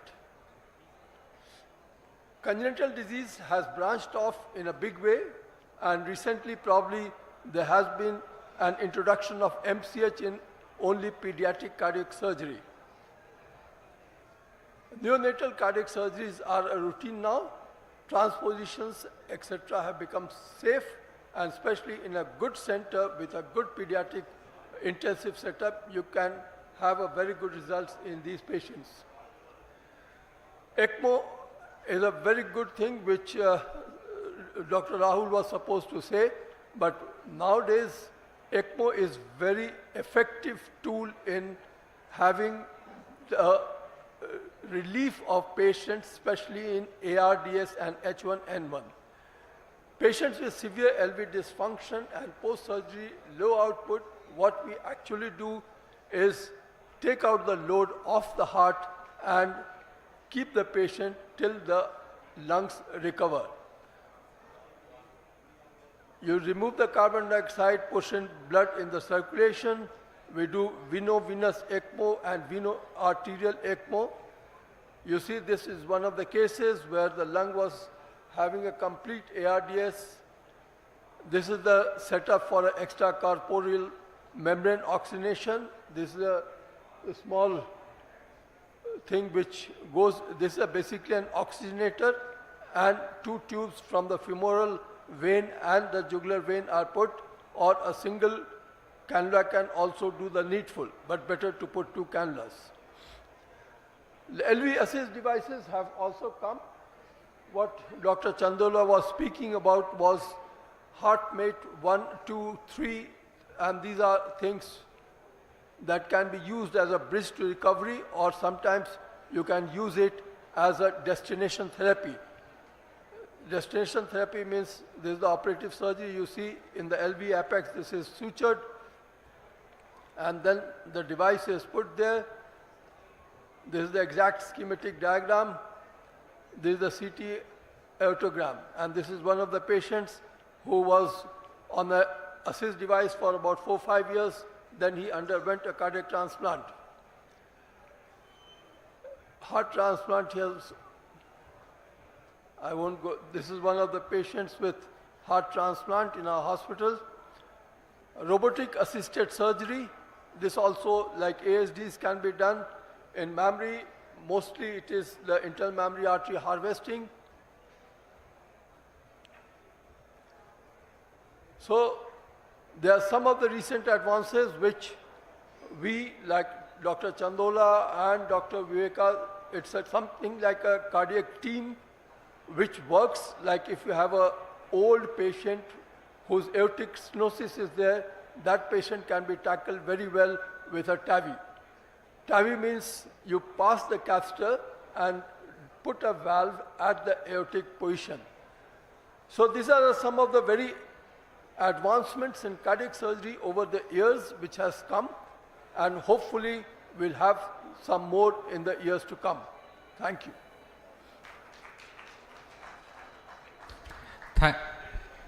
Thanks, Dr. Sinha, for going before time, and it will help to take some questions if the audience have any query. Any question? The topic is very well covered, so there is no question. So I will invite the next speaker, and he is none other than Dr. Viveka Kumar. He is cardiologist in Max Saket, and the topic is TAVI and Mitra cap management of valvular heart disease. in 2023. Over to Dr. Viveka.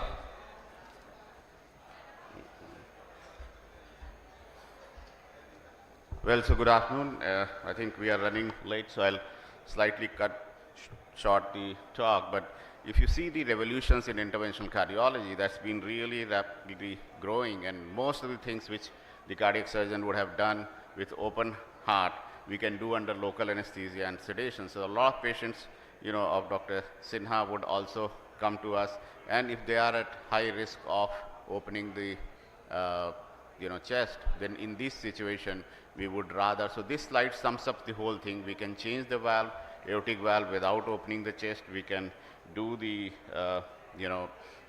you can see this is an implanted valve. We can do a leadless pacemaker. For patients who are at a higher risk of stroke, we can do a, appendix closure.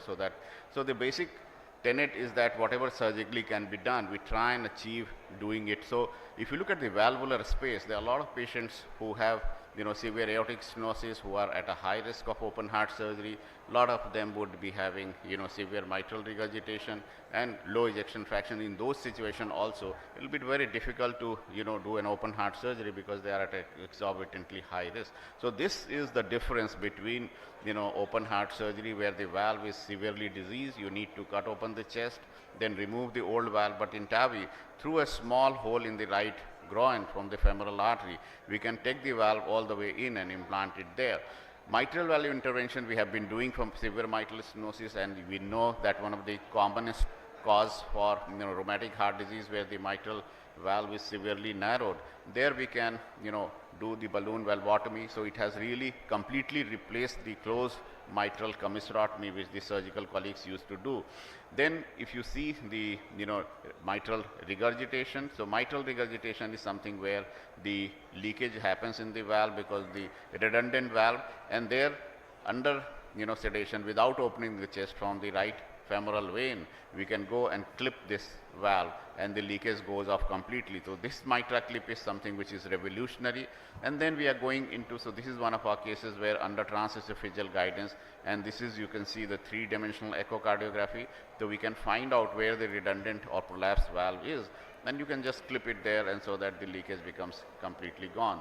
So this is something, a video annotation of the same thing. If you see transesophageal, so this is a procedure which has to be done. Patient is sedated, so this is a moving heart where you can see there is a severe leakage. So the blue jet is the leakage in the valve, and this is a device, so this is a delivery device through which at the tip of that is the Mitra clip attached, and it is all are requested to go inside, please. And we can, inaugural function will start in next 10 minutes. So lunch will be after inaugural function. So don't wait here. Please come in the room. Please come in the room. Please come in the room. Right. So that was a very powerful request. So all of us, you are requested to come inside the room. So, yeah. So sit inside.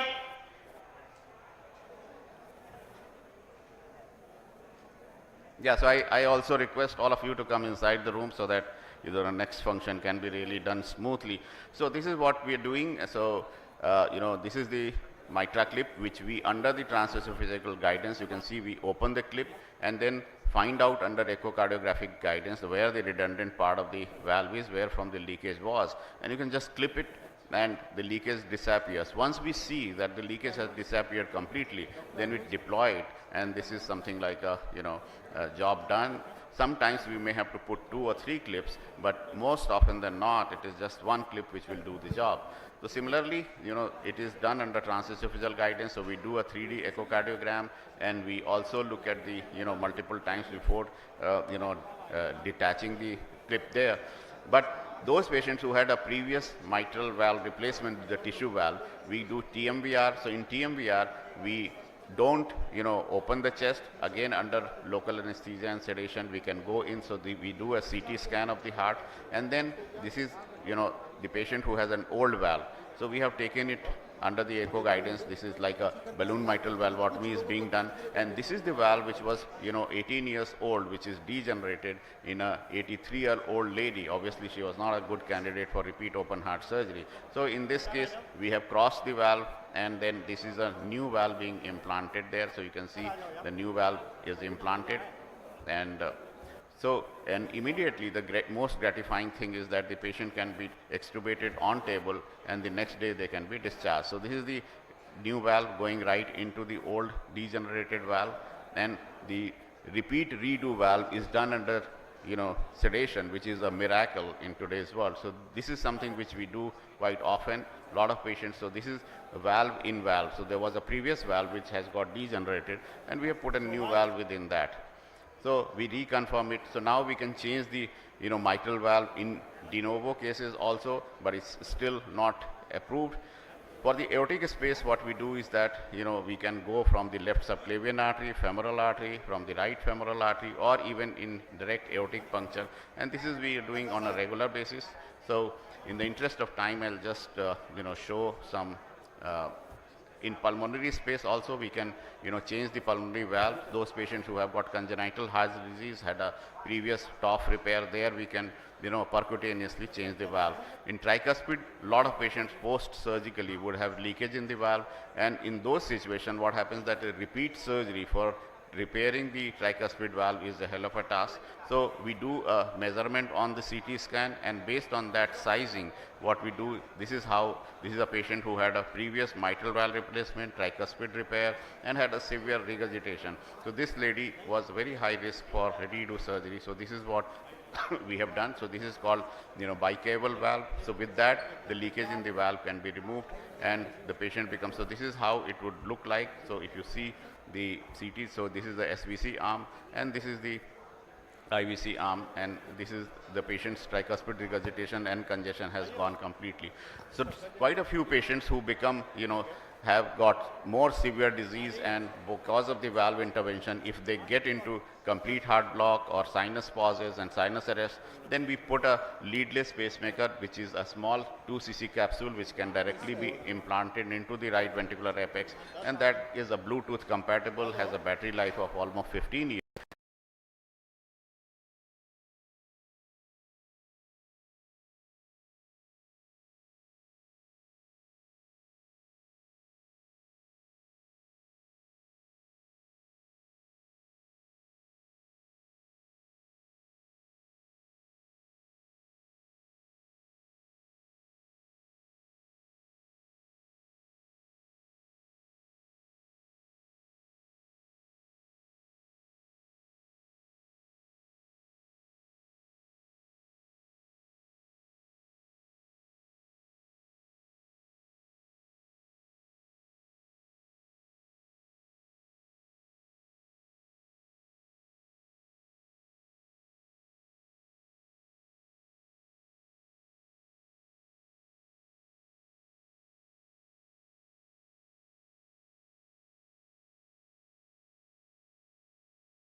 आपसे दरख्वास्त है हमारी मंच पे आए sir.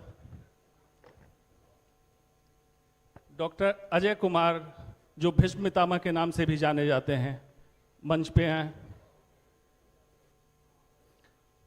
Doctor RK. Sinha, doctor N.N. Jha, doctor Anil J Nayak, doctor Sharad Agarwal, IMA president doctor Sharad Agarwal, IMA honorary secretary doctor Anil J नायक,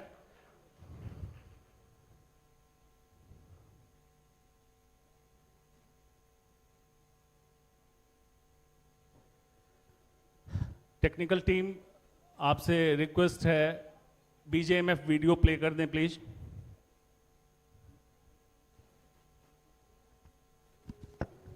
agriculture society की शुरुआत खेती की अति उत्तम उर्वरक मिट्टी शुरू से करिए। उपयुक्त सिंचाई की व्यवस्था,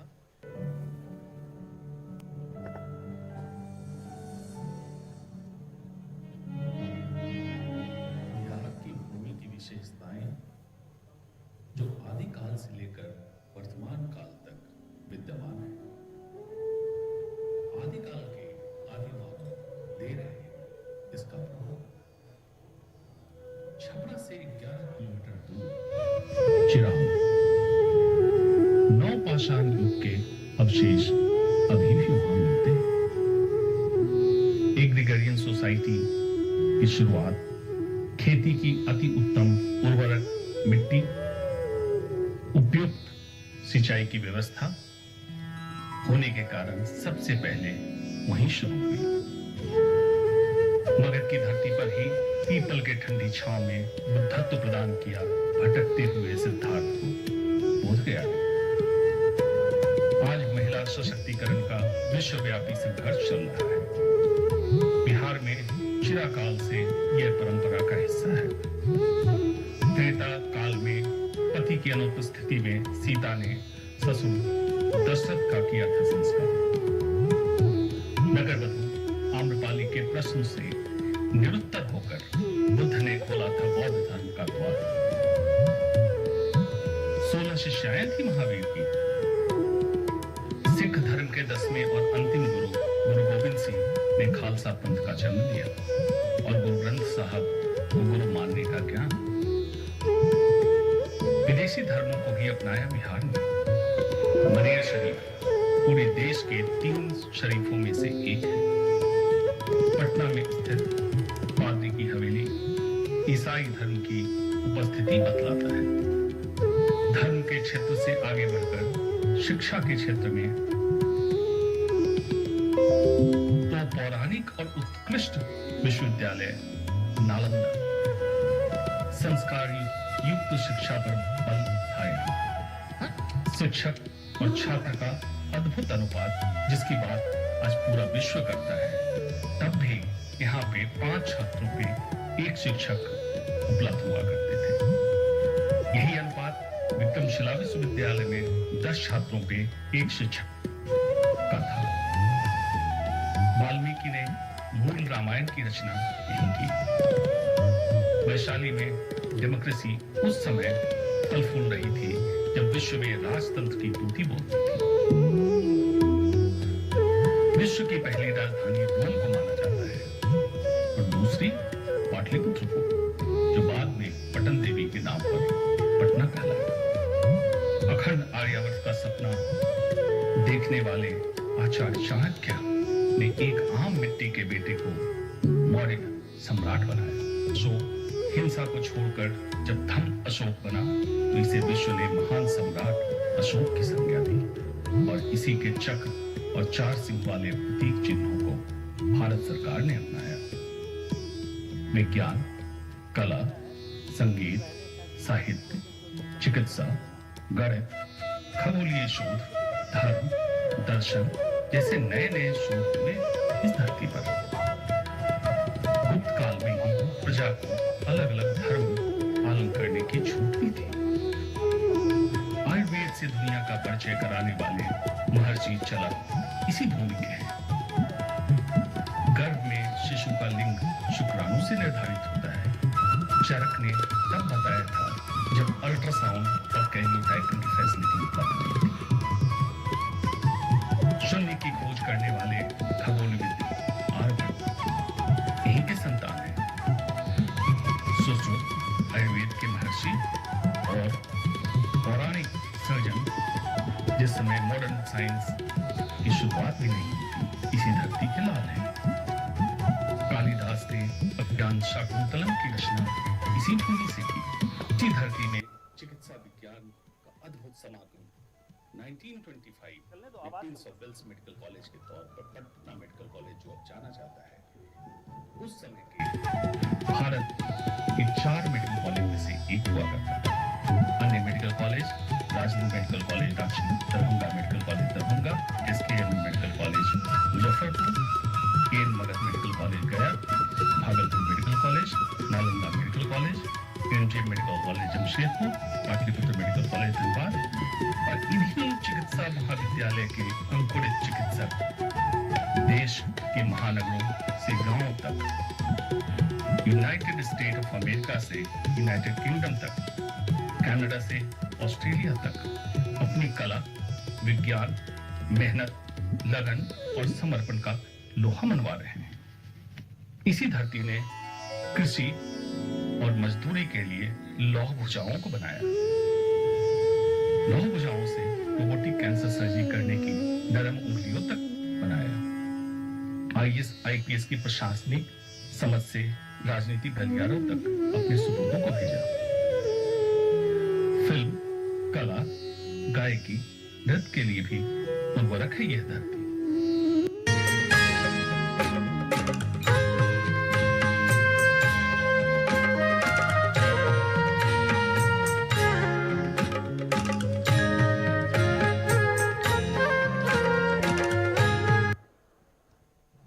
धन्यवाद तकनीकी सहयोगी।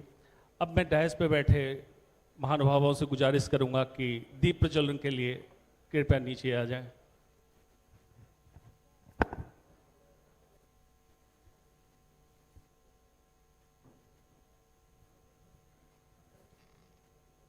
चप्पल जूता खोल लें।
मैं अनुरोध करता हूं डॉक्टर निशिकांत झा आप लोगों का औपचारिक स्वागत करें।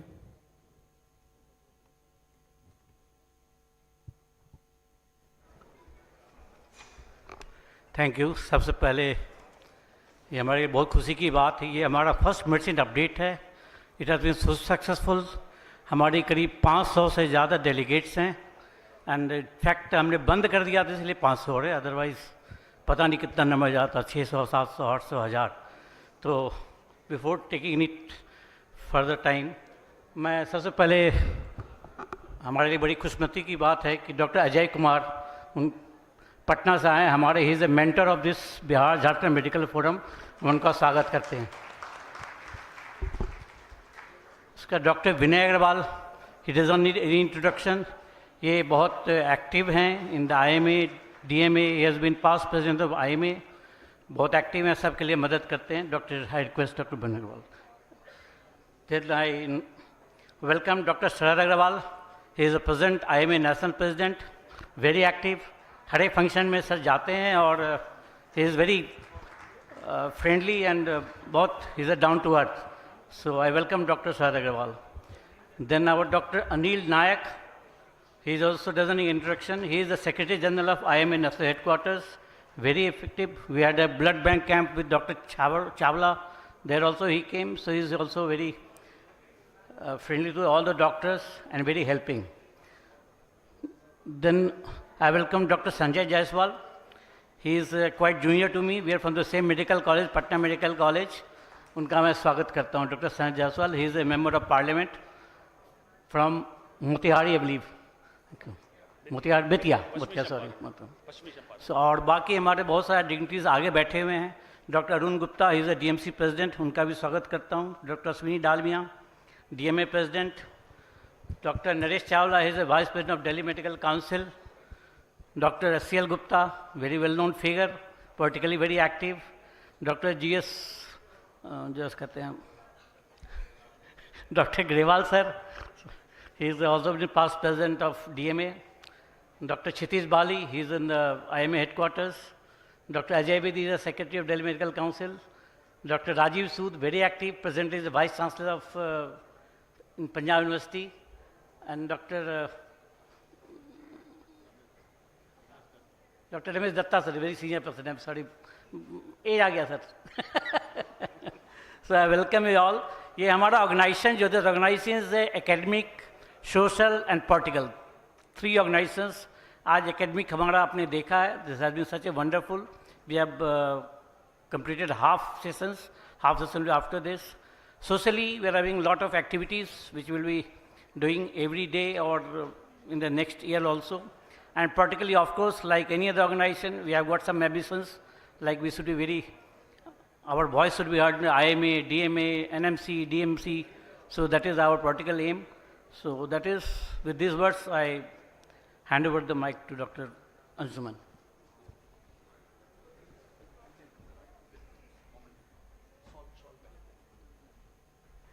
अब मैं अनुरोध करता हूं डॉक्टर मुकेश गुप्ता से अपने 2 शब्द। Good afternoon, everybody. I must thank you that you have spared your time and come here to attend this, our first medicine update. I think it is the first CME of our, BNJ Medical Forum. Dignitaries on and off the dais, chief guest of our function, Dr. Vinay Agrawal, our mentor and ex-national president, Dr. Ajay Kumar, Sanjay Jaiswal, Honorable Member of Parliament, IMA President Dr. Sharad Agrawal, Honorary Secretary Sri Anil Kumar J. Nayak, President DMC Arun Gupta, Vice President DMC Naresh Chawla, and DMA President Ashwini Dalmia. There are SCL Gupta is there, Naresh, there are several other dignitaries there. Distinguished faculties and our friends. इस जो ये हम लोगों ने आज ये CME या एक एजुकेशनल एक्टिविटी आज के लिए जो प्लान किया था, ये हमारे चीफ पैटर्न एंड मेंटर के कहने से ये हम लोगों ने शुरुआत करी। Initiation doctor Ajay Kumar sir का है और उन्हीं के गाइडेंस में ये सारा काम हम लोगों ने किया है। It's like dream come true for me to welcome all of you on the very first medicine update. ये हमारे लिए गर्व की बात है कि हमारे इतने सारे लोगों ने इतना इंतज़ाम दिखाया। हमने 10 दिन पहले अपने रजिस्ट्रेशन को क्लोज कर दिया था। I think it will continue for the years together in the coming year. मेरी जर्नी बहुत पहले से स्टार्ट हो गई थी, आई थिंक 99 से, बट ये चलता रहा ऑफ एंड ऑन, आगे पीछे थोड़ा कम ज़्यादा चलता रहा। लास्ट हमने IMA में एक गेट टुगेदर किया था, वो भी काफ़ी अच्छा रहा था आप लोग की सबकी मेहरबानी से। हमारे प्लान में आगे जो है वो मैं बहुत कम शब्दों में इनमरेट कर देता हूँ। हम लोग इस मेडिसिन अपडेट को अगले साल सितंबर में 2 दिन का करने जा रहे हैं। एंड हाँ, it will be international event. हमारे बहुत सारे दोस्त कलीग जो बाहर रहते हैं, उन्होंने इस बार रिक्वेस्ट किया था कि मेरे को इंक्लूड कर लो, but the time was very short, तो मैं उसको भी इंक्लूड करने जा रहा हूँ। प्लस बिहार और झारखंड से भी काफ़ी लोग को मतलब उन्होंने रिक्वेस्ट किया था, बट मैं इस साल नहीं कर सका उनको अपने साथ, अगले साल ज़रूर कर लूँगा। एक मिड ईयर इवेंट होगा जो प्री होली मीट मनाएंगे हम लोग, वो प्योर सोशियो कल्चरल होगा, उसमें CME एक्टिविटी कोई नहीं होगी। और जो अगले साल हम लोग करेंगे उसमें हम अपने यंग ब्लड्स को मैं 1 घंटा देना चाहता हूँ, जिसमें वो जितने भी लोग JR और SR कर रहे हैं वो अपना पेपर प्रेजेंटेशन या जो कुछ भी वो करना चाहते हैं वो करेंगे, और उनको हम लोग अवार्ड भी देंगे। बेस्ट जो फर्स्ट 2 होंगे या जो भी कमिटी डिसाइड करेगी उसकी घोषणा हम लोग करेंगे, बाद में कर देंगे। और विश्वास जानिए, we are more than 3000 here. The estimation is maybe 4,500. Let us come together, and I promise you it will make difference. अब मैं ज़्यादा नहीं कह सकता क्योंकि डॉक्टर संजय जायसवाल की फ्लाइट है, उसे जल्दी जाना है, इसलिए मैं सबसे पहले डॉक्टर संजय जायसवाल को ही इनवाइट कर रहा हूँ, वो आके 2 शब्द कहें। आओ। एक हंसता चेहरा, मुस्कुराता चेहरा, जो पॉलिटिशियन बन के भी डॉक्टर बना रहा, इनके लिए जोरदार तालियां। डॉक्टर संजय जायसवाल। संभाल रहा और डैस, तो मुझे कुछ सोचने की ज़रूरत ही नहीं है कि मेरी तारीफ तो वही कर देगा। डॉक्टर अंशुमन यहाँ ऊपर, इट्स मोर और लेस ए फैमिली मैटर, क्योंकि डॉक्टर मुकेश न केवल 3 जनरेशन से मेरे पड़ोसी हैं, बल्कि ये ऑर्गेनाइजिंग सेक्रेटरी भी हैं। डॉक्टर अजय कुमार मेरी कंस्टिट्यूंसी के ओरिजिनल वोटर हैं, उनसे भी मेरी 2 जनरेशन से मेरी जान पहचान है।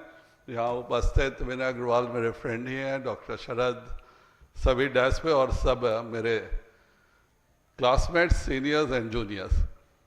सबसे पहले तो मैं डॉक्टर मुकेश को धन्यवाद दूंगा कि उन्होंने आज के दिन मुझे इनवाइट किया। वैसे मैं कोई मिस नहीं करता हूँ। लास्ट IMA का जो IMA हॉल में भी हुआ था तो मैं वहाँ उपस्थित था, क्योंकि पॉलिटिक्स तो हम लोग 24 घंटे करते हैं, पर अपनों से मिलने में जो मज़ा है वो कहीं नहीं है।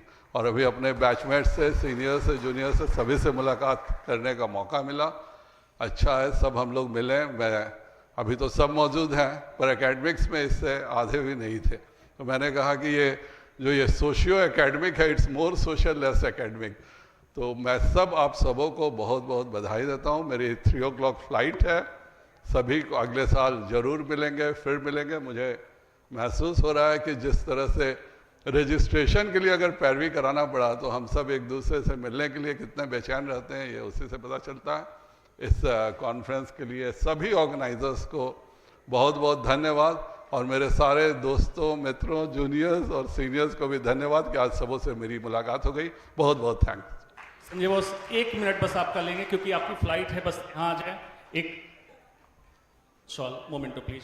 रिक्वेस्ट करूंगा doctor Ajay Kumar, doctor Vinay Agrawal, doctor Mukesh Gupta जरा आगे बस 1 मिनट 1 मिनट।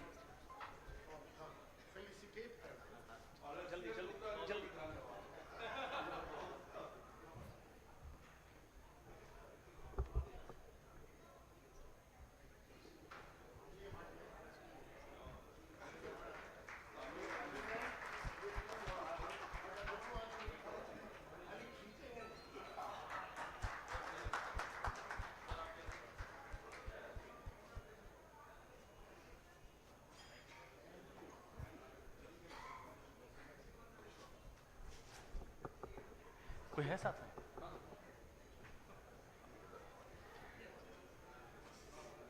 सबने बात कही इंटीग्रेशन, सोशियो कल्चरल एजुकेशन, और प्रसाद सर बैठे हैं। गालिब का एक बड़ा अच्छा शेर था सर, पर्वते खुर्स है शबनम को फना की तालीम, मैं भी हूँ इनायत की एक नज़र होने तक। अगर ऐसा अमलगमेशन हो जाए तो डॉक्टर कभी टेंस नहीं होगा, स्ट्रेस नहीं होगा, और कारवां चलता रहेगा डॉक्टरों का। अब मैं वेलकम करने के लिए इनवाइट करूँगा डॉक्टर मुकेश गुप्ता को, डॉक्टर आर के सिन्हा फेलिसिटेट करेंगे डॉक्टर मुकेश गुप्ता को।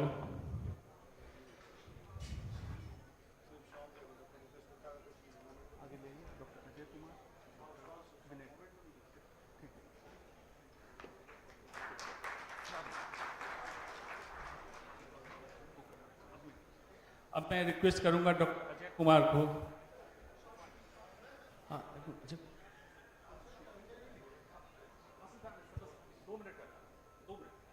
डॉक्टर मुकेश गुप्ता फेलिसिटेट करेंगे डॉक्टर अजय कुमार को। जल्दी लीजिए।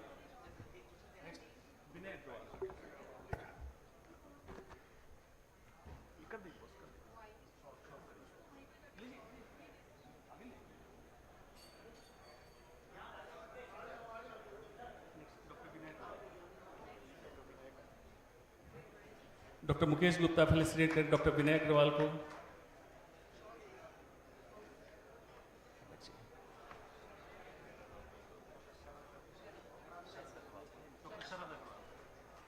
डॉक्टर मुकेश गुप्ता फेलिसिटेट करेंगे IMA national president doctor Sharad Agarwal को।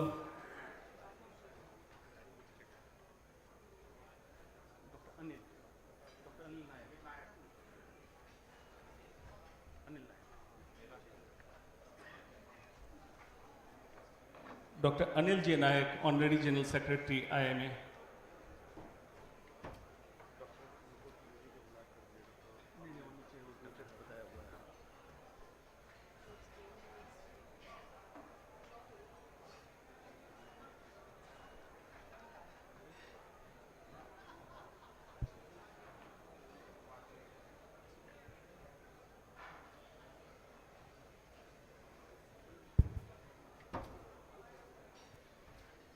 अब मैं रिक्वेस्ट करूंगा honorary general secretary doctor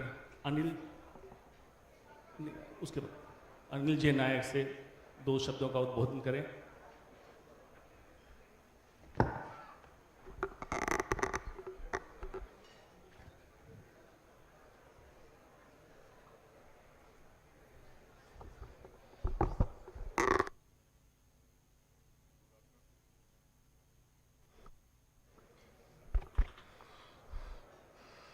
Good afternoon.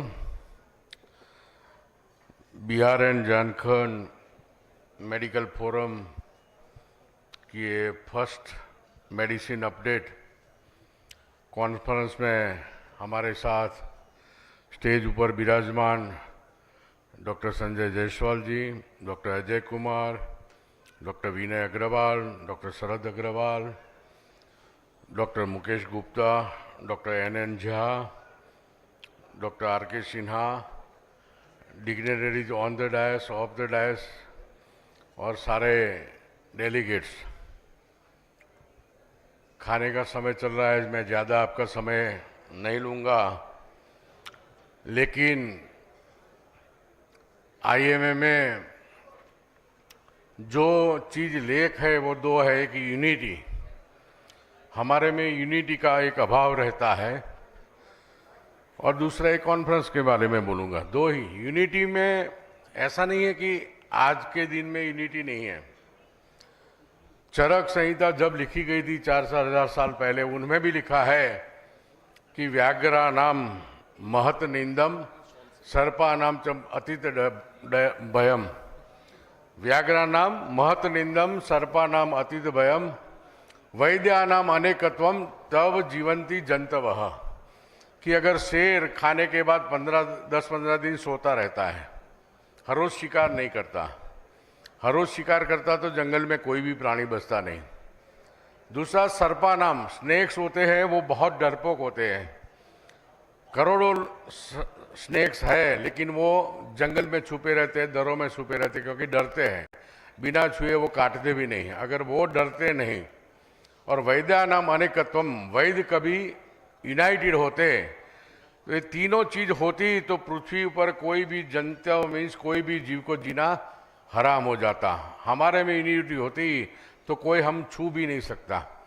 और दूसरा तो हम यूनाइटेड रहे, क्योंकि यूनाइटेड नहीं रहेंगे तो गवर्नमेंट की ओर से इतने सारे रूल्स आ रहे हैं, इतने रेगुलेशन आ रहे हैं कि मेडिकल प्रैक्टिस करना कठिन हो गया है। इसलिए हमें यूनाइट रह के सभी उलझनों को दूर करना है। कॉन्फ्रेंस है तो कॉन्फ्रेंस में मैंने ऑब्जर्व किया है 4 प्रकार के डेलीगेट होते हैं। रूटीनली डेलीगेट तो सब बनते हैं लेकिन उसमें तुम ऑब्जर्वेशन करोगे तो 4 प्रकार के डेलीगेट होते हैं। वह फर्स्ट टाइप होते हैं स्कॉलर्स, जो पूरा दिन हॉल में बैठे रहते हैं, जो लेक्चर सीरीज चल रही वो सुनते रहते हैं।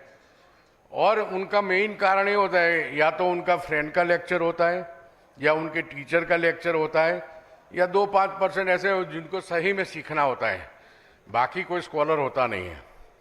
तो जो रिलेशन के बातें CME में बैठे रहते हैं उसको स्कॉलर टाइप के डेलीगेट कहते हैं।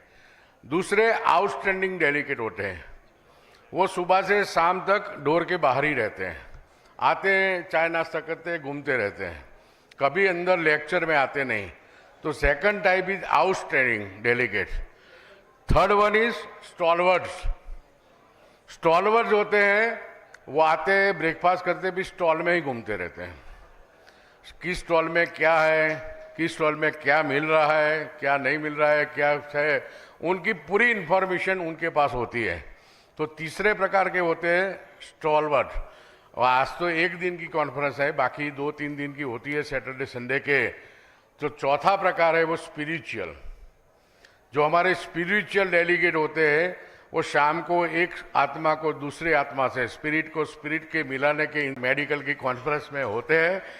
आप स्कॉलर बनो, अच्छे बनो और कॉन्फ्रेंस अटेंड करो, इतना ही मुझे कहना है। आपने मुझे बुलाया, मेरा सम्मान किया और आप सबको मिलने का मौका दिया, इसलिए आप सबका शुक्रगुजार हूँ। Thank you. जय IIM, जय जय गरी गुजरात। धन्यवाद अनिल भाई। अब मेरा मोटा भाई 6 महसाणा थी, BJ medical college, same college alumni.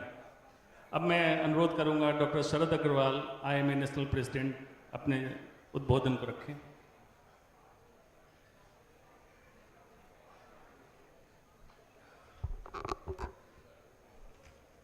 Dr. Ajay Kumar, past president IMA and the founder, president and mentor of Bihar Jharkhand Medical Forum, dignitary on the dais, of the dais, I acknowledge the benign presence of dynamic president of DMA, Dr. Ashwini Dalmia, President of DMC, Dr. Arun Garg, our very dynamic, young, hard-working Finance Secretary of Indian Medical Association, Dr. Kshitiz Bali, Dr. Bobby Grewal, Dr. Bedi, Dr. S.L. Gupta ji, Dr. Chawla ji, Dr. Ramesh Datta, and the members of this Bihar Jharkhand Medical Forum, whoever remains sitting in the hall. I am thankful to all of you. At least you registered more than 3,000 for this CMEs. because it gives the strength to the organizer and motivate the organizers for organizing many more these kind of conferences. I am also thankful to all of you. At least you all were present when the member of parliament was sitting here, because these are the person when they go to the house, they say how united are the doctors. I am thankful that at least you could wait till he was here. Thank you for this.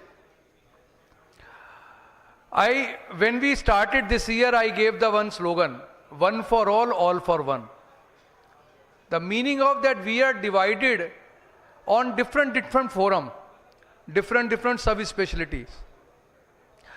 There is no harm in dividing on that, because the academic feast and the academic appetite we get through sub-specialty associations, not with this political forum.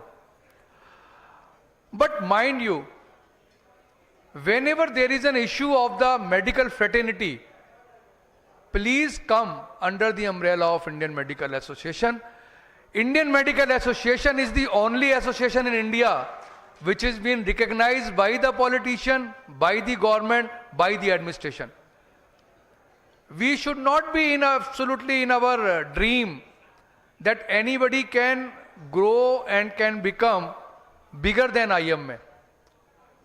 IMA umbrella is standing above than each and every association, however united they are.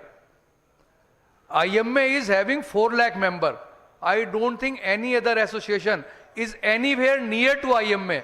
So IMA presents, IMA is everywhere.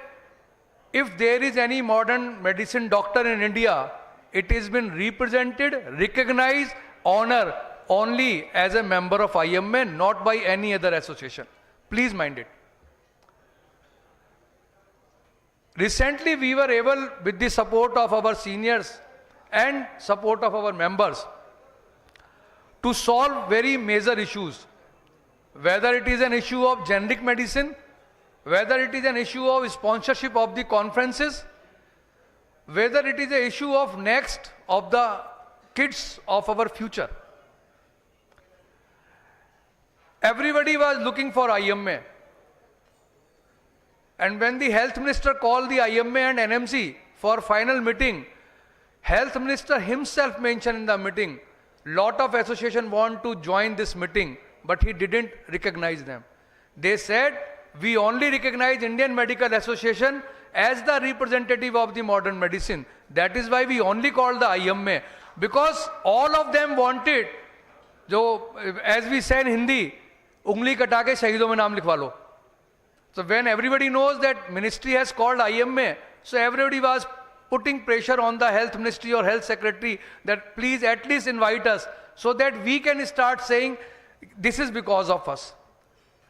IMA never claimed that this is done by IMA. But please understand, if we are divided, these ministers, these administrators, they take advantage of that. If they think that IMA is divided in a different forum, different platform, they will not recognize neither to IMA nor to anyone. So we should be mentioning, we should be aware of that. IMA is our parent body. When we were solving the issue of next, that time chairman himself told me on my face, the members, the students are not your member. Why are you putting your foot in between? Why are you raising issue of next? How it is impact the Indian Medical Association? I said, sir, they are our future, they are our kid. Anything related to medical profession is issue of Indian Medical Association. Indian Medical Association is not only responsible for the members, but for the medical fraternity. We are committed to fight for our fraternity. Last week I was in the One Bharat 24 Sammelan, and Dr. Anshuman was also there. They categorically asked me one question about the cost, why we are so much costly. Usually we used to defend on that question, and Anshuman was there. I said categorically, what is the cost which you think is the affordable. Do you know, or any media know, what is that cost? I said, actually you don't know. You have perceived in your mind whatever we are charging, it is costly. If we charge 100, you will say 50 rupees should be affordable. If we charge 50, you will say 25. And if we say free, you will say you should consult at least 2 patients or entire family free. So you don't know. I gave them an example. There is a study, 2 years back there is a study. In the government hospital, the spend of the government is from 20,000 to 40,000 rupees per bed per day. That government bear on the taxpayer money. Who will pay that expenditure in the private? Does government giving us land free? Or we have been giving subsidized rate electricity? So these are the things which are very important to understand, that when we are not getting anything free, there is a cost. If we want the standard at par with the international excellence, it comes with the money. They cannot come free. So we should be, yes, we should have the charter of tariff, we should have that clear-cut tariff. These are our tariff, and we should not do, juggling with the tariff. What is a tariff? We should charge like that. And the last but not the least, violence is a very vital and very sensitive issue.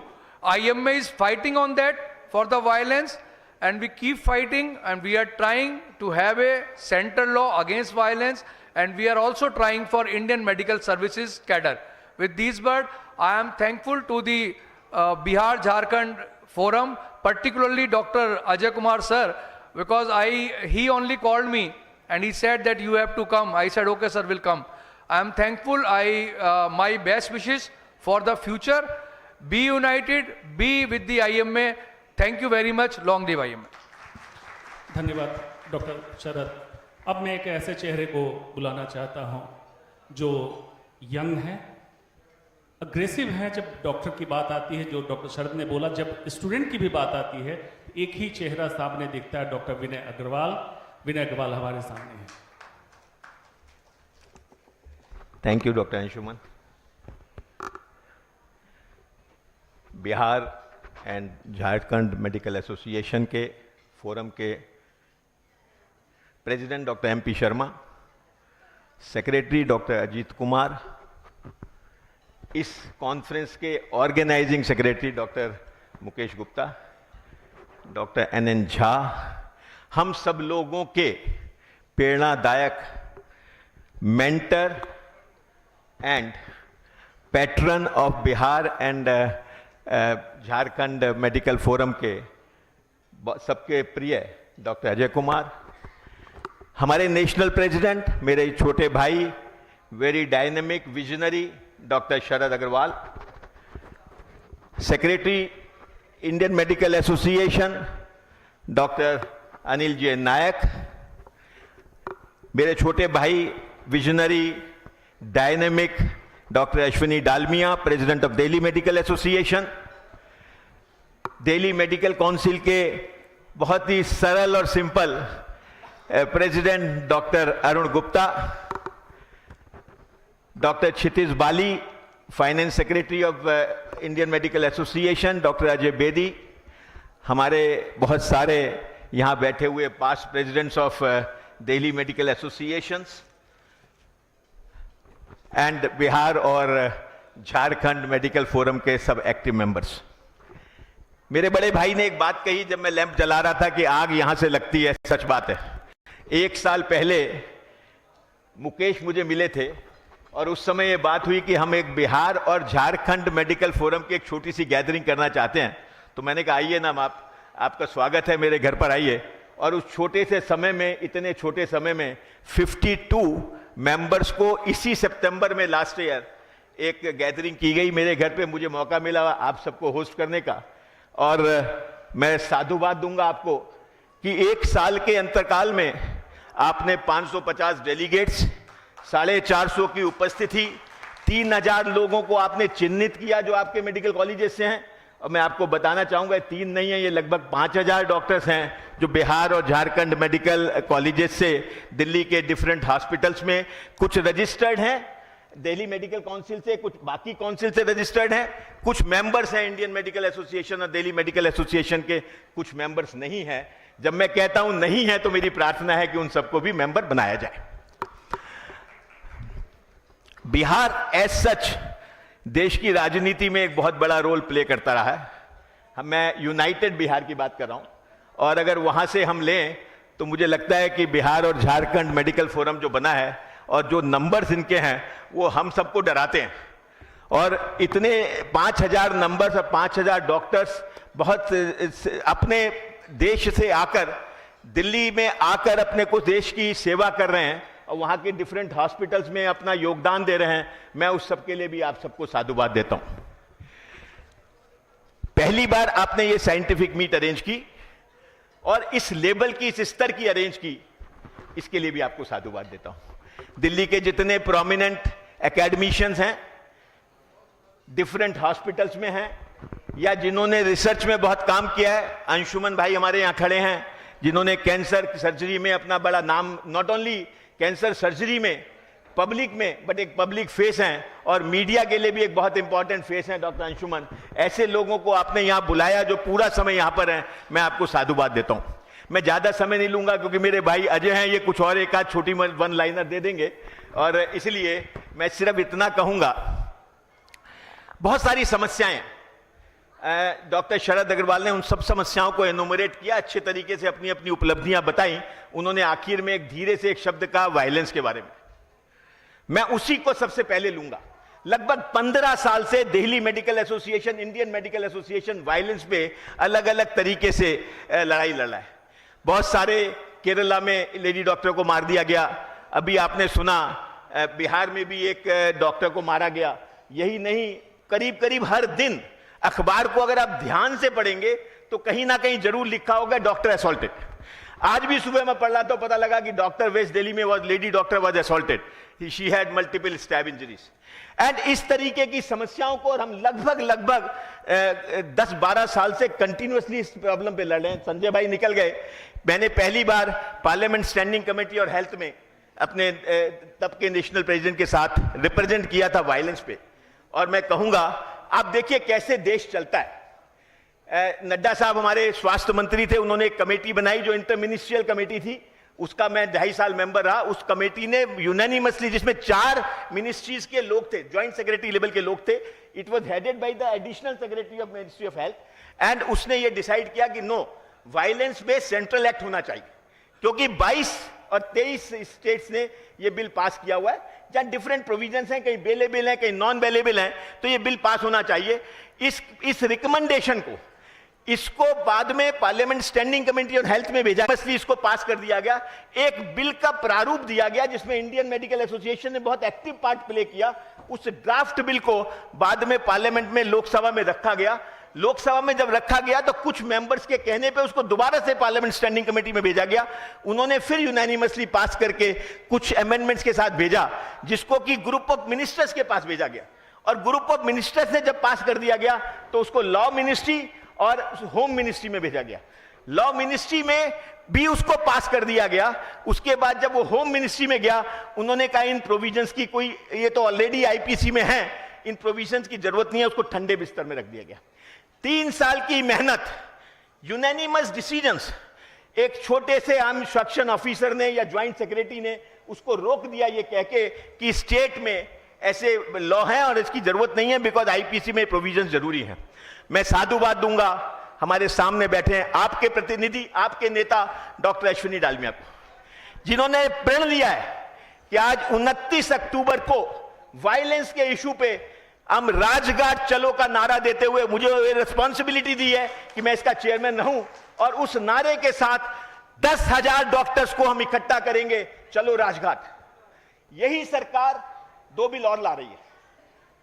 आपने पढ़ा होगा कि lawyers का protection bill ला रही है और journalist का protection bill ला रही है। अगर लॉयर्स और जर्नलिस्ट प्रोटेक्शन बिल की जरूरत है तो क्या डॉक्टर्स के बिल को ठंडे बिस्तर में लाना चाहिए? इस बात को रेज करते हुए आप सबका सहयोग चाहूंगा। 29 अक्टूबर को आप सब लोग अपने मित्रों के साथ, अपने दोस्तों के साथ, अपने हॉस्पिटल के स्टाफ के साथ, जो जहां जिस तरीके से कह सकते हैं, आइए, एक मौका मिला है अपनी स्ट्रेंथ दिखाने का। मुझे लोग कहते हैं कि उससे क्या होगा।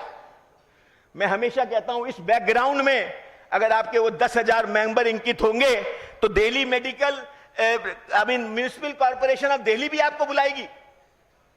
इस सरकार ने कहा कि हमने हाउस टैक्स कम कर दिया सबका। सिर्फ डॉक्टर्स की एक कैटेगरी थी जिसके 2 फैक्टर से 4 फैक्टर कर दिया। उसके बाद गेंद फेंक रहे हैं।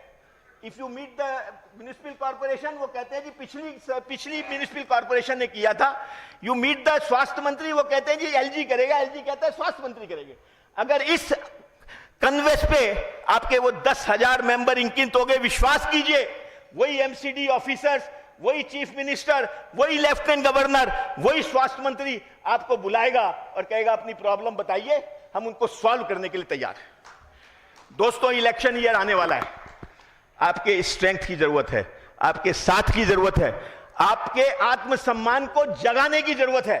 अगर हम आत्मसम्मान के लिए लड़ाई लड़ सकते हैं आज, तो आइए, इकट्ठा होइए।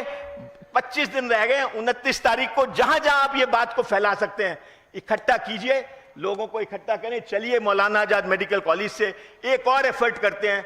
मौलाना आजाद मेडिकल कॉलेज से राजघाट चलकर प्रतिज्ञा लेते हैं कि हम अपनी समस्याओं को सुलझाने के लिए जो भी कदम उठाना पड़ेगा उठाएंगे। एक बार फिर से आप सब लोगों को धन्यवाद देते हुए, अजय भाई को भी धन्यवाद दूंगा कि आपने मुझे बुलाया और आप सब लोगों को यहाँ पर बुलाया। थैंक यू वेरी मच, धन्यवाद। धन्यवाद विनय अग्रवाल सर। और ये बड़ी अच्छी बात कही कि इसको मुहिम की तरह हम लोगों को ले लेना चाहिए। डॉक्टर अरुण गुप्ता, डॉक्टर डालमिया, इस पे चलो राजघाट, आप लोग मूवी देखने जाते ही होंगे, 3 घंटे कर दीजिए 29 अक्टूबर चलो राजघाट, यही मूवी 29 अक्टूबर के नाम, और इसको सोशल मीडिया पे मैं स्प्रेड करूंगा।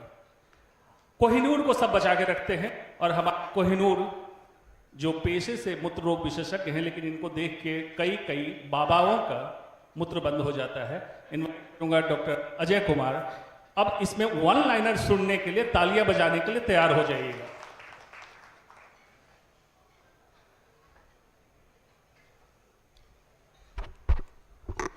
हमारे मित्र विनय अग्रवाल ने जिन लोगों को संबोधित किया, वो सारे लोग मेरे को छोड़कर, और सभागार में उपस्थित जितने हमारे मित्र बंधु हैं, आज मुझे इतनी खुशी है कि किस तरह से उसका बखान करूं। तो अभी मुझे ख्याल आ रहा है, जब मार्टिन लूथर किंग ने पहली बार भाषण में कहा था, आई हैव ए ड्रीम, तो वैसा ही ड्रीम हम लोगों को भी था। और फिर उसके बाद वो ड्रीम था कि बिहार झारखंड के डॉक्टर्स मैं 40 वर्षों से देख रहा हूं। इंग्लैंड से मैं 40 साल पहले लौटा और बहुत ही एक्टिव रहा सब जगह, और 40 वर्षों से मैं देख रहा हूं धीरे धीरे बिहार और झारखंड के डॉक्टरों का, एक्चुअली अब तो मैं इसका नामकरण दूसरा चाहता हूं, पूर्वी भारत के डॉक्टरों का थोड़ा सा विस्तार करना जरूरी है।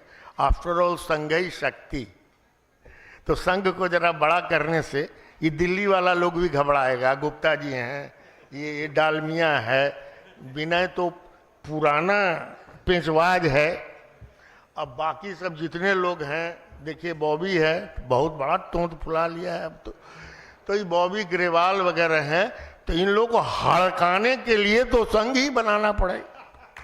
तो ये बिहार झारखंड से मजा नहीं आता है। मेरा ड्रीम था कि पूर्वी भारत, बनारस को भी यूपी वाला सब बड़ा नेग्लेक्ट करता है।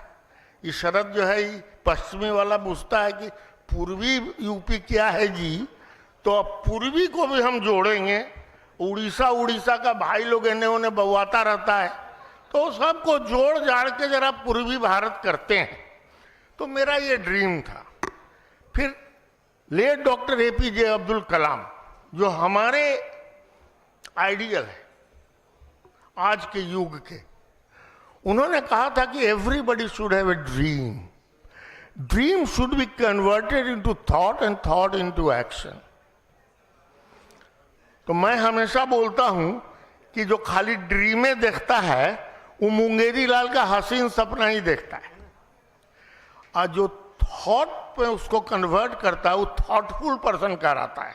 बड़ा लंबा लंबा हाँकेगा, ये ऐसा होगा, ये एकदम, लेकिन उससे कुछ होता नहीं।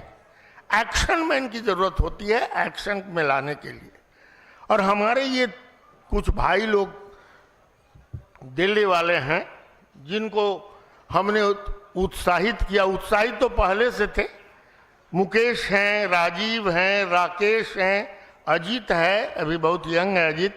इस तरह के लोगों को मैंने उत्साहित किया कि यार अब कुछ करो, थॉट को अब बहुत हुआ, एक्शन में बदलेंगे।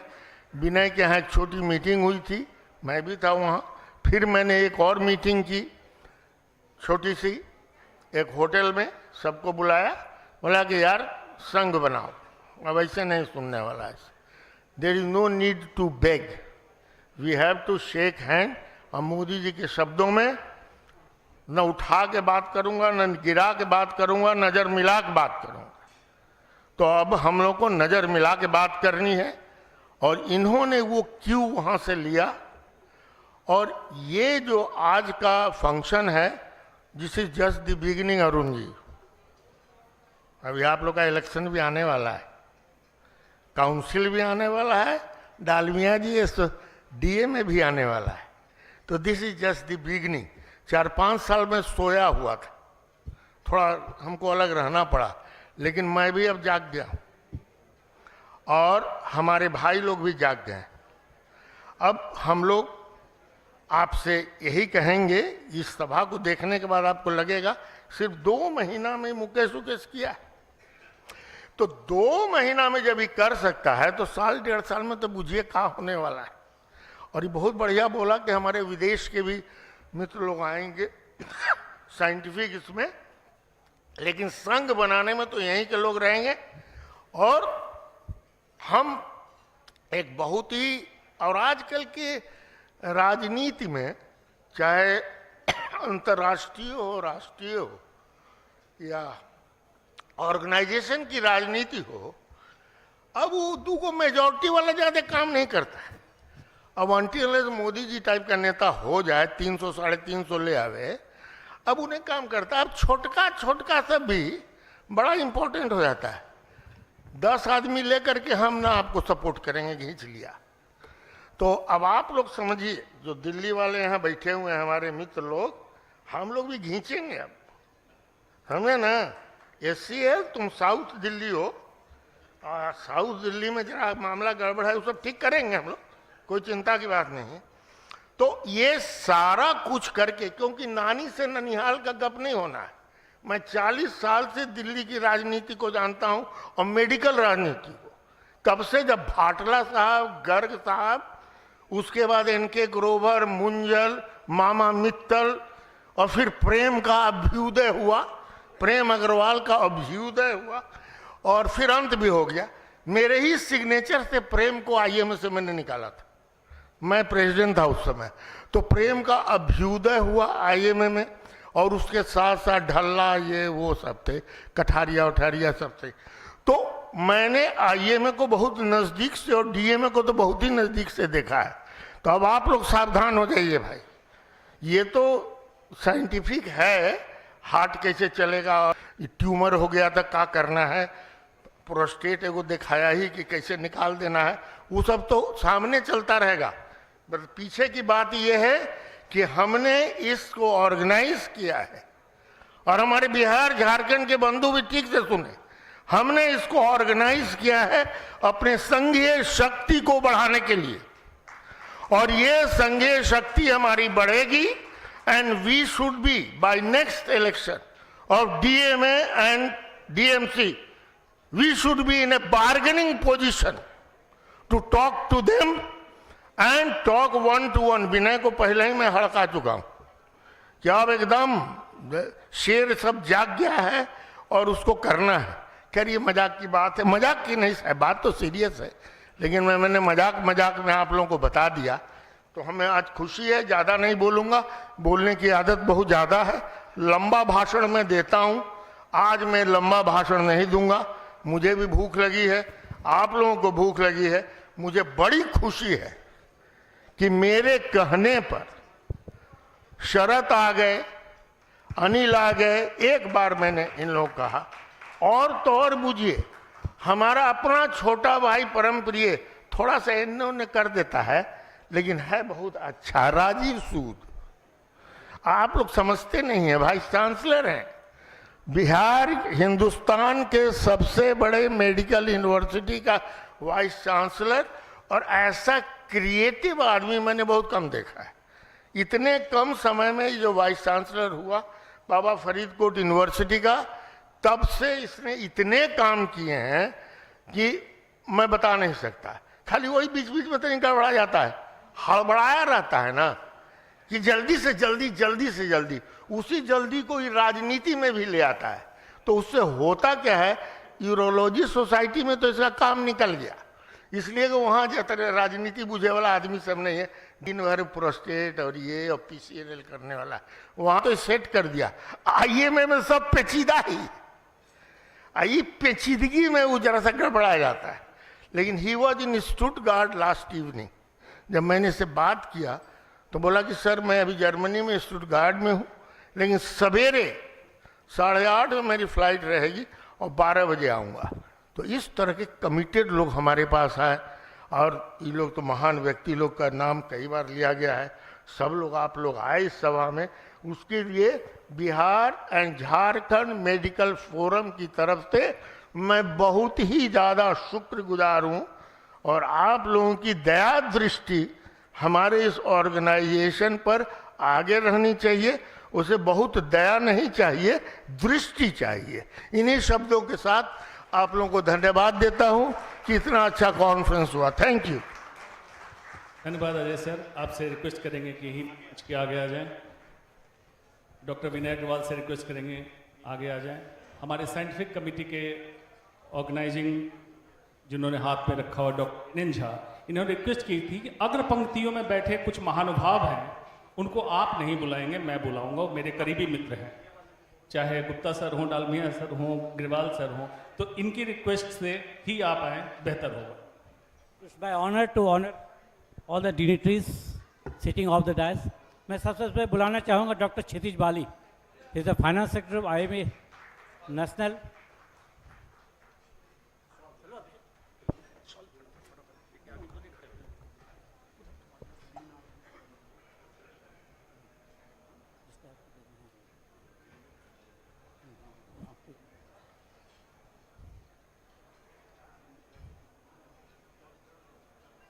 Doctor Arun Gupta, our President DMC,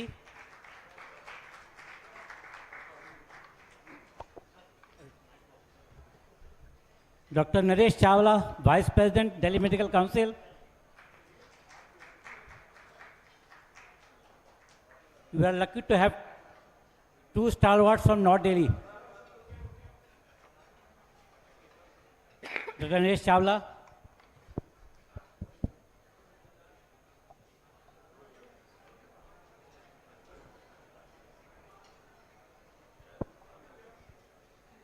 Dr. Ashwini Dalmia, President DMA,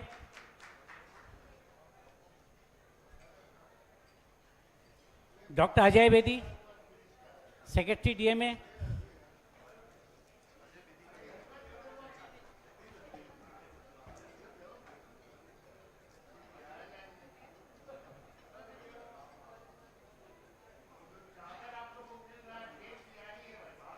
Bhagalpur का सिल्क है ये भागलपुरी सिल्क है। Then other dignitaries, Dr. SCL Gupta, please sir. Dr. Bobby Grewal,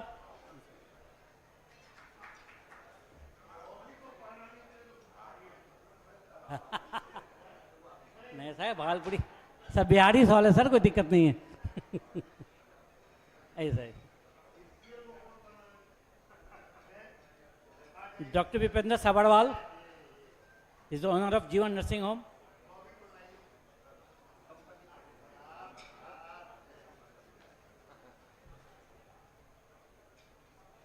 Dr. Rajiv Sood, very active DMA and IMA member, and presently is Vice Chancellor. Dr. Satish Lamba, very senior IMA member.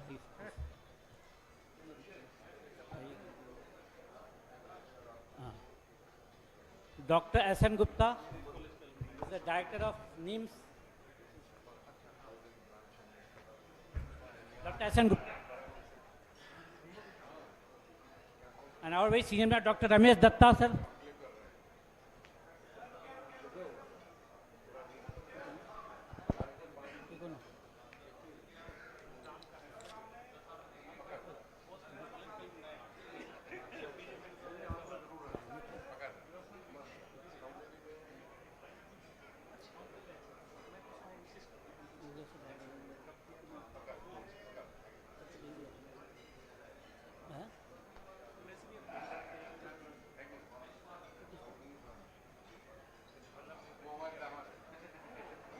But sir, thank you. I think President ceremony is over now. Now we can go for lunch and further scientific session. Vote of thanks. Just wait. Please. अभी दो formality है, मैं माफ़ी चाहूँगा announcement के लिए. Vote of thanks doctor Rajiv Sinha को बुलाया है. 2 मिनट. हाँ, शॉर्ट में. एक बैठो ना.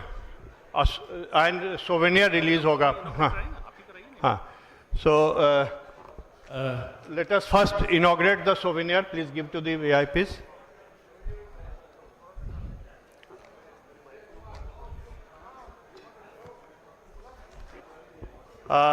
No function is complete. We are inaugurating our souvenir. So please collect your souvenir from the counter.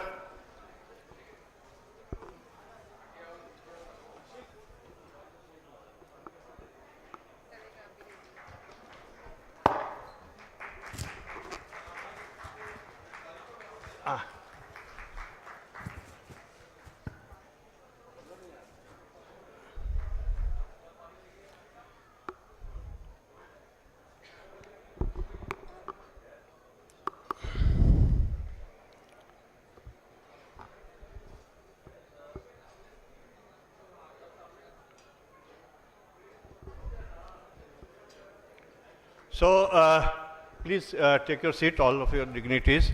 So dear friends, no function is complete without a vote of thanks, though we have scientific session after lunch also. So for vote of thanks, I am called. So in that regard, as we bring down the curtain for today's inaugural function, I, Dr. R.K. Sinha, Co-Chairman, Organizing Committee of Bihar and Jharkhand Medical Forum, stand here with great honor and privilege to propose vote of thanks on this memorable occasion. I believe feeling gratitude and not expressing it is like wrapping a present and not presenting it to someone. So we have wrapped a present and we are not present. So I thought the duty of expressing my gratitude. So here am I expressing my heartfelt gratitude to our chief patron and mentor, Dr. Ajay Kumar BC Roy Awardee, and many more award. He was in World Health Association also, IMA president in 2007, president and all this. Then, in spite of his busy schedule, without your constant motivation and guidance, this event could not have seen the light of the day. I would also like to thank our chief guest, Dr. Vinay Agarwal, ex-IMA president, our guest of honor, Dr. Sarad Agarwal, current IMA president, National Secretary General, IMA, Dr. Anil Kumar Nayak, for gracing the occasion and encouraging us. Extending my gratitude to all the faculty's chairperson for enlightening us and making this conference an enriching experience. A big thank you to all the eminent personalities and all our delegates for joining us today and participating wholeheartedly to make our first Bihar and Jharkhand's mega academic feast a huge success.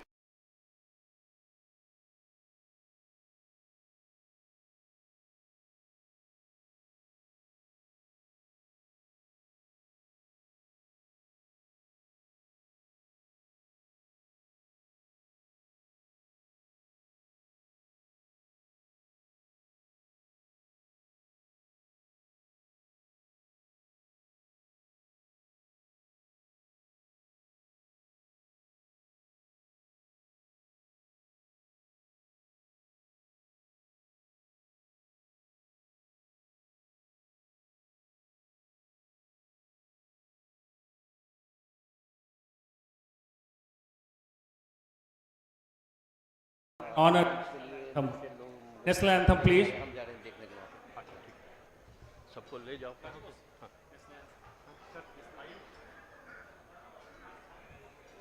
National anthem, please.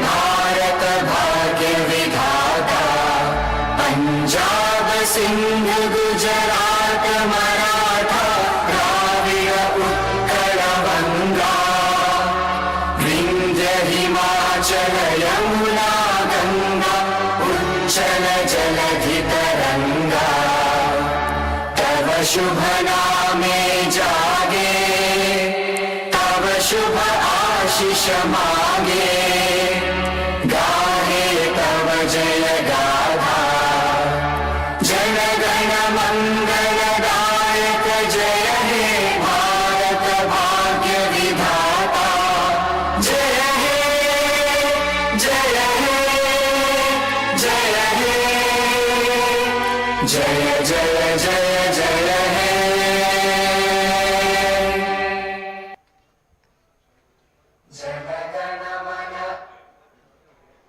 Dhanyavad. Proceed for lunch. After a short lunch break, pumping blood glucose in the brain, please rejoin us in the hall for further CME. 3 o'clock, 3 p.m. मैं यहीं दिल्ली में हूँ बस ना पक्का जो मैं BJMC alumni का भी वाइस प्रेसिडेंट हूँ ये मेरा बराबर है दे ही देता हूँ सेव हो जाएगा इतने लोग तो यहाँ पे दो अंशुमान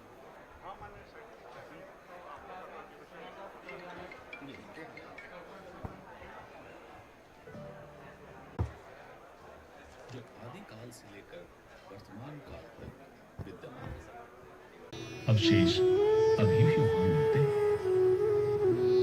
एग्रीकल्चरल सोसाइटी की शुरुआत खेती की अति उत्तम उर्वरक मिट्टी उपयुक्त लेकर वर्तमान काल तक विद्यमान है।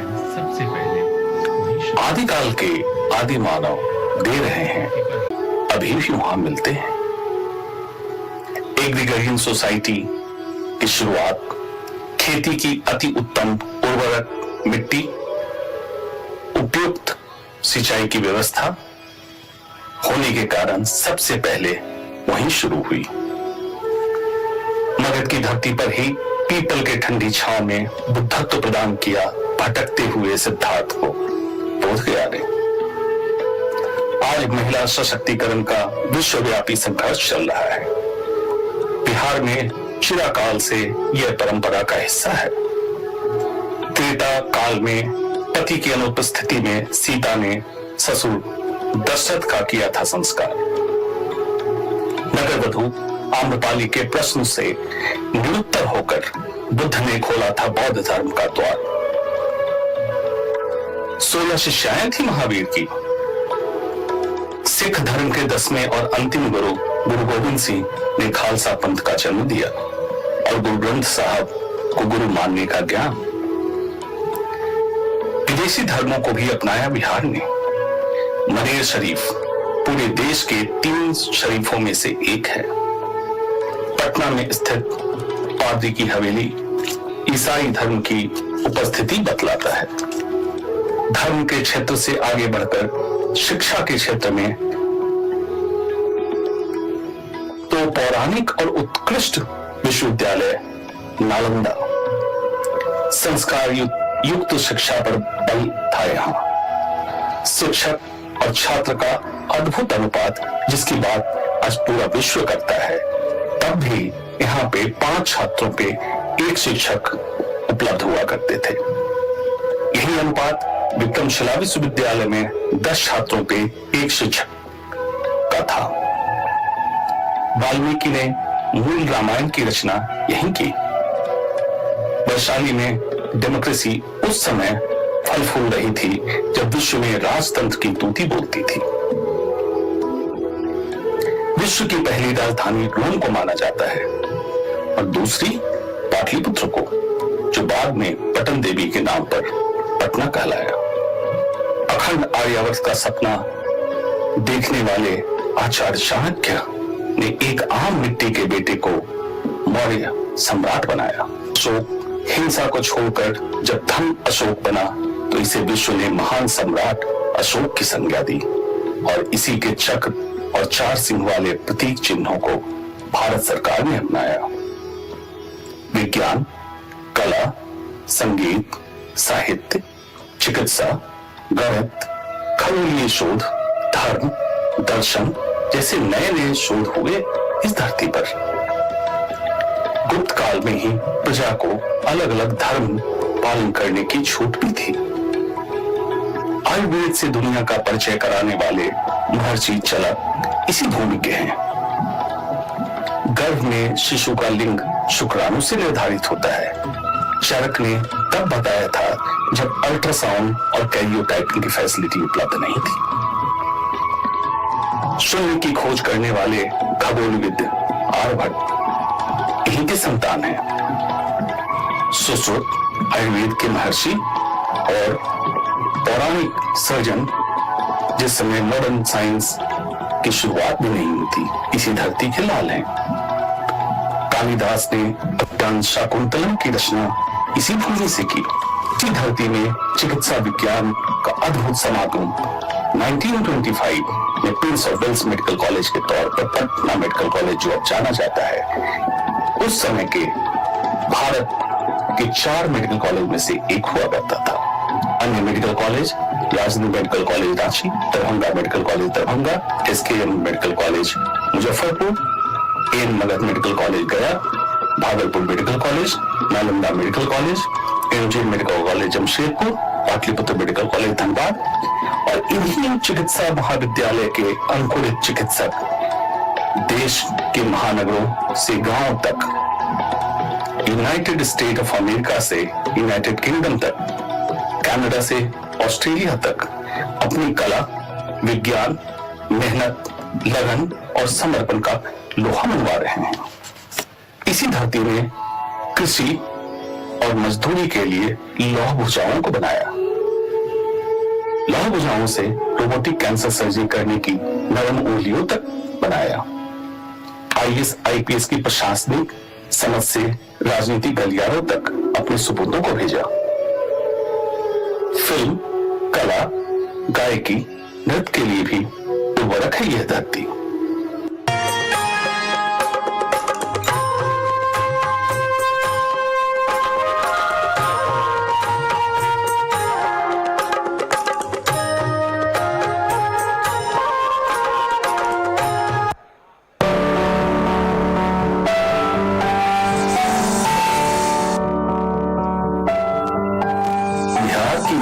विशेषताएं जो आदिकाल से लेकर वर्तमान काल तक विद्यमान हैं। आदिकाल के आदि मानव दे रहे हैं इसका प्रमाण।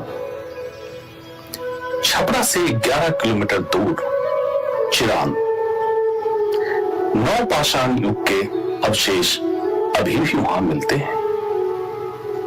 एग्रीकल्चरल सोसाइटी की शुरुआत खेती, उपयुक्त सिंचाई की व्यवस्था होने के कारण सबसे पहले वहीं शुरू हुई।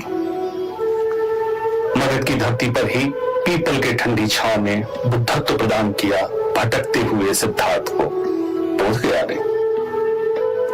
आज महिला सशक्तिकरण का विश्वव्यापी संघर्ष चल रहा है। बिहार में चिरकाल से यह परंपरा का हिस्सा है।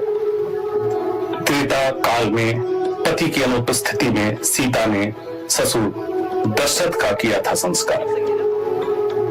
नगर वधू आम्रपाली के प्रश्न से निरुत्तर होकर बुद्ध ने खोला था बौद्ध धर्म का द्वार। 16 शिष्याएं थी महावीर की। सिख धर्म के 10वें और अंतिम गुरु गुरु गोविंद सिंह ने खालसा पंथ का जन्म दिया और गुरु ग्रंथ साहब को गुरु मानने का ज्ञान। विदेशी धर्मों को भी अपनाया बिहार ने।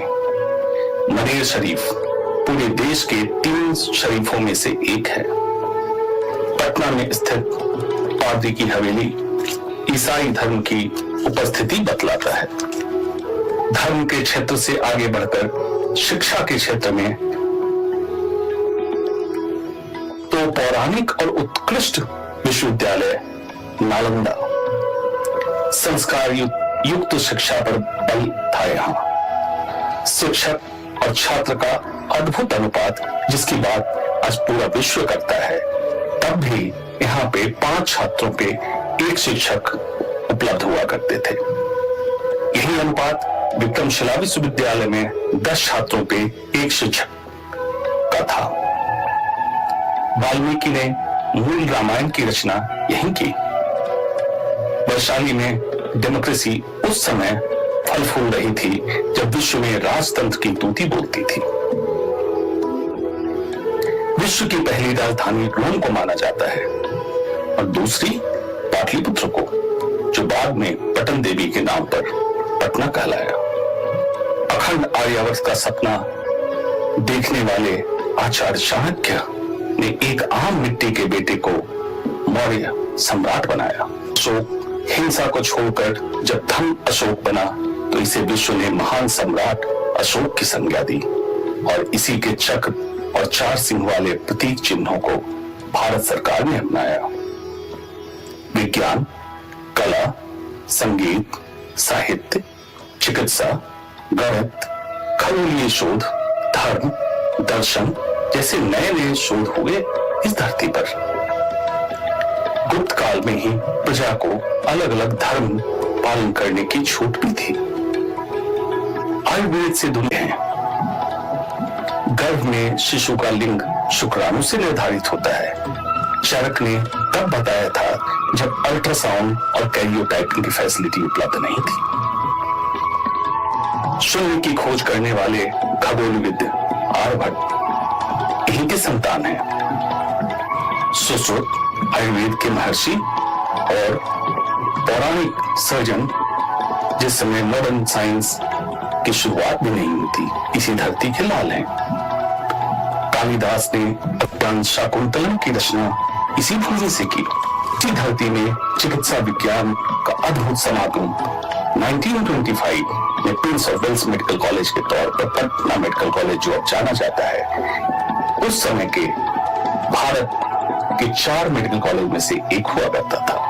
अन्य मेडिकल कॉलेज राजधानी medical college Ranchi, Darbhanga medical college Darbhanga, SKM medical college Muzaffarpur, N Magadh medical college Gaya, Bhagalpur medical college, Nalanda medical college, MG medical college Jamshedpur, Pataliputra medical college Dhanbad और इन्हीं चिकित्सा महाविद्यालय के अंकुरित चिकित्सक देश के महानगरों से गांव तक, यूनाइटेड स्टेट ऑफ अमेरिका से यूनाइटेड किंगडम तक, कनाडा से ऑस्ट्रेलिया तक अपनी कला, विज्ञान, मेहनत, लगन और समर्पण का लोहा मनवा रहे हैं। इसी धरती ने कृषि और मजदूरी के लिए लौह भुजाओं को बनाया। लौह भुजाओं से रोबोटिक कैंसर सर्जरी करने की नरम उंगलियों तक बनाया। IAS IPS की प्रशासनिक समझ से राजनीतिक गलियारों तक अपने सुपुत्रों को भेजा। फिल्म, कला, गायकी, नृत्य के लिए भी उर्वरक है यह धरती।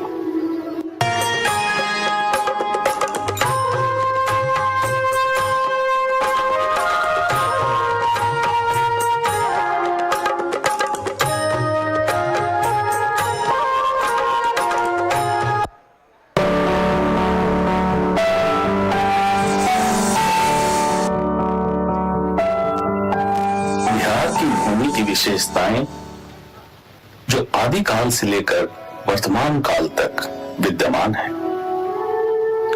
आदिकाल के आदि मानव दे रहे हैं इसका प्रमाण। छपरा से 11 किलोमीटर दूर चिरान नवपाषाण युग के अवशेष अभी भी वहां मिलते हैं। एग्रीकल्चर सोसाइटी की शुरुआत, खेती की अति उत्तम उर्वरक मिट्टी, उपयुक्त सिंचाई की व्यवस्था होने के कारण सबसे पहले वहीं शुरू हुई। मगध की धरती पर ही पीपल के ठंडी छांव में बुद्धत्व प्रदान किया भटकते हुए सिद्धार्थ को बोध गया ने। आज महिला सशक्तिकरण का विश्वव्यापी संघर्ष चल रहा है। बिहार में चिरकाल से यह परंपरा का हिस्सा है। त्रेता काल में पति की अनुपस्थिति में सीता ने ससुर दशरथ का किया था संस्कार। नगर वधु आम्रपाली के प्रश्न से निरुत्तर होकर बुद्ध ने खोला था बौद्ध धर्म का द्वार। 16 शिष्याएं थी महावीर की।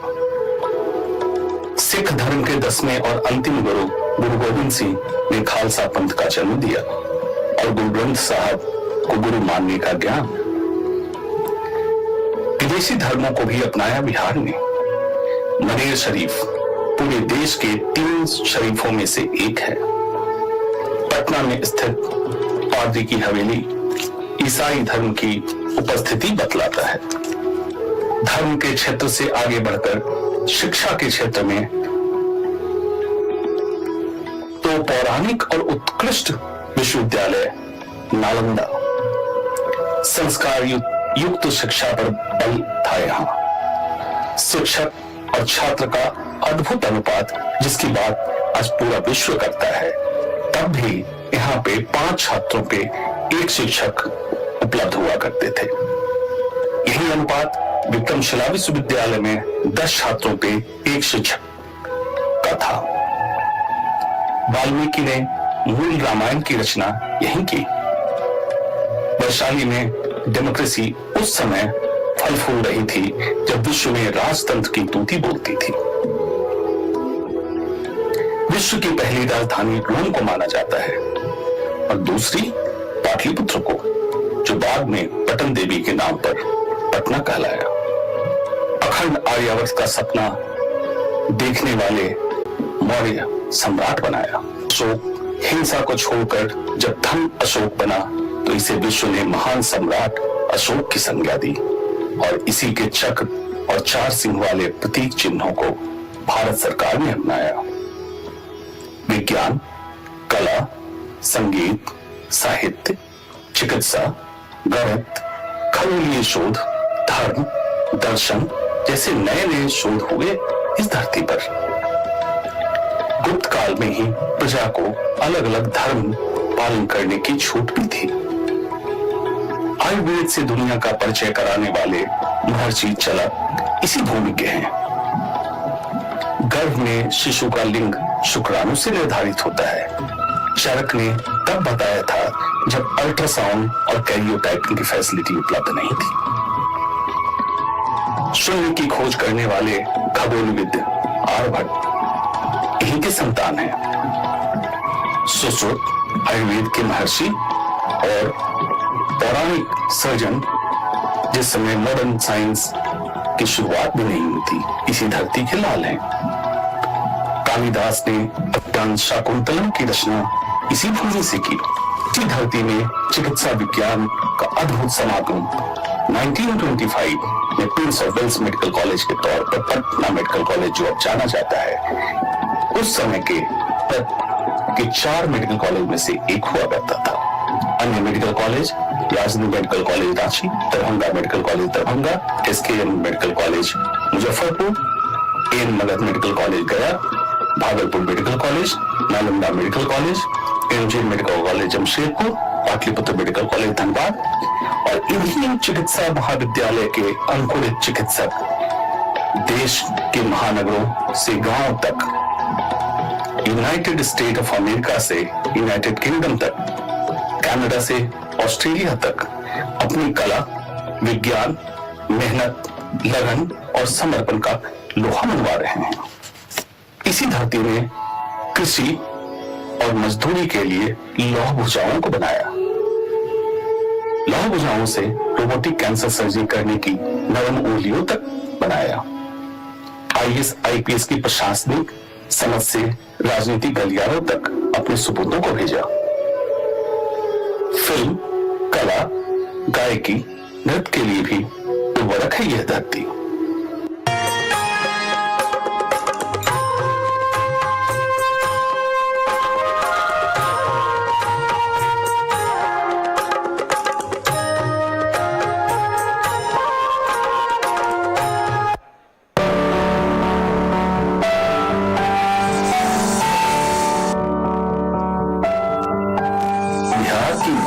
विशेषताएं जो आदिकाल से लेकर वर्तमान काल तक विद्यमान है।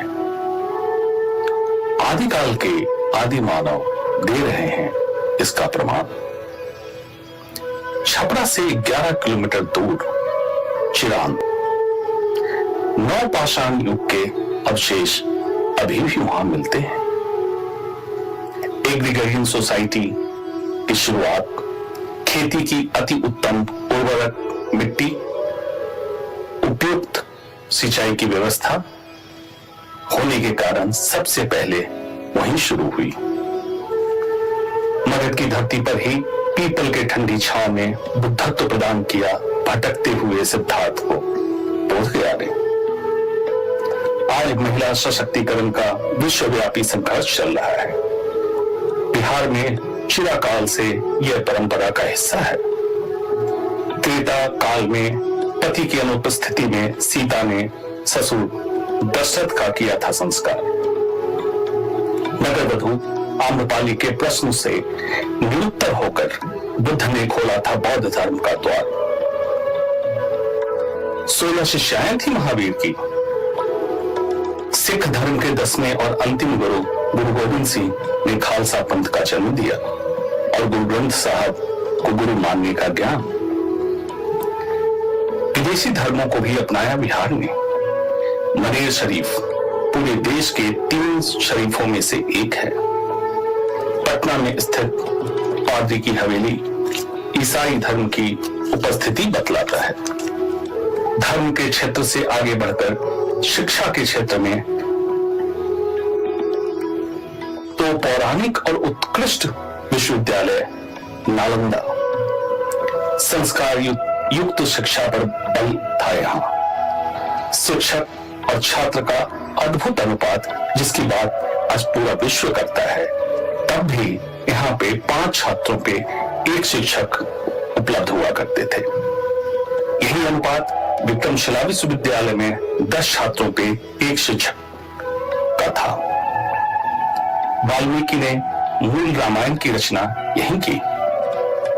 वैशाली में डेमोक्रेसी उस समय फल फूल रही थी जब विश्व में राजतंत्र की तूती बोलती थी।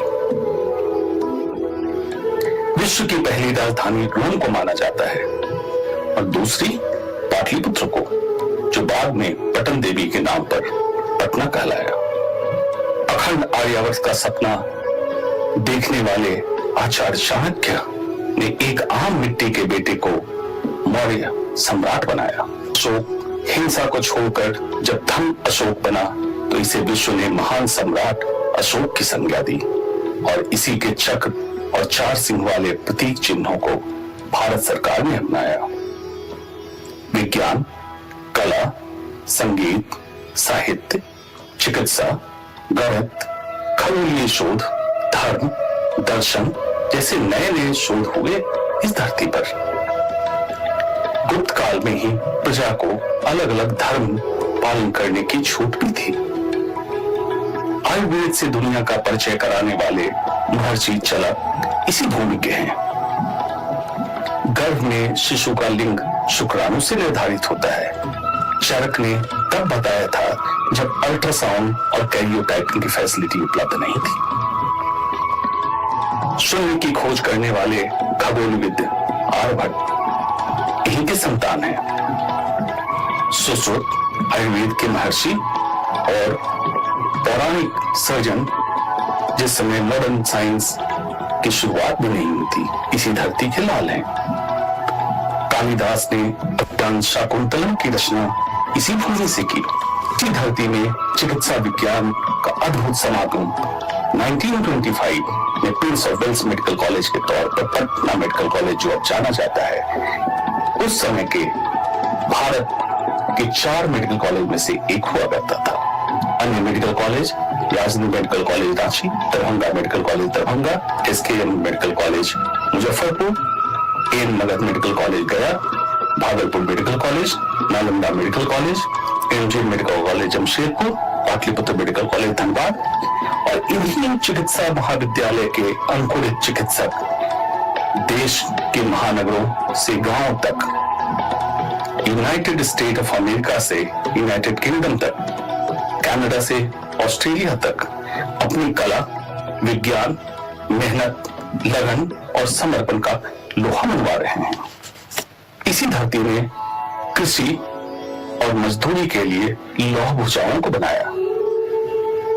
लौह भुजाओं से रोबोटिक कैंसर सर्जरी करने की नरम उंगलियों तक बनाया। आईएएस आईपीएस की प्रशासनिक समझ से राजनीतिक गलियारों तक अपने सुपुर्दों को भेजा। फिल्म, कला, गायकी, नृत्य के लिए भी उर्वरक है यह धरती।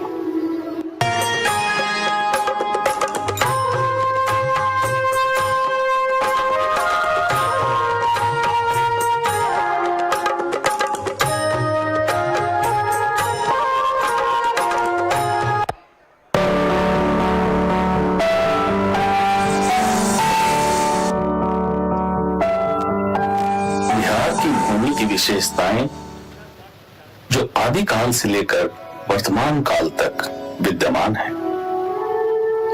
आदिकाल के आदि मानव दे रहे हैं इसका प्रमाण।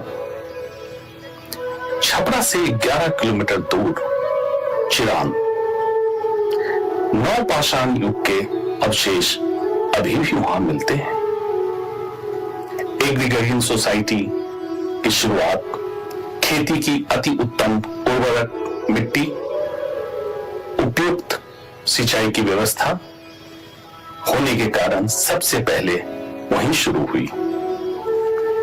मगध की धरती पर ही पीपल के ठंडी छांव में बुद्धत्व प्रदान किया भटकते हुए सिद्धार्थ को बोध गया ने। आज महिला सशक्तिकरण का विश्वव्यापी संघर्ष चल रहा है। बिहार में चिराकाल से यह परंपरा का हिस्सा है।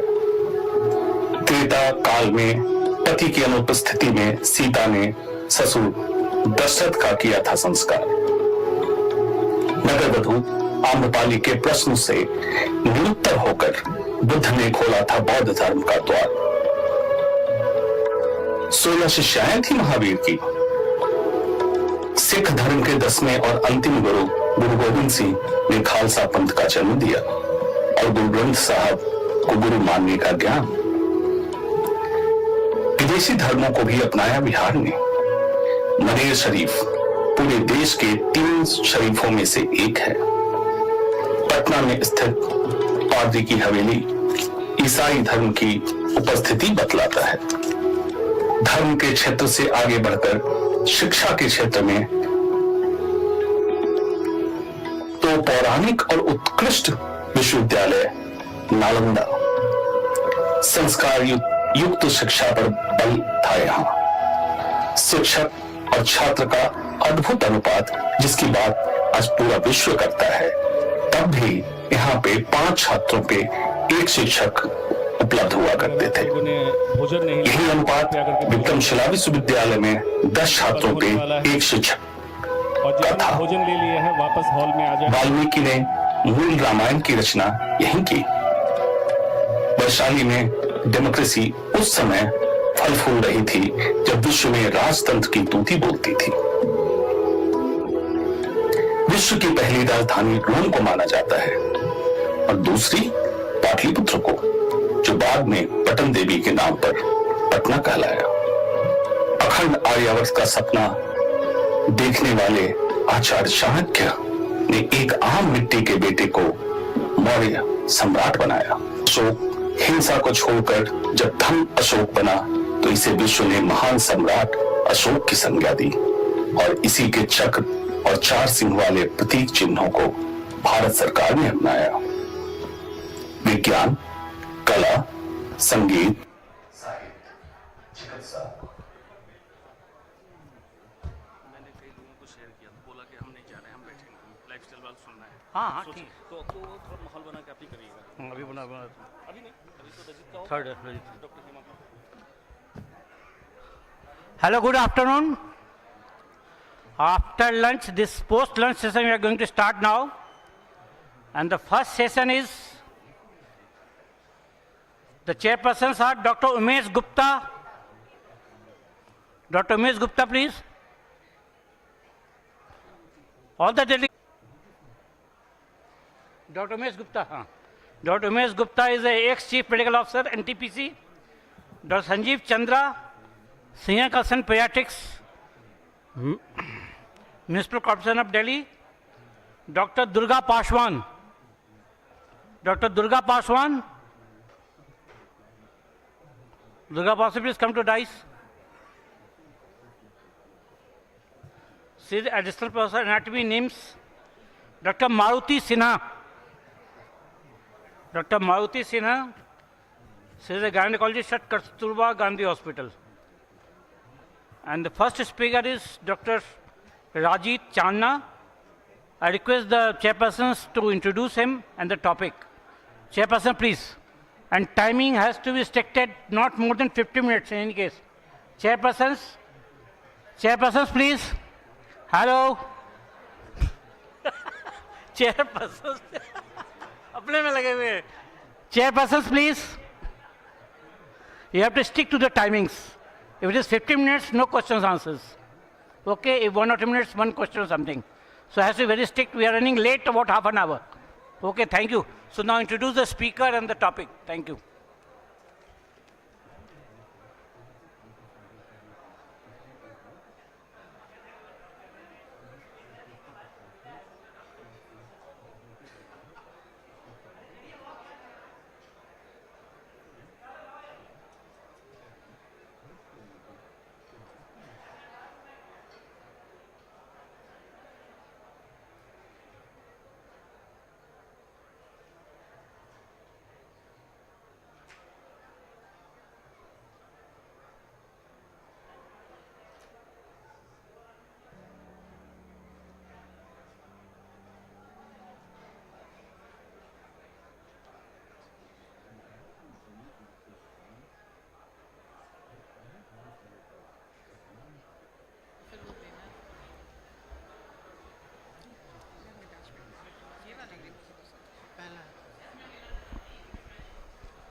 Good afternoon, everybody. I welcome you all for this post-lunch session. I now welcome our speaker. Actually, speaker is not on. Just hold He's on not one second. Mic on. Good afternoon, everybody. I now welcome this post-lunch session. We now begin our post-lunch session. The first speaker, Dr. Rajat Chanana, will be speaking on immunotherapy from HCC. I invite Dr. Rajat Chanana.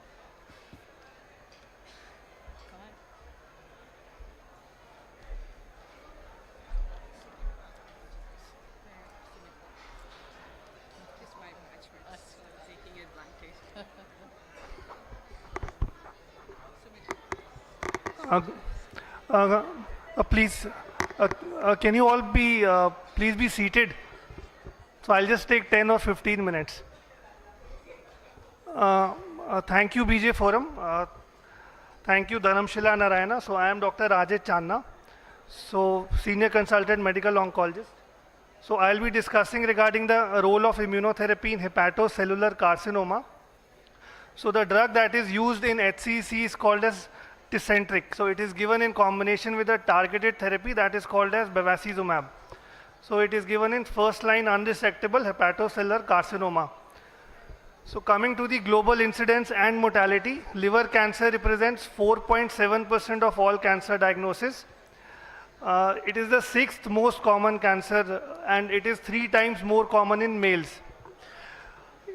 Mortality-wise, it is the 3rd leading cause of global cancer mortality, accounting for 8.3% of all cancer deaths. Coming to the region-wise incidence, it is more common in the developing countries like Eastern Asia, Southeastern Asia. And in terms of, it is the 5th and the 9th most common cancer in males and females respectively. Liver cancer, hepatocellular carcinoma comprises 90% of all the liver cancer. And the other rarer cancer, it is like angiosarcoma and hepatoblastoma. Hepatoblastoma, it is usually seen in children less than 3 years of age. So how does the liver cancer develop? So as we all know that there are certain risk factors for liver cancer, and the most common risk factor, it is development of cirrhosis.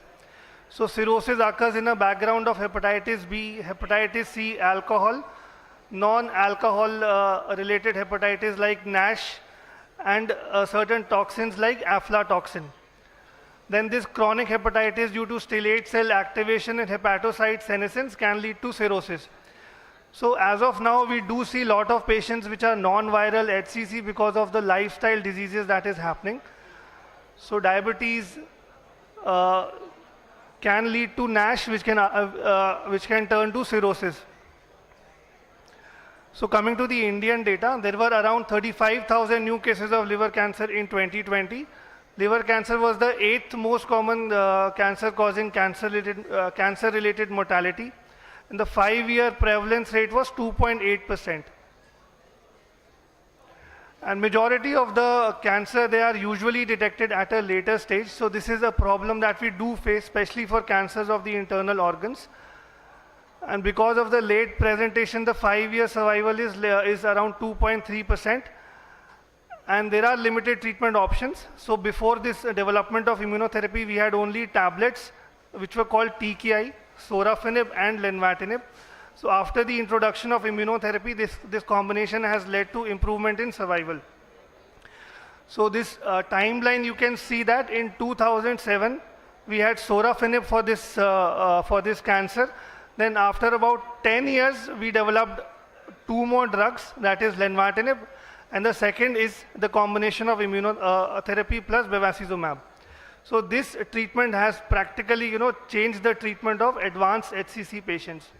So the major problem is that we face is that whenever the patient comes to us, he has been counseled by a physician that आपका कुछ नहीं होने वाला है. So it's very important that physician should be aware that if the patient is referred timely, there are plenty of treatment options that can be offered. So there is some screening guidelines that can be offered for HCC. So these are the indications. So patients with cirrhosis should undergo screening with ultrasound and serum AFP levels 6 monthly.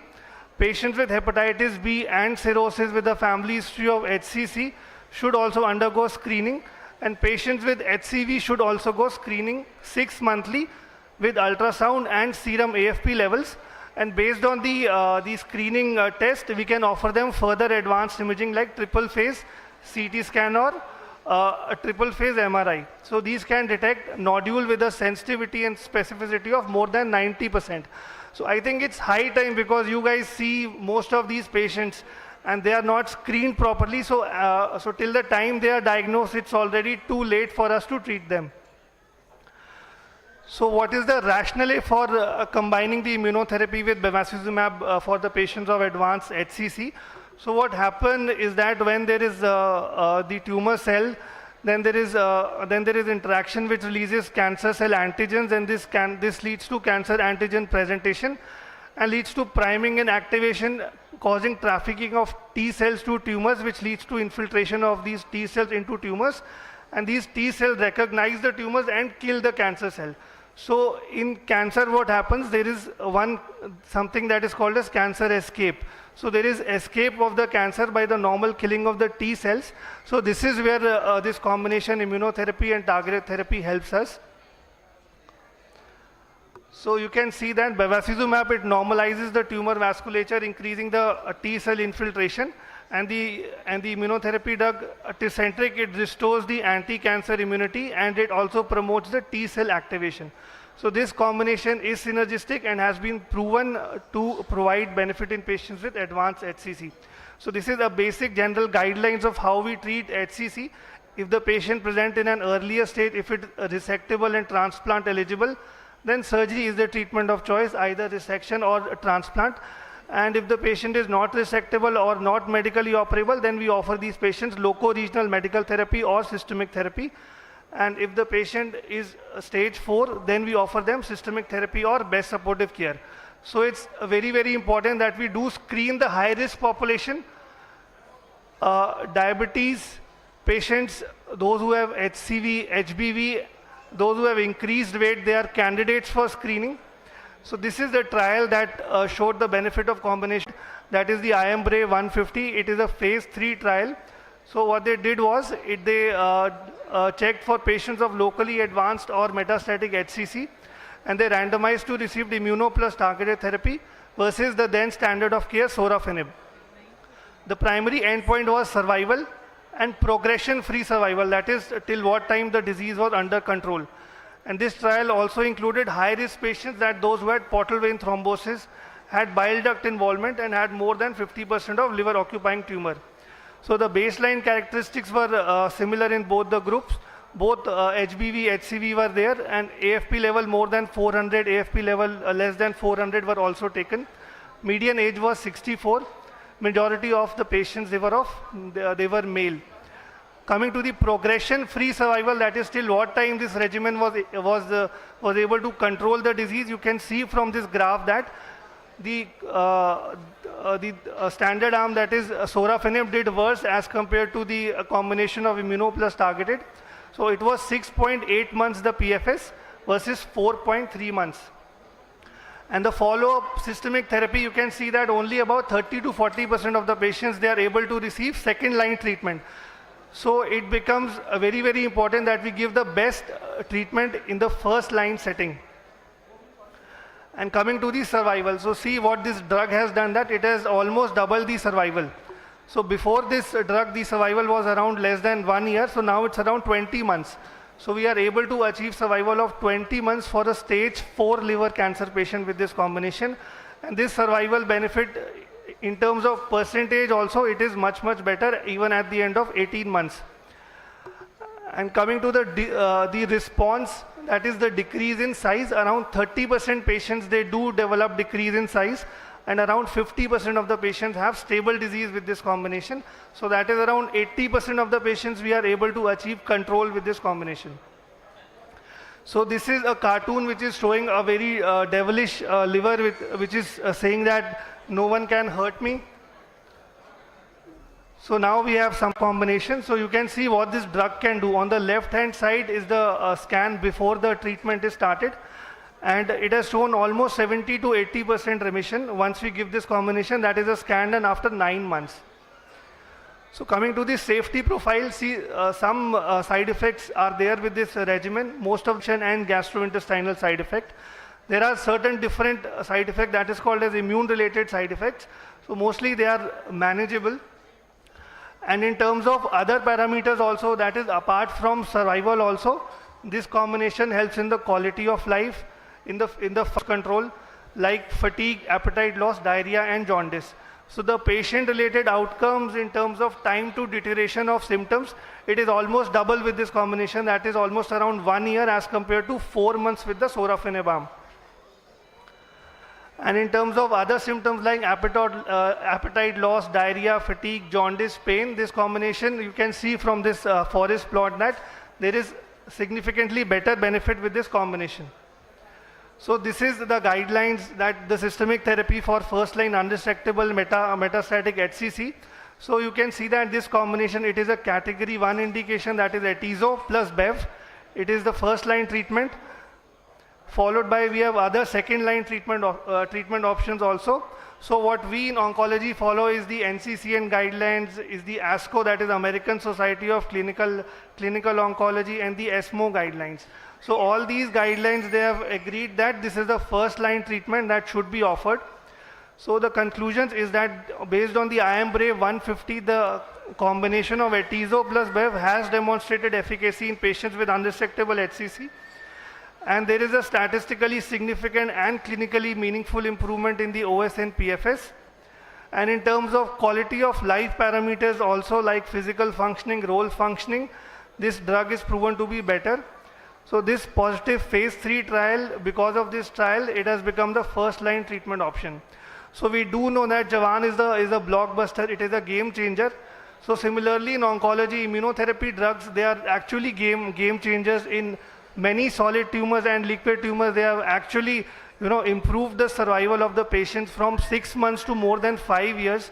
So they do have actually changed the treatment landscape for oncology patients. So it is actually a game changer. And in HCC, as I showed, that the data is almost more than double the survival. Thank you. Is there any question from audience? See, since it is a novel technology, the cost is high, but nothing is more costly than your life. So these drugs come with some patient support program. So if you are able to take it for 1 year, then the cost will be around 12 lakhs. Program provided by the company. Thank you. Thank you. Thank you very much for your informative lecture. Our next speaker is Dr. Hema Malini Iyer. Her topics will be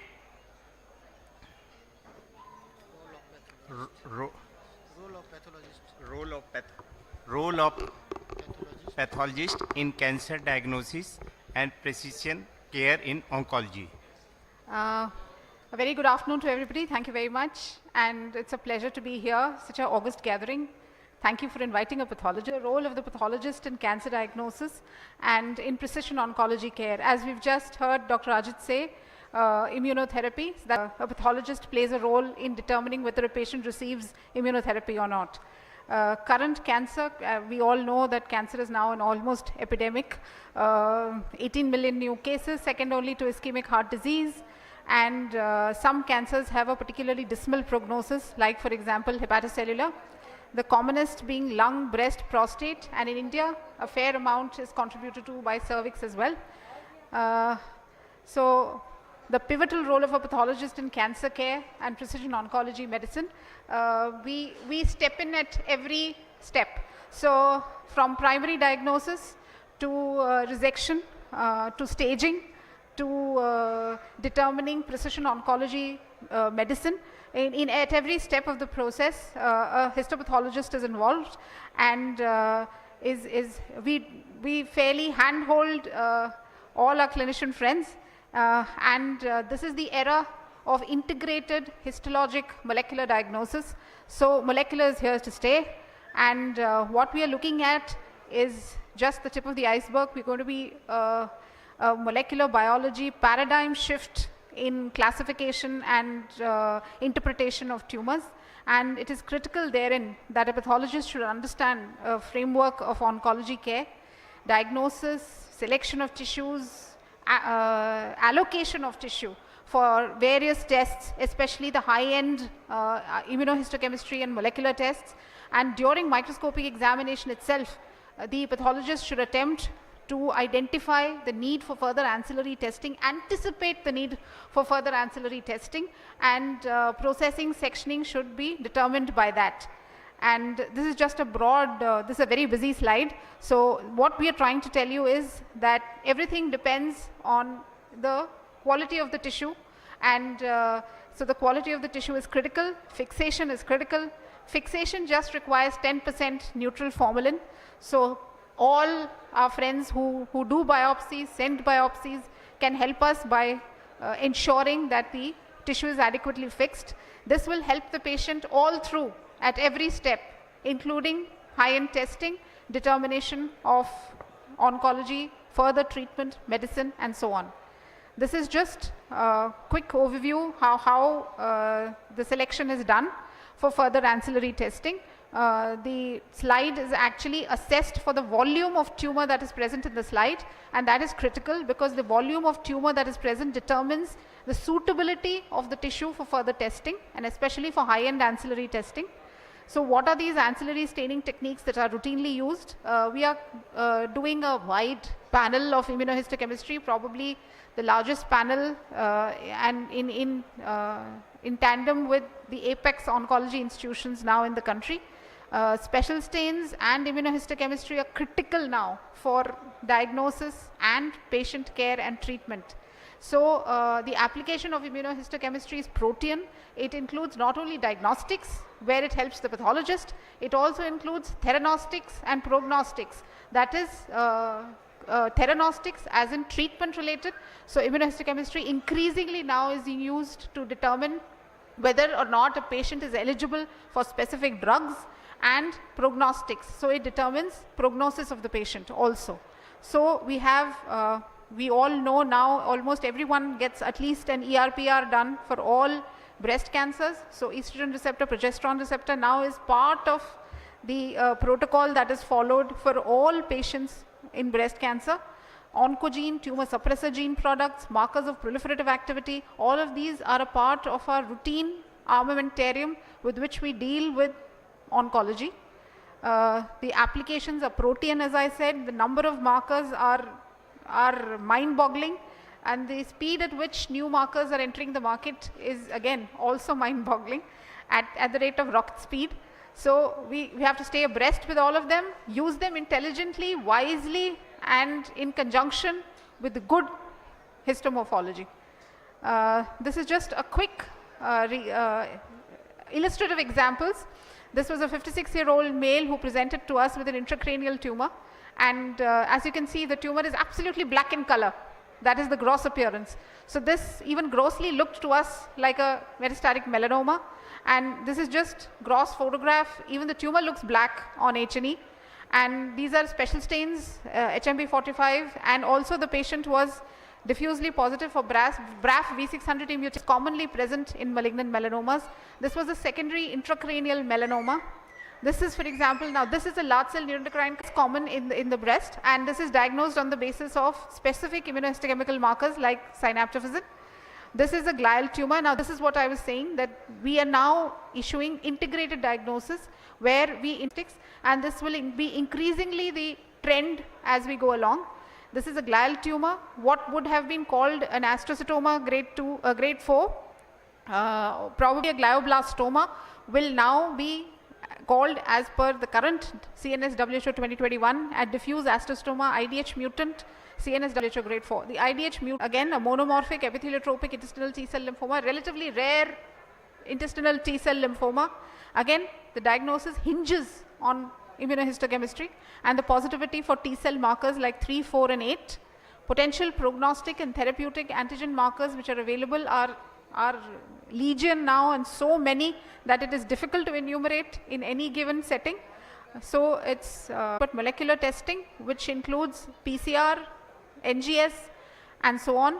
Now this is another example of how tumor biology is no longer linked to morphology, but it is linked to specific genetic alterations. And this is an example of a young male, 26-year-old, who had an intramedullary spinal tumor and had a very bland, absolutely innocuous looking tumor on histology, but because showed mutation for H3K27 and was altered for H3K27, straight away became a CNS WHO grade 4. And this, we rendered a final diagnosis of diffuse midline glioma, H3K27 altered, on the basis of lack of H3K27ME3, which was lost in this tumor. This is a poorly differentiated carcinoma of the vagina, which was reported finally as a neuroendocrine carcinoma.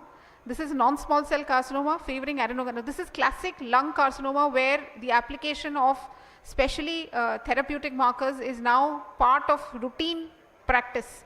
And this is a ROS1 positive lung adenocarcinoma. BRAF, PD-L1, this is PD-L1. PD-L1 staining actually determines immunotherapy. There are technical limitations. The most important to report all surgical oncology resection specimens, where we give you a vast number of parameters such as vascular invasion, perineural invasion, all of which is reported routinely, day in and day out. And these reports should be inclusive of all the relevant data elements which is necessary for therapeutic decision making. Potential pitfalls, there are plenty. This is just a sample molecular pathology report. We've just established the molecular pathology section in our laboratory, and we are now doing EGFR and KRAS, NRAS. These are the various mutations that happen in cancers regularly, and this is an example of an EGFR positivity for exon 19 in a lung adenocarcinoma, non-small cell carcinoma, and so on. This is a BRAF V600E mutation. So closing note, finally, diagnosis, classification, prognosis, even therapeutics is completely now dependent on good pathology. Categorization criteria are now undergoing a paradigm shift, and the classification is now increasingly molecular based and will probably become even more so in the future. And estimation of patient neoplastic cellularity, the amount of tumor that is there in the block is critical now to determine ancillary and further testing, without which oncology practice cannot do. With that, I conclude, and thank you very much for a very patient hearing, and at the end of a long day. Thank you very much. Thank you. Thank you so much, ma'am, for your wonderful talk. Any question from the audience? Acha, sir ka laptop.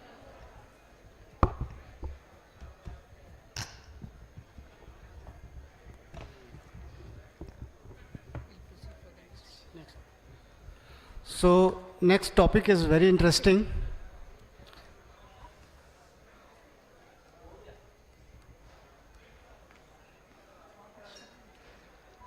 Now, sorry, chairpersons. This is a very important topic, and the speaker is Dr. Anshuman Kumar, well known to everybody. इसका बड़ा अच्छा इसने slides बनाया है. I have seen also. It is not medicine. It's a lifestyle. जिसमें इन्होंने बहुत अच्छी अच्छी बातें करी है, वो आपको बहुत बहुत बेनिफिट होगा. जो नॉन डॉक्टर्स हैं वो भी इससे बेनिफिट लेंगे. और बहुत अच्छी स्लाइड्स हैं, बहुत अच्छी बात है, नए तरह से प्रेजेंट करते हैं. And you know is a very talented person, बहुत ज़्यादा टैलेंटेड पर्सन है. आपने टीवी उसको देखता हो, हर एक टॉपिक में ही speaks very nicely and very precise. So I invite doctor Anshuman to say know your life and lifestyle, nothing to do with the medicine, only with the health. Thank you. Dr. Anshuman, please.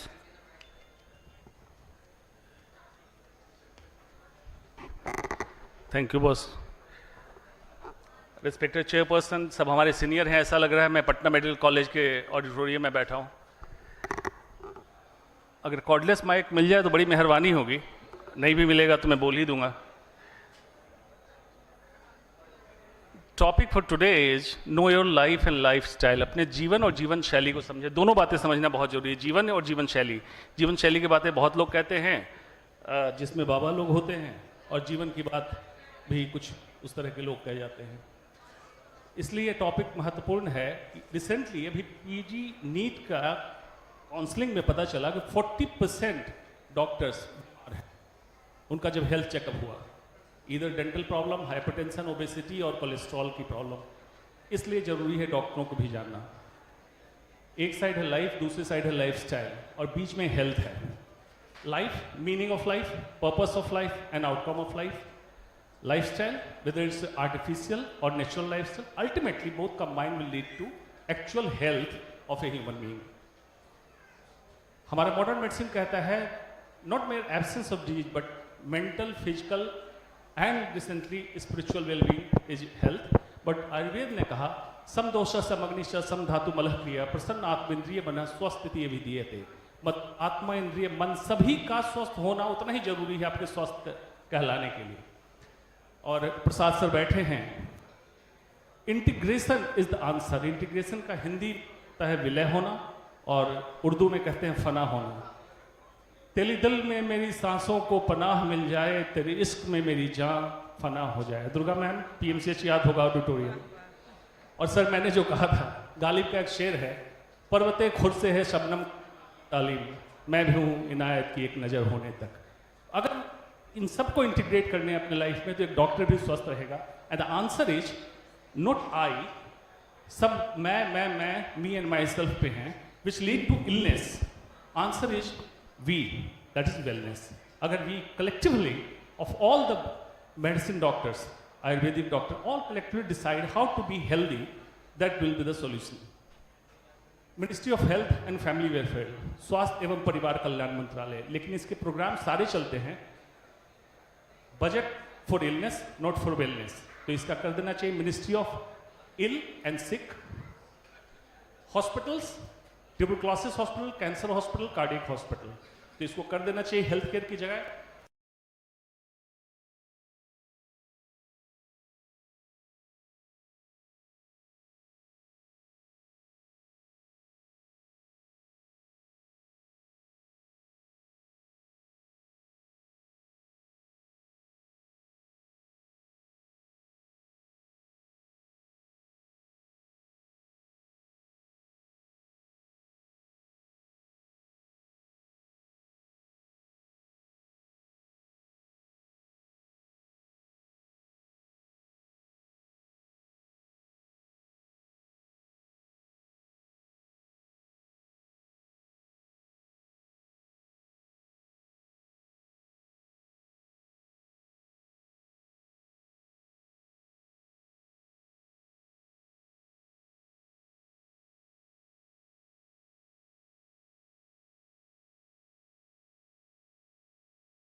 decode your anger, develop self-control before going to sleep, introspection,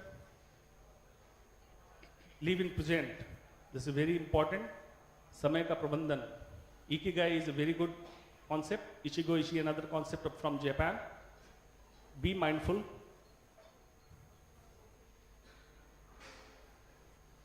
सीधा आ जाता हूं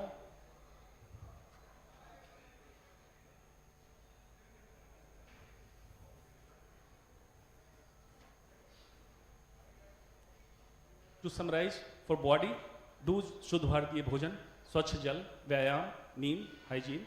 Don't do fast food, tobacco, alcohol, sedentary lifestyle and stress. Mind के लिए meditation, sleep, social and helping, अगर ये करते हैं तो प्राणायाम प्रत्याहार आपका पूरा होगा, प्रत्याहार, धारणा, ध्यान, समाधि ये आपका पूरा होगा, अष्टांग योग, इंसान की जरूरतें, मन की शांति, सुपाच्य भोजन, चैन की नींद, बाकी की मेहनत और मुशक्कत दिखावे के सामर्थ्य इकट्ठा करने हम जाया करते हैं, जरूरतें बहुत कम है, जिंदगी बहुत सीमित, पर इसको करते सच्चिदानंद की प्राप्ति होगी। ये घर जाके वर्कशॉप करें। कितने लोग हैं जो आज इसको में इस तरह से बैठ लेंगे? कितनी महिलाएं हैं जो इस तरह से अपने हाथ से पीछे पकड़ लेंगी? कितने लोग हैं जो प्रेजेंट में जीते हैं? आखिरी स्लाइड जो आप लोगों के लिए खास करके जरूरी है, ये कविता मेरी है, जो मिल जाए वो मिट्टी है, जो पा न सके वो सोना है। हम रोते ही रहते हैं हर समय कि ये नहीं मिला। जो मिल जाए वो मिट्टी है, जो पा न सके वो सोना है। निर्मल मन हो जा रे मानस, सब कुछ एक दिन खोना है। माया और प्रपंच भंवर में निर्भर किस पर होना है। कर सको कुछ कर लो बंधु, नित दिन तेरा रोना है। पीछे छोड़कर रिश्ते नाते पंच तत्व में जाना वही समाधान है। सरल सादगी जीवन यापन, नित दिन ना हो मारा मार। प्रेम भाव दया कर्म सही सुनता और परोपकार। प्रकृति स्नेह मधुरवाणी संतुलित और सरल विचार। Thank you. प्रेजेंटेशन लंबा ही है लेकिन ये thank you so much Anshuman. कहा गया था एडजस्ट करने madam. Your precious word, thank you so much. Pleasure to invite Dr. Sumit Chakravarti, MBBS, MBA, MS from Patna Medical College, and the topic is the management of diabetic foot. Welcome.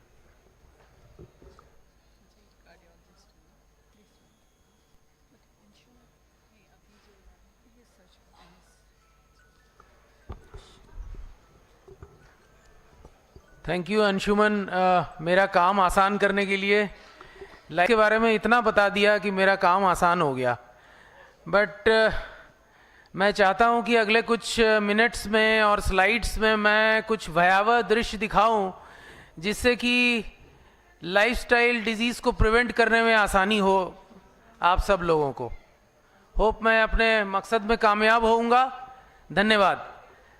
At the outset, I thank the organizers, particularly my friend Dr. Rakesh, for inviting me. I am honored. Thank you so much. Can I have the slides?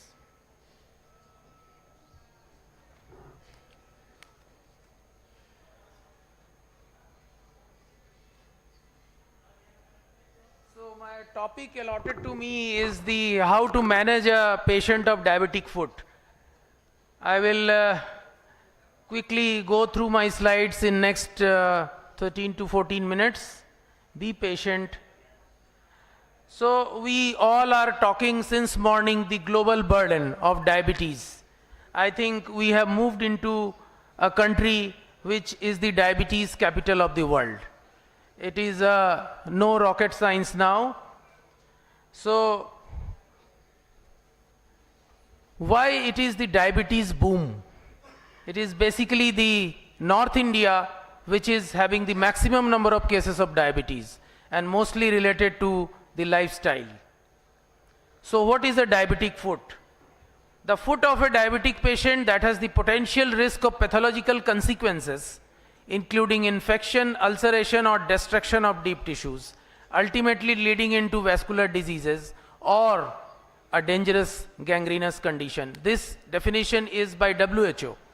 But a definition for a common person is, you can see the picture, combination of foot problems which are not unique to but occur more commonly in diabetic patients.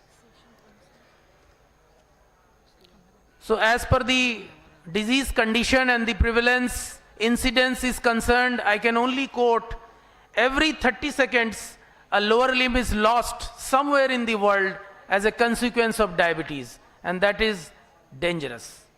So what can previous history of ulceration in the foot, peripheral vascular diseases, male sex, and last but not the least, smoking.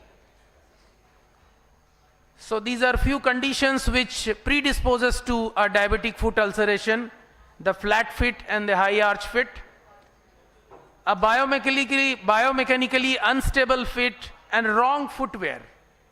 The caution for our ladies to think about the footwear next time whenever they go to buy a footwear. Fungal infection of the nails and athlete foot, infected ingrowing toenails. So be careful while you cut your nails of the foot if you are a diabetic foot. So what are the stages of ulcer development? First, there is a small callus or a small or corn or callus in the foot. It gradually gives a subcutaneous hemorrhage. Then the skin gets breakdown and there is an ulceration in the last stage. So how a diabetic foot is classified? There are two classification systems. One is the PEDIS classification and another is the Wagner's classification. With these two classifications, the clinicians grade the diabetic foot for the management. So these are the few pictures which say about the spectrum of the disease of the diabetic foot problem in our country or anywhere in the world. You can see right from cellulitis to the amputation, these are the various spectrum of the disease. So how to screen these patients and evaluate? So first, evaluation of the foot at risk, then physical examination of the foot is very essential, neurological and vascular assessment. So examination of the foot is the most important aspect of diagnosis. You can see the ulcerations, you can see the gangrene. Neuropathic foot changes you can get. Mostly the patient reaches the orthopedicians, but ultimately the disease is related to a long-standing diabetes. So the retraction of the minor diseases, sometimes they mimic arthritis, but they are not, ultimately leading into diabetic foot. Neurological assessment can be done with ankle reflexes test and the tuning fork test. Vascular assessment can be done clinically by the palpation of peripheral pulses, particularly the dorsalis pedis pulse.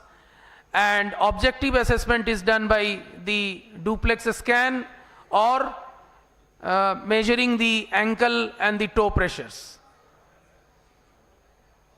So now investigations for the systemic disease and investigations for the local pathology. So to diagnose the systemic disease, the blood count to rule out sepsis and septicemia along with diabetic foot, the blood glucose levels. These days treatment mostly is done on the basis of the glycosylated hemoglobin levels, not on the blood sugar levels. So hemoglobin A1C, as we all know, this is very essential these days for diagnosis of diabetes. Renal function tests. So these are few diagnostic cut points which have been already discussed by our physician friends. So we can here see that hemoglobin A1C of more than 6.5 and random blood sugar of more than 200, a patient is designated as diabetes. So in order to get the foot ulceration and the problems to be diagnosed, we need to do radiographs, a Doppler scan, a CT angiography, and the latest in the offing is the computerized foot mapping. So this is the latest. With the computer we can map our foot, the structural deformities, the digital changes which can be a precursor of a later on ulcer formation in the foot. How to manage these patients? I feel this is a multidisciplinary team management. The physicians, the endocrinologist, foot and ankle surgeons, plastic surgeons, vascular surgeons, podiatrists and bioengineers who make the shoes, particularly in the diabetic patients or after the amputated limb. So the management of diabetic foot is always a team approach. So in the management, first is the medical management of diabetes per se, and the management of the infection. So I will not talk about the management of the diabetes because it's not my domain. I will talk about the medical management of the infections. You can see the infections is categorized into 3 stages: mild, moderate and severe, and according to that the antibiotic, it's often called in the diabetes is mostly by the gram-negative organisms or the commensals or the hospital-acquired infections, and the deeper site of infections are mostly due to the anaerobes or sometimes the fungus. So we need to treat all of them in order to get rid of the diabetic foot infection. Now, which is coming to my domain, which is the surgical management. So surgical management is divided into wound management and reconstruction, and then various bypass procedures or the vascular procedures, and obviously the amputations. So wound debridement can be divided into a conservative or the serial debridement or a radical debridement. The conservative or the serial debridement can be done by the various methods like the hydrodissections, Versachet, which is also a hydrotherapy. Water is pushed through a very ultrasonic jet in order to get rid of the scabs and the whitish patches which is over the granulation tissue. Then the ultrasonic debridement, biodebridement, which is interesting. The wounds are kept in a bioenvironment, which is basically some flies which gives maggots. So these maggots are sterilized and they are put into the wound, and these maggots, they eat up the granulation tissue and the wound is get debrided. Interesting.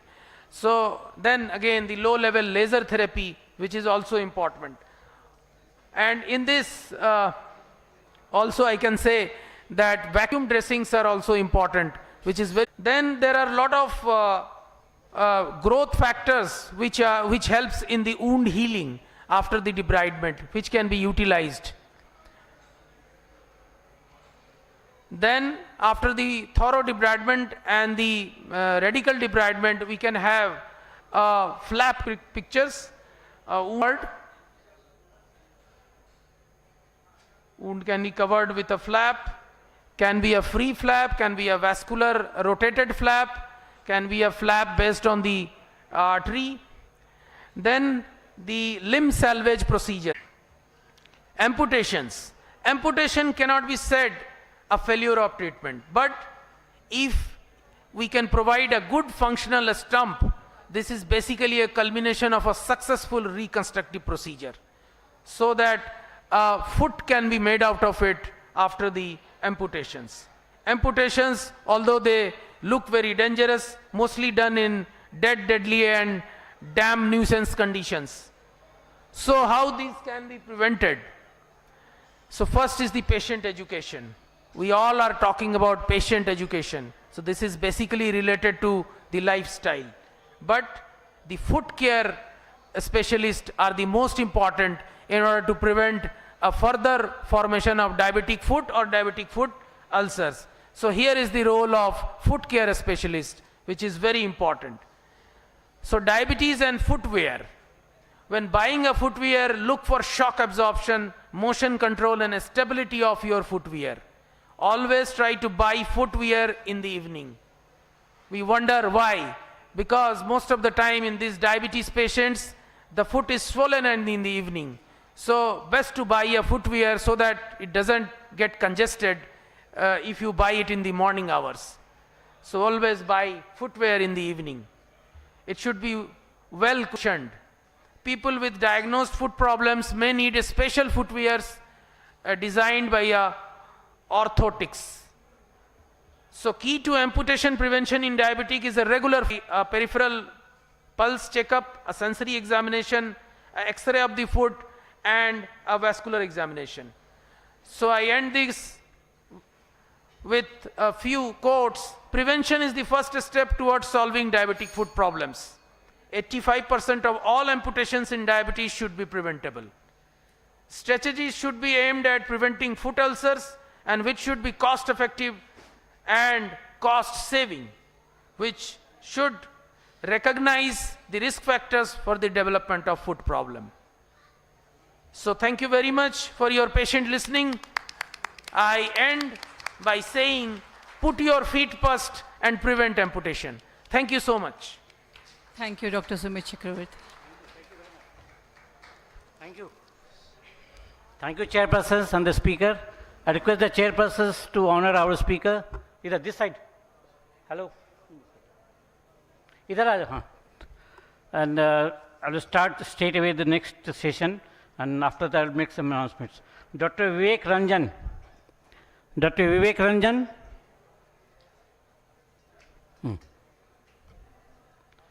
He is the ex-HOD of St. Gynae at DDU Hospital. Dr. Dipti Yadav. She is a senior consultant OVG at Venkateswar Hospital, Dwarka. Please, madam, please come. Dr. Ratan Gupta.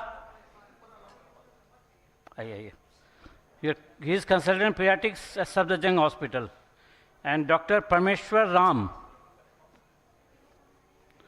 He is the CCMO GTB Hospital. And the speaker is, first speaker is Dr. Anand Tripathi. He is Nityan Tripathi. He is a very good friend of mine. We worked together in Fortis Hospital, Shalimar Bagh. And he is a HOD, director and HOD cardiology at Fortis Hospital, Shalimar Bagh. Dr. Tripathi, please.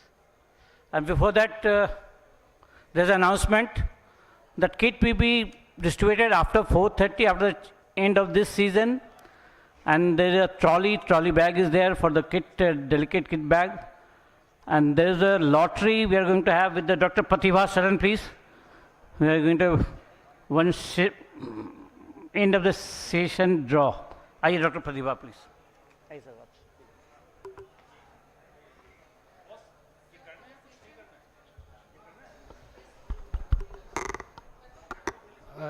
Thank you, Dr. Jha sir, for introducing me. Respected chairpersons, respected seniors and dear colleagues. My topic is recent advances in cardiology, in coronary interventions.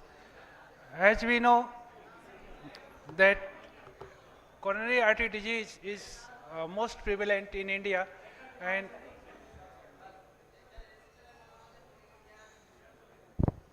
the lucky draw winner is Dr. Bani Kapoor. Yeah, thank you. Start kiye, sir. so we imagine the coronaries frequently with the angiography. Angiography is final investigation for coronary arteries, and with angiogram we are trying to see 2D structure, 3D structure with 2D modality. So if I say you what is this, what you see here, I think this is not working.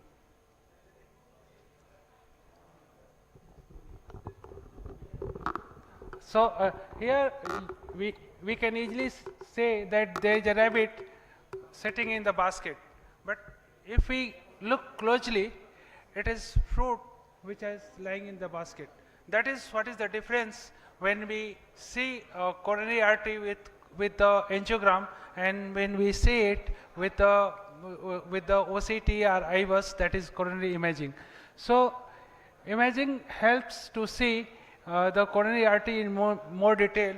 With 2D imaging, what we are saying is, if we are imaging this eccentric lesion from any angle, we will see the whole lumen will be filled with the dye, and in fact it will be a non-critical disease. So what we need is or something else which can look inside the coronary artery and see it. The resolution means when what is two nearest point which can be differentiated with this modality, and with the CT angiogram resolution is 600, that means picture is blurred.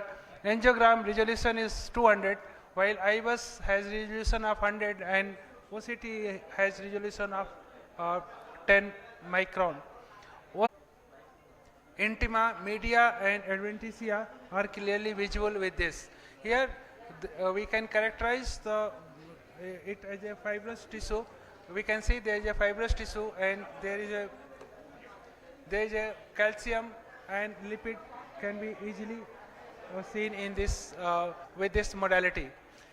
We can clearly see the stents with the arrow and stent opposition or malopposition. We know that the stent malopposition are the non-expansion of the stent is the main reason for the stent thrombosis, and which leads to death as well. We can see the plaque rupture, plaque and the thrombus formation inside.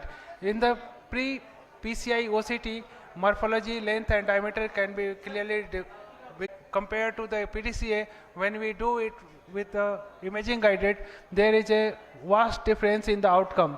Target lesion failure is almost 50% less in the patients who are going with the imaging directed PCI than the angiogram directed one, while MACE at 2 years and 5 years again are double in the patients who have undergone the imaging, who have not undergone the imaging directed PCI.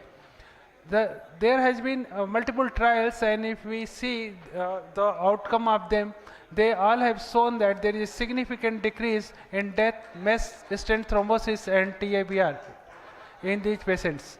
And the death and all the MACE has decreased to almost 50%, as I have told you. So this thing in mind, I will show you two examples how this OCT or imaging prevented the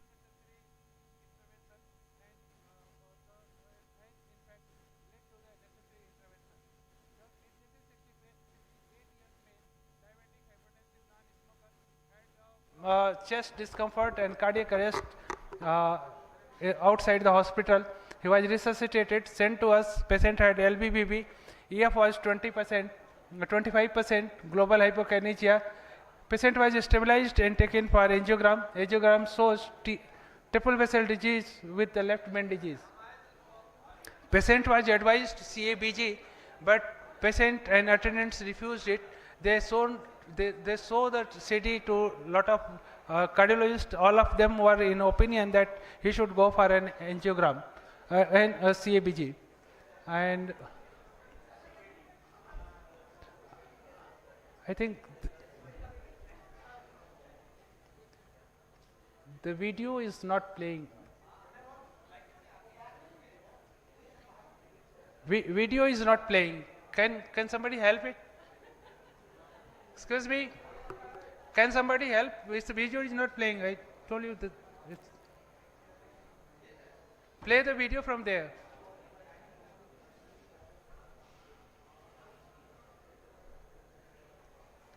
So it was triple vessel disease, and we did the OCT and left main disease. We did the OCT, and with OCT we find out that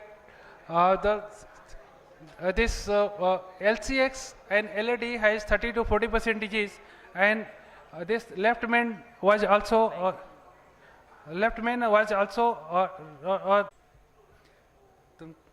I told you to check at that time only. No? So okay, it's not working. So in fact, it is recommended that minimal diameter of left main and bifurcation should be 8.2 millimeter square, 7 and 6.3 and 5 millimeter square respectively of the area. So in this case, we stopped here and put the patient on the medical management, and patient is now fine, have a EF of 40%. This was done 1.5 years back, and patient is still coming to us. Thus this OCT, that is imaging modality, avoided the unnecessary bypass surgery. Done the OCT here, the patient could have gone for a bypass. Here is a second case. It's a young patient presented to us with chest pain for 6 hours duration. ECG shows an ST depression in lateral leads. This is drop positive. Echo showed lateral wall hypokinesia. Patient was diagnosed to have for angiogram, and in fact, I am not able to show you. Sorry. The angiogram showed a disease which is in fact non-critical. But when to visualize and strategize and optimize the coronary artery intervention is most important. Angioplasty imaging guided PCI has demonstrated reduction in death and MI versus angiogram alone. It is especially beneficial or IVUS like imaging modality. Thank you so much. There is any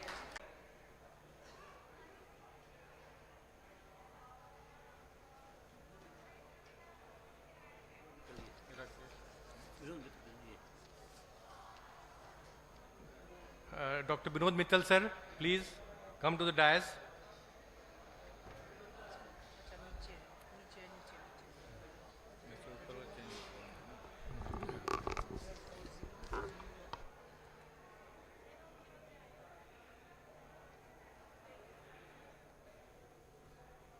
Friend Dr. N.N. Jha, Dr. Sinha, and the entire team of BJMF Con 2023. It's my proud privilege to be here to share my knowledge since and heart failure. So there is a REMIT GV study which is basically on glycemic variability, and here we can see, we all know that hyperglycemia is important, and it is important in a way that even before the diagnosis of diabetes, there is an increased cardiovascular risk in a stage of pre-diabetes. And even if HbA1c between postprandial and fasting, that makes more variability, which is very, very important, and it is a long term and it is short term in a way on a daily basis, long term and it is short term in a way on a daily basis. And now the concept is not only HbA1c, on postprandial and fasting, it is more of TIR, time in range. A normal person, type 2 diabetic, approximately 70% of the time one should be in time in range between 80 to or 70 to 180, and then there should not be any major amplitude of glycemic excursion and large amplitude of glycemic excursions. It's a state of stress, more endothelial dysfunction, and there's release of inflammatory cytokines and release of free fat. There's an embolism and infarction. So glucose oscillations are important, and we have to curb these oscillations, and for that we need good agents which do not have much of glycemic variability, which have a control on fasting as well as postprandial, because more the variation, more the hypo would lead to more of basically QT prolongation, arrhythmias, and hyperglycemia also would lead to more of inflammatory changes. So and it is carbohydrates. Follow a study which was done, a start study in carbohydrates, and this will vary from say different regions in India. So overall we have to cut short our carbohydrate regions in India. So overall we have to cut short our carbohydrates. Carbohydrates are the main killers, followed by fat, and then proteins are relatively better, but nobody takes increased amount of protein. So this is a study which this is basically was conducted. It is a multi-centric study conducted in India. It's a REMIT glycemic variability study. Multiple centers were involved, and 2 molecules were compared: remogliflozin versus dapagliflozin. And 24-hour glucose profile in the form of which once you put a cannula inside below the skin, interstitial fluid, we measure glucose values. So that remains for almost 14 days curve can. So this was the study design, and in this patient basically they were on either, and then it was basically Ramo given in 2 arms, 2 different categories of patients, and then CGM device was removed on day 1-8. Onset of diabetes in fact was off. Basically there was a statistically significant, and in it is a large amplitude, it is 0.005. The glycemic parameters from baseline to phase 2, there was no statistically significant difference. So overall, basically, there was, between phase 1 and 2, how glycemic variability was our postprandial. This is के साथ cough, rash, arthralgia, pyrexia, these are the common symptoms. जैसा कि मैंने कहा, अब आप देखिए इसमें जो पहले when I the few last slide I said कि T helper cell, T17 cells and interleukin 17, ये सारे हैं.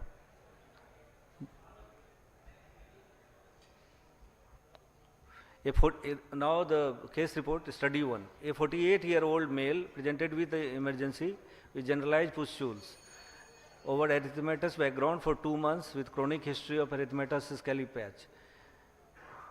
इस पेशेंट को जब टोफासिटिनिब चलाया गया तो after 2 weeks there was complete remission of pustular eruption. Of course it takes minimum 2 months to recover this, but the agony of patient subsides after 2-3 weeks. पामोपोल आपने देखा होगा, सोरियासिस का सबसे रेसिस्टेंट वेरिएंट जो होता है पामोप्लांटर सोरियासिस होता है, where most of the patient does not respond with regular treatment. So here also it has been given, and it has seen that after 4 months patient got good result. This is the photograph of the same patient.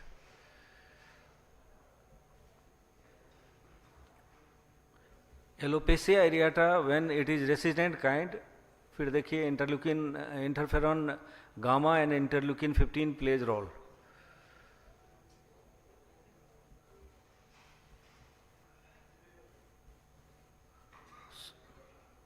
Tofacitinib for the treatment of alopecia areata. Alopecia areata में whenever we use to give 5 milligram BD according to the age and weight of the patient we give. So we see the productive outcome after 3 months of regular treatment, and then we continue the medicine for 6 months, and after 6 months we start decreasing the dose of tofacitinib. So you can see the alopecia totalis recovered, and you can see the complete recovery of the patient with this. This is the latest molecule and has been tried and prescribed since last 2 years. So this is another case of alopecia totalis, and you can see the difference, and you can see the complete clearance of the patchy hair loss. 3 months outcome. Again another patient, you can see there are so many, after 6 months of treatment, if the patient responds, then you can get better outcome. Again this is after 3 months, 90% regrowth, you can see it.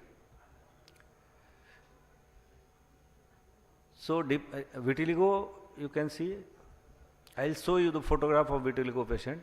There are mechanisms.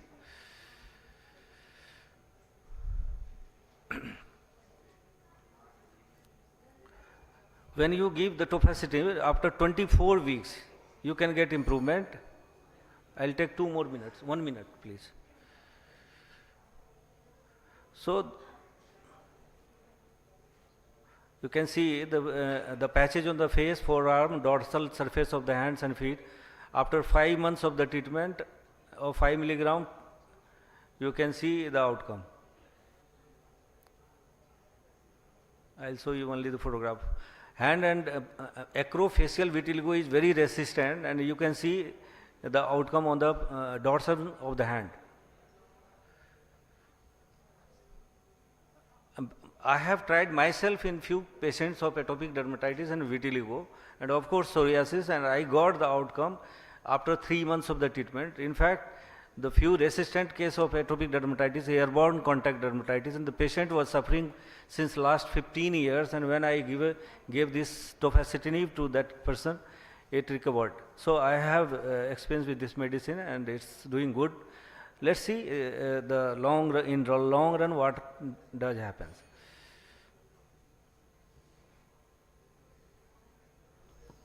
So the take home message conclusion is, new molecularly targeted therapeutics are changing in dermatological therapy. JAK-STAT is an intracellular signaling pathway upon which many different pro-inflammatory signaling pathway coverage. Numerous inflammatory dermatoses are driven by the soluble inflammatory mediators which rely on JAK and STAT signaling pathway. There is growing evidence that JAK inhibitors are efficacious in atopic dermatitis, alopecia areata, psoriasis and vitiligo. JAK inhibitors can be administered orally or used topically and represent a promising new class of medications. Thank you very much. Thank you Pritam sir. Topic तो बड़ा difficult था sir. JAK STAT pathway inhibitor, उतना ही difficult compound का नाम भी है sir. Being a paediatrician it is very difficult topic for me, which you try to make it bit easier. Thanks sir.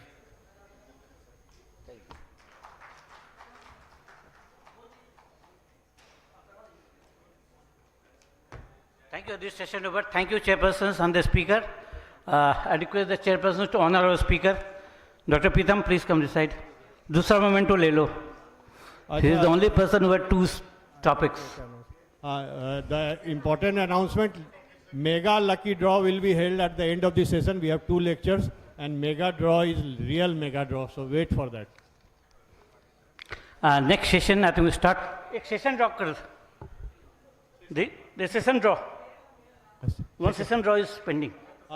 Second draw करना कौन सा? सेशन वाला निकालिए नहीं. डॉक्टर त्रिपाठी को दीजिए, निकाल देंगे. डॉक्टर त्रिपाठी हैं. अच्छा, मैडम आइए. आ जाओ. Ritika is a leading. The chairperson साहब डॉक्टर रंजन, अभी इनका है, इनका तो नहीं अभी. Rashmi is a leading gynecologist of South Delhi. She is registered delegate, plus she has taken a stall also. But today she has to get a I got MRCOG convocated today, and that's why I was there for that. And I got distinction in MRCOG. Nice, congratulations. So you'll take out a lucky draw. Take out anyone. तुम्हारा नहीं निकलेगा. घुमा के. Physical. बस निकालो ना कोई. आर्या. ठीक सर, नाम भी लिखता नहीं. हेमी सोनेजा पास. नेक्स्ट तो लास्ट है ये ना सर. निकाल दो ऐसे. Doctor Ranjan please. Doctor next chairperson Krishna Gopal. Doctor Rajeev Ranjan. Doctor Jaya Madhu. अच्छा, पीयूष रंजन है. Piyush Ranjan, sorry. Doctor Piyush please come as a chairperson. Doctor Rajeev Ranjan भी, HOD radiology, BSA hospital Rohini. Doctor Neeraj But कुमार. he is not there. Doctor KP Rewani. Doctor KP Rewani. Yes. I think Dr. red Arvind Kumar. shirt. Arvind Kumar. Your mobile number. अच्छा, कहाँ हो तुम? अरविंद कुमार आइए. Doctor Rajeev Ranjan भी आइए.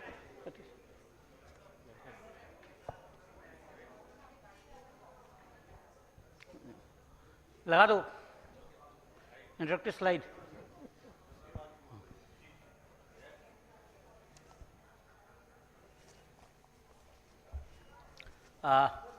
तीन और कोई है. Dr. Binod Lal is there. Dr. Binod Lal.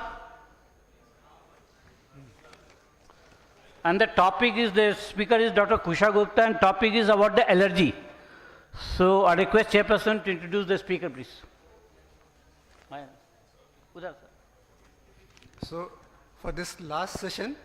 I invite the first topic of this last session, Dr. Kusha Gupta. She is a pathologist and currently working as a consultant in Lal's Path Lab, New Delhi. So, good evening, everyone.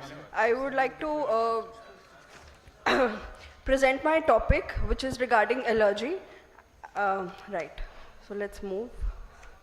So allergy is a very, very commonly encountered complaint. Like we come across so many people among our family or our near and dear ones which complain of allergy. But before understanding allergy, it is very important that we understand immunity first. So scientifically speaking, immunity is the balanced state of multicellular organisms having adequate biological defenses to fight infection, diseases, or other unwanted biological invasion, while having adequate tolerance to avoid allergy and autoimmune diseases. Now, immunity is of basically two types, innate immunity and the adaptive immunity. Innate immunity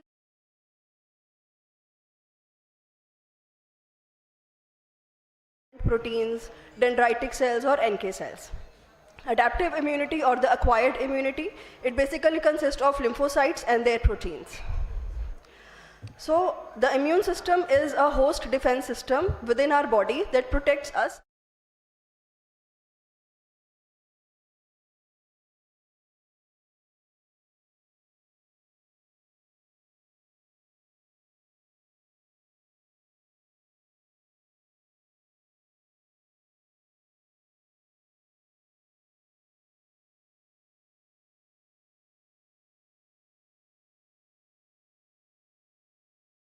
These agents are called allergens and the process is called allergy.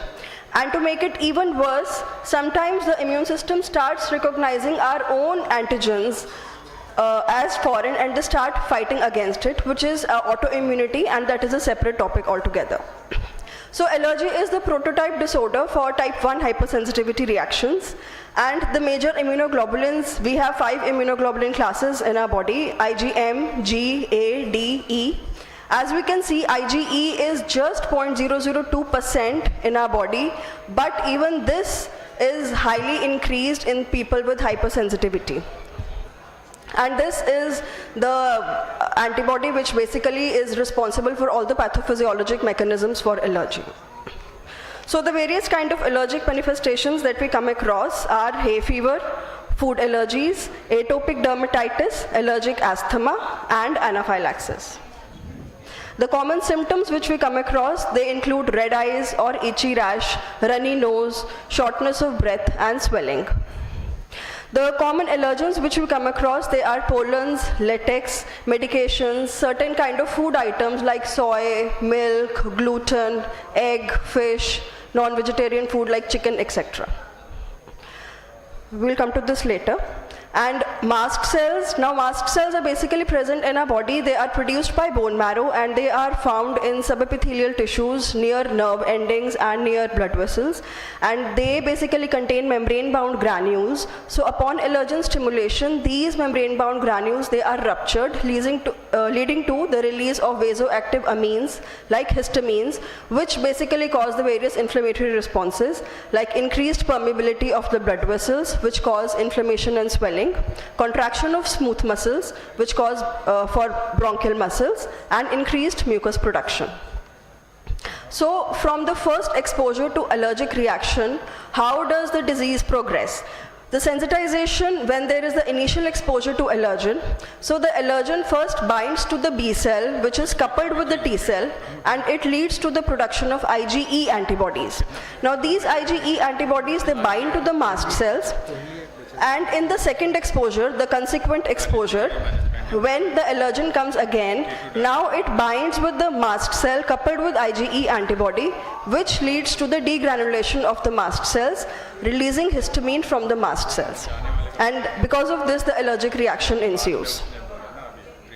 Allergens, they are the materials of normal biological origin which upon contact cause allergic reaction in the sensitized individuals. And we come across allergens through various portals, like through inhalational route, for example pollens, or by ingestion by like food, and through surface exposure or the contact with skin. Now, what is the immunoassay? It basically is a technique which makes the use of binding between antigen and its antibody, and then we identify and quantify the binding of antigen and antibody, leading to its quantification. Now, allergy is a growing disease, and there are many factors responsible for its increased incidence, be it because of refined and processed diet or increased allergen exposure, the earlier introduction of certain foods, increased exposure to chemicals or antibiotics, or environmental factors, genetic constitution. Sometimes there are certain HLA genes which lead to increased susceptibility for allergies, exposure to tobacco smoking, and lifestyle differences. So allergy is, it's basically a spectrum of disorders. It can cause asthma, where airways become inflamed, or rhinitis, where it causes stuffing nose, irritation and swelling of mucous membrane, eczema involving skin, then oral allergy syndromes, or anaphylaxis, which is severe, potentially life-threatening allergic reaction. It can occur within seconds or minutes of exposure. Mastocytosis or urticaria involving skin, where a rash of round red welts on the skin which itch intensely, sometimes with dangerous swelling, and they are caused by allergic reaction, typically to certain foods. In India, the magnitude is increasing, the incidence is increasing. 37.9 million people in India, they are suffering from asthma. And allergic rhinitis co-occurs in 60 to 70% of children with asthma. So now there is a concept called allergy march, which basically states that when we are allergic, the symptoms, they can vary and change over time. But then there is often a specific sequence of sensitization and development of symptoms in relation to age, which can be described as allergy march. Like in kids of 0 to 5 years of age, predominantly they present as atopic dermatitis. In 5 to 10 years of age, asthma is there, and later on after that, in adult age, we have probably rhinitis more. And polysensitization is also very common. Up to 80% of allergic patients, they are sensitized to several allergen extracts, and the average patient is sensitized to 3 allergens. So now, where healthcare professionals come into picture, when patients present to general practitioners or secondary care like pediatricians or pulmonary physicians, dermatologists and ENT. So that is when we get to know about these patients, and we take complete patient history, physical examination, and then tests are ordered to confirm the diagnosis. Testing is blood testing and skin prick testing, but obviously blood testing is more safe. In vitro blood testing, we are doing FADIA-TOP assays, FADIA-TOP 250, in which we are making use of ImmunoCAP technology. Now, it is an assay technique for detecting and quantifying the antibodies specific to IgE. Blood testing does not carry the risk of anaphylaxis, like in the case of skin, like when we're skin pricking. And in patients with allergy, the immune system produces IgE antibodies. So this ImmunoCAP technique is basically used to quantify those IgE antibodies. The patient's blood can be tested for the presence of specific IgE. And this testing can be performed irrespective of age, skin condition, medication, symptoms, disease activity, or pregnancy. So we have FADIA-TOP for screening, FADIA-TOP and FADIA-TOP infant, and for panels we have according to the symptom base or comprehensive, where a comprehensive 34 antigen panel is there, or for the food panels for vegetarian and non-vegetarian, and there can be disease specific also, like for example for allergic bronchopulmonary aspergillosis. So the key takeaways are that ImmunoCAP is the gold standard method for allergy testing, and we have 170 allergens on the panel, including screening, flex and mixed panel. And these are there for testing of serum IgE, IgG, total IgE, and eosinophil cationic proteins also on the same platform.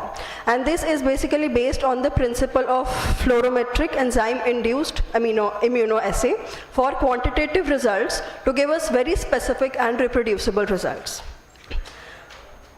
So that's all from my side. Thank you all for patient hearing. Any question from audience? Okay, ma'am. Thank you. Thank you very much. Next speaker. ढूंढना पड़ेगा last time. I think कोई है क्या? next Dr. Kohli is there, I guess. Yeah. So Dr. G.S. Kohli is there. Dr. G.S. Kohli is Dr. G.S. Kohli is a very popular physician. He does not need any introduction, I guess. So I think this is the last talk of the session. So over to you, Dr. Is it Kohli. last? Is it last talk? It is last but not the least. Is it second last? Dr. Kohli, please.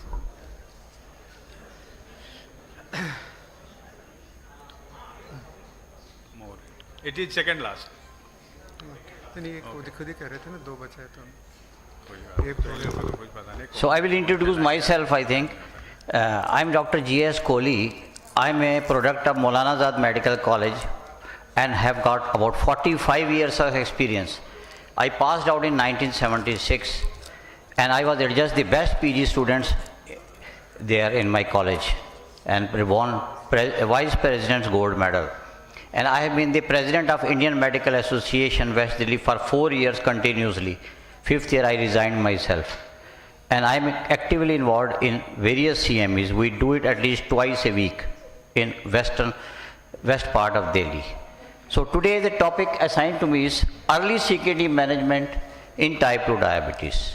First of all, my congratulations to the organizers for wonderfully arranging this meeting and giving me a chance to be a part of it.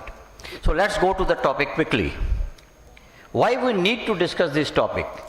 Because we have been treating diabetes for ages now and we have been concentrating only the blood sugar level, that is the glycemic control, and we forget the other comorbidities or other complications of diabetes which lead to increased mortality, namely the cardiovascular and the renal complications of diabetes.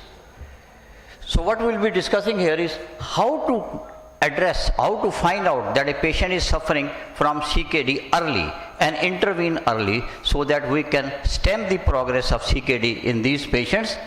And then what are the drugs? We have to think beyond control of blood sugar level. So what are the drugs available with us now to address to this problem or to prevent the progression of the renal disease so that they do not end up with renal failure, and how to incorporate this evidence in our day-to-day clinical practice. So we'll be discussing in the light of a patient scenario. Here is a 54 years old male who is a type 2 diabetes for 5 years and he has got comorbidity as dyslipidemia and hypertension. He has got also diabetic retinopathy and he has had hypoglycemic episodes in the past. If you see the lipid parameter, LDL is high, it is 110. According to the new guidelines, it should be less than 100. His BP is 135/80 and he is on the overweight size. BMI is much high. The current medicine patient is taking is metformin, DPP-4 inhibitor, sitagliptin, and for hypertension he is on ramipril and hydrochlorothiazide, and for cholesterol he is on rosuvastatin 20 milligram. But if you see the fallacy here, nobody has done EGFR or urea albumin creatinine ratio. So we don't know the renal parameters of these patients. So what is the importance of doing these tests? If we see the global scenario, 11% is the prevalence of CKD with type 2 diabetes, and this is increasing. If you see here, in all the countries from Australia, UK, USA, it is increasing from 11 to 12% in another 3 years. So the prevalence of CKD is on the increase. While the mortality in various cardiovascular diseases have come down because of the improved interventional technology and newer drugs available, the mortality in CKD has rather gone up by 1.5%. And this in 2016, there were 1.2 million deaths because of CKD. And by 2040, it is going to increase to 3 million. This means a jump of 60%. So this is a huge figure. Now coming to our part, that is India, we have got more prevalence of CKD. It is 17.2%, unlike 11% globally. And not only that, we have here delayed diagnosis of CKD. So with the result, many of these patients end up with dialysis. So 48% of the patients are diagnosed in stage 5, which is advanced renal failure. So how to improve the prognosis in patients of diabetes and CKD disease? Only mantra is early screening of these patients. But considering the huge population of India, it is not possible to screen all of the patients. So you have to identify the high-risk patients. And what are these high-risk patients? Patients suffering from hypertension, patients suffering from diabetes, cardiovascular disease, elderly patient, obese patients, and with a history of genetic or family history of chronic renal failure, and patient who had a prior episode of acute kidney injury. So all these are the high-risk patients, and they should all be subjected to screening for CKD. Because if we find out these patients early intervention can really improve the prognosis in this patient. This is a study done in USA, over 27,000 patients data, called Revealed CKD study. And what they found out, if you do not diagnose these patients, there is a decline of eGFR by 4.1. But if you diagnose and intervene early, you can reduce it to only 0.3. So this is the importance of early diagnosis of CKD. This is another diagram showing how you can increase the number of years or add number of years to patient's life before he goes into renal failure. If we do not do any treatment, by 7 years these patients will develop renal failure. If we start late, we can only increase by 2 years. So it will be 9 years. But if we intervene early, you can improve it to 11 years before the patient develops renal failure. So this is the importance of early diagnosis and early intervention as well. And how you can find out what tests to be done for screening of the patients. So tests are very simple, just 2 tests. One is eGFR. eGFR tells you the function of the kidney, and second is the urine for microalbuminuria. It tells you the structural damage of the kidney. So you have to do both of them. We have to find the function of the kidney, and we have to find the structural damage to the kidney. And eGFR can be done, and you can grade from G1 to G5. G1 is normal, it is above 90. And G2 is mildly deranged from 60 to 89. G3 is divided into 2, 3A and 3B. 3A is mild to moderately decreased between 45 to 59. And 3B is between 30 to 44. G4 is severely decreased between 15 to 29, and G5 of course is a kidney failure, or what we call as end stage renal disease. Similarly, when we do microalbuminuria, it is categorized into 3, A1, A2, A3. A1 is normal, below 30 milligram of microalbumin, and A2 is moderately deranged between 30 to 300, and if it is above 300, we call it severe albuminuria. And you have to match both of them to find the risk. The green column shows you no risk. Yellow, slightly higher risk. Orange one, still higher, and very high is red. So you have to match. For example, if you take G1, G2 patient, and he is in the category A1 of albuminuria, it is green. So hardly any risk. So this is, with this area, you should intervene. So considering to this, coming back to the same patient, we did kidney function test, these 2 tests in these patients, that is eGFR and urine albumin. What was we found? eGFR was decreased 55. So what was the stage? It was 3A. And urine albumin creatinine ratio was 60. So it is A2. And A comes in this category, that is the orange one. This means high risk. Not very high, but high risk. So what should we do now? We have diagnosed this patient is having diabetes, this patient has got CKD with a high risk of developing renal failure. Now this is the time we should intervene, and the first thing is we will do intensive management of all his risk factors. What are the risk factors?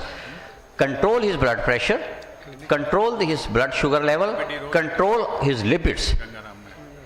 And if we do this, we can reduce the nephropathy by 46 to 25%. But you see, even by controlling all these risk factors intensively, there still remains lot of residual risk of developing renal failure. So what to do next? So we have to look beyond for other therapy to protect his kidney and improve the prognosis. And what are the guidelines recommendations? Here comes the role of SGLT2 inhibitors.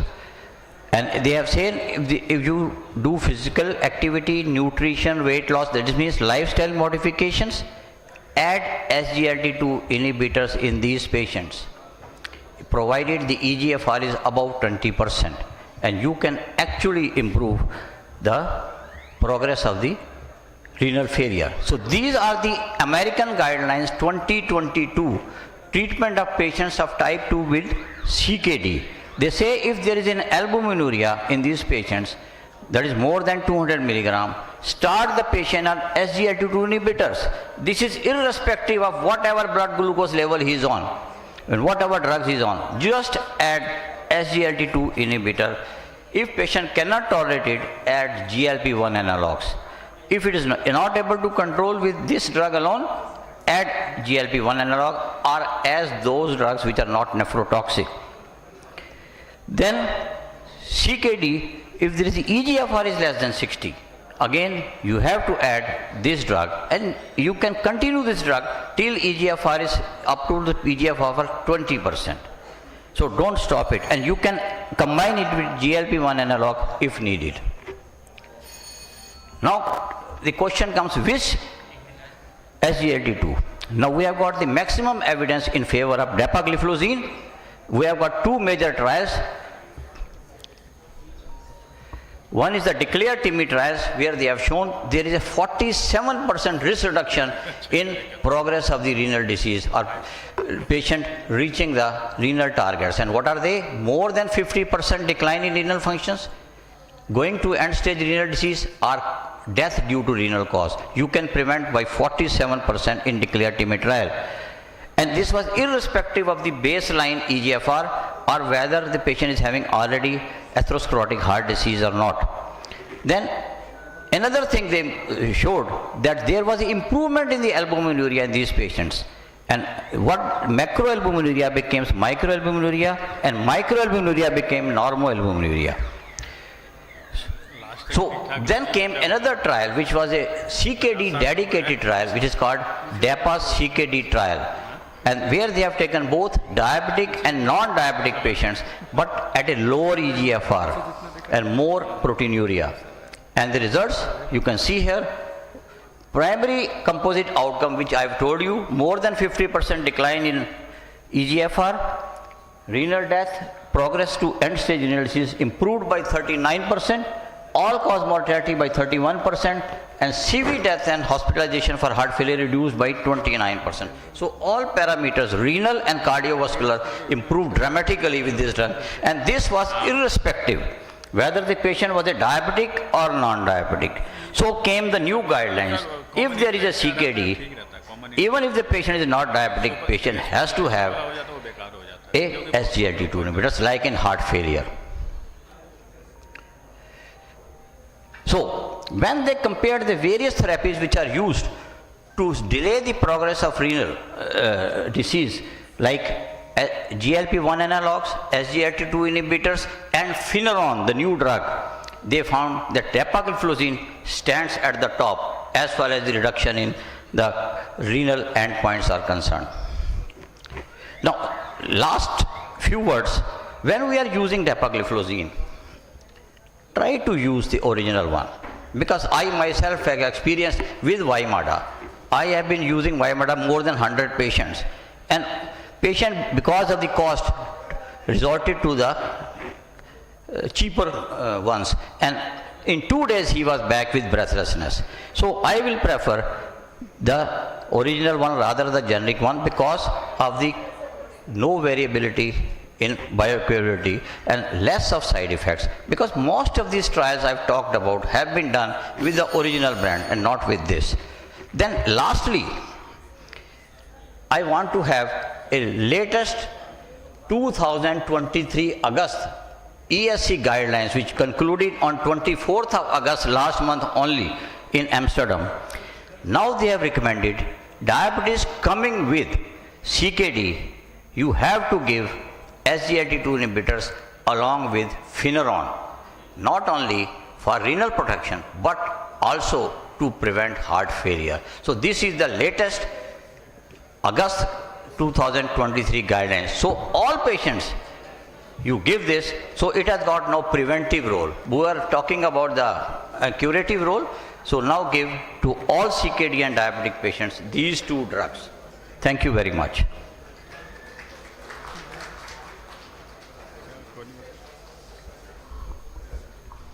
Thank you, Dr. Kohli. Any question from audience?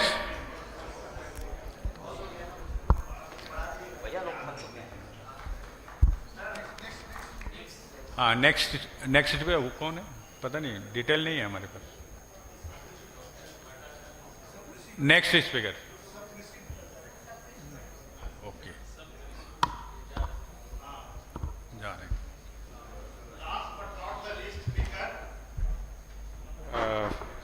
Very good evening. So I happen to be the 11th batsman. So and I will be talking about a topic which is not very new. So it's something which you have been, all of us physicians have been using quite a lot. We'll go back to we have been talking about dapagliflozin, and obviously the SGLT2 inhibitors have proven to be a major benefit in terms of reduction of risk in terms of heart failure as well as renal protection. But we are talking about the good old gliptins. Now gliptins have become good and old because they were launched as long back as in 2008. So we have been using them for almost last 15 years, and we have close to almost 8 or 9 gliptins actually available in the Indian market.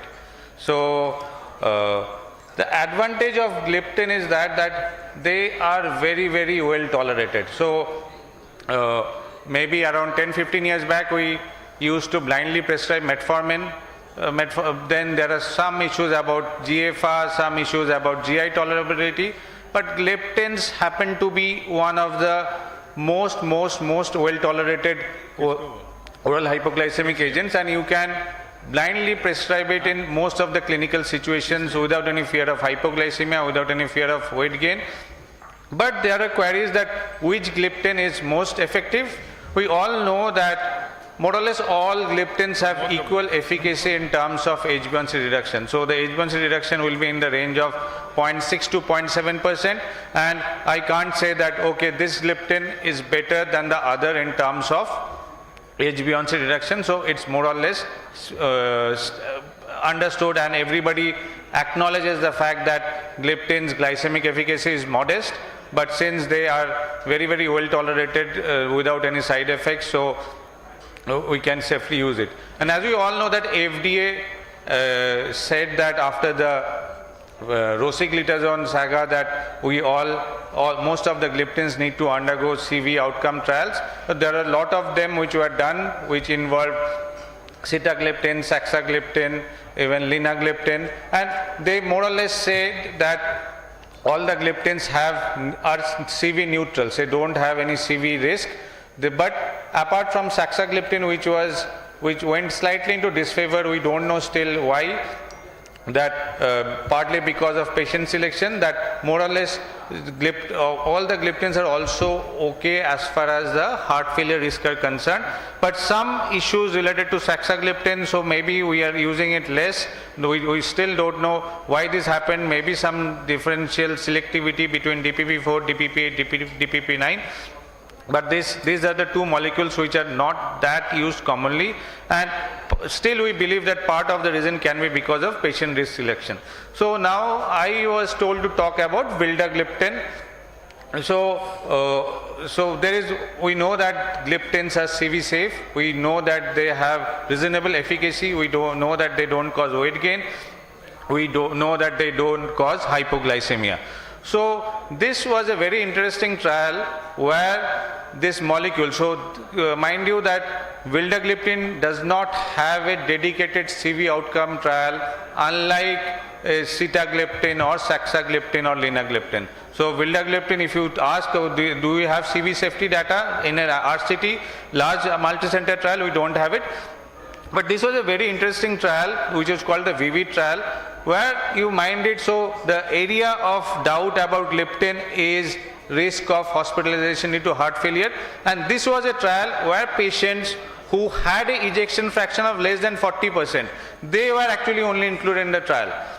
So this is a trial where we are specifically looking into a gliptin where the patients are at high risk for cardiovascular heart failure, and what we saw is that there was no, so patients were followed for a year. Again, there was no, we started with the fact that the ejection fraction was very low to start with, less than 40%. There was no reduction in ejection fraction. So that was a reassuring data from it. Though there was some increase in left ventricular end diastolic volume and end systolic volume, even the CV events like any cardiovascular event or worsening of heart failure or a rise in BNP, that was also not documented. So what we learned from VIVID trial was that vildagliptin was non-inferior to placebo in terms of patients who were at high risk for heart failure even with low ejection fraction. So if somebody comes with a ejection fraction of 35% and you are apprehensive whether you will be able to use it or not, most probably you can use it. We had some increase in left ventricular volumes, but we have clear-cut data. There was no increase in events related to heart failure. So, and we still do not know what the significance of this increase in ventricular volumes was. So, more or less, the current consensus is that, so maybe if somebody is having heart failure, low ejection fraction, you need to be careful about the situation. If there is any worsening of symptoms, you need to stop it. But still, as far as the VIVID trial goes, you can actually still use this molecule. I think this is something, another trial which was called VERIFY related to vildagliptin specifically. A very, very important trial and very relevant to our clinical practice. So somebody comes to us with diabetes, HbA1c of 7.1, we'll start with the metformin. Most probably, most of us will do 500 BD or depending on tolerance. And okay, after 2-3 years, once the HbA1c starts going up above 7.5, we'll add another gliptin or an SGLT2 inhibitor. If it's very high, maybe a sulfonylurea. So this was a trial which was designed to assess if we are starting a combination of, say, vildagliptin metformin rather than metformin alone. So does it have a long-term impact? So we all know the natural history of progression of diabetes is such that so already somebody is getting diagnosed with diabetes, already 70 to 80% of the beta cell secretion is gone.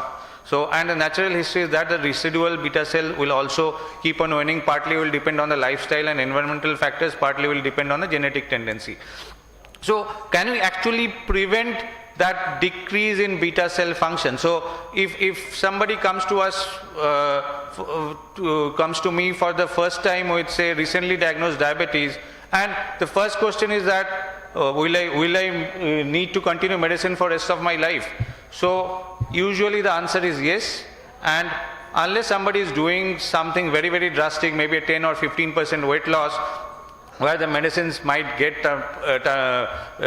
stopped temporarily for 1 year, 2 years or 5 years. So most of the natural course of diabetes will be like that. So you start with one medicine, move on to 2, move on to 3, move on to 4, and finally after 15-20 years, most of the patients with diabetes will be actually on insulin. So is there a way to prevent it? So what this trial was actually trying to analyze that. So instead of starting metformin alone, we know that if you are adding a gliptin to metformin, so it's a safe molecule, so there is no risk of hypoglycemia. So whether that will be able to help it, actually it does. So if you are starting metformin versus vildagliptin or metformin, so this trial had two endpoints, one a primary endpoint where you go into first step of escalation and a secondary endpoint where you go into the next step of escalation. So if you are adding a vildagliptin and metformin straight away to start with, the need for the third medicine will be much later as compared to if you are starting with metformin alone. So apparently the person might feel that acha, I am taking two medicines, my pill burden is increasing, but again, so we have combination medicine, so it should not be an issue. So what we also got to know from this trial is that if you are giving an early combination therapy, that might have a long-term beneficial impact on progression of diabetes and a 26% reduction in the risk of secondary treatment failure, as I already told. Another very important study is that, so we know that insulin is ultimately the best treatment for even type 2 diabetes, but there's a lot of glycemic variability. So if you are giving insulin alone, and if the dose is very high, the variability will be more, fluctuation will be more, chance of hypoglycemia will be more. So if you are adding metformin, obviously that will partly help. The weight gain will be less, the variability will be less, and if you are actually adding vildagliptin on top of that, so that will be even more beneficial. So there are studies which show that a combination of vildagliptin or metformin, maybe with some other drug, maybe an SGLT2 inhibitor. So if you are adding that, that actually helps. And this was a study which compared sitagliptin to vildagliptin and showed that there was, with CGMS, there was actually less fluctuation with vildagliptin. Maybe a small study, we cannot extrapolate it into a very large group of patients and cannot be maybe incorporated into routine clinical practice. For me, most of the gliptins, as far as glycemic efficacy is concerned, is more or less similar, but some small studies which might suggest that vildagliptin, by some virtue of the GLP-1 effect and all those things, might have slightly lesser variability. So this is what I was telling, that even if you are adding vildagliptin or metformin to an insulin, the chance of variability with insulin will go down, and even the chance of hypoglycemia will go down. This we all know. This is the comparison of the different gliptins. I am not going to go into that, but again, a very important point is that you can actually even use vildagliptin in end-stage renal disease. So we all consider that linagliptin is the safest because it does not require any dose modification, but even towards if you are using vildagliptin at 50 mg once daily to a patient who is requiring CKD, even that is equally safe. That is also proven. So we do not have a dedicated CV outcome trial for vildagliptin. There are multiple meta-analyses, large number of patients.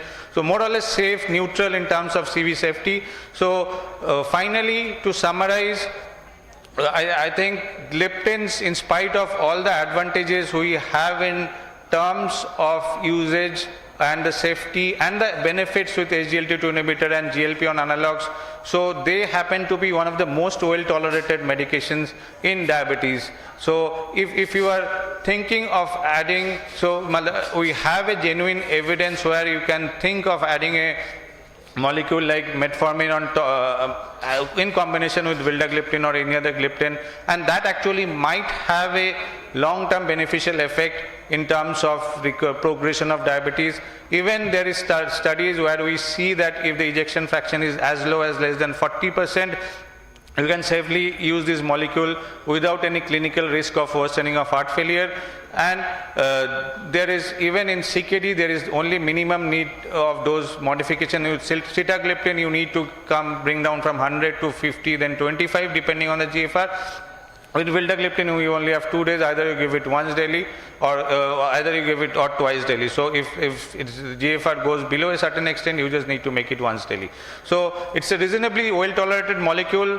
Gliptins do stand its place in terms only because in terms of its tolerability, and still glycemic control has a definite place in management of all patients with type 2 diabetes. And all gliptins, including vildagliptin, do play a very important role in that. Thank you, and staying towards the last moment of my lecture, and congratulations to the organizers. Thank you, Dr. Saptarshi. So, it is always better to be the last speaker, because wait करते हैं कब खत्म करेंगे, इसलिए wait करते रहते हैं. That's a good Wonderful. Thank you, chairpersons and the speaker. I request the chairpersons to honor Dr. Saptarshi Bhai. And I request Dr. Mukesh Gupta to honor our chairpersons. And after that, there is going to be a mega lucky draw, which will be managed by Dr. Abhishek, a very dynamic young person, ex-president IIM Indian. Acha, and Dr. Kohli also, all the speakers, Dr. Kohli sir, और कौन? एक और 3 है ना? 3 speakers.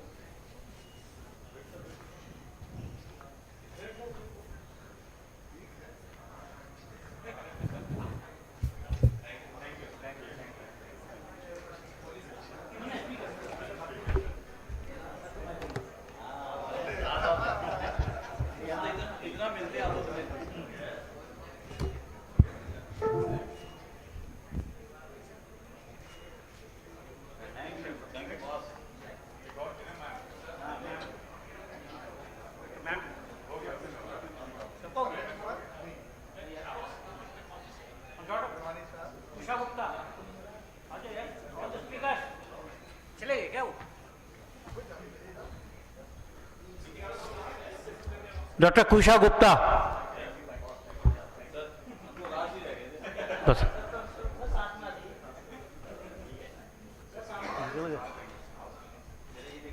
निकल के रखता हूँ. डॉक्टर अभिषेक, लकी ड्रॉ.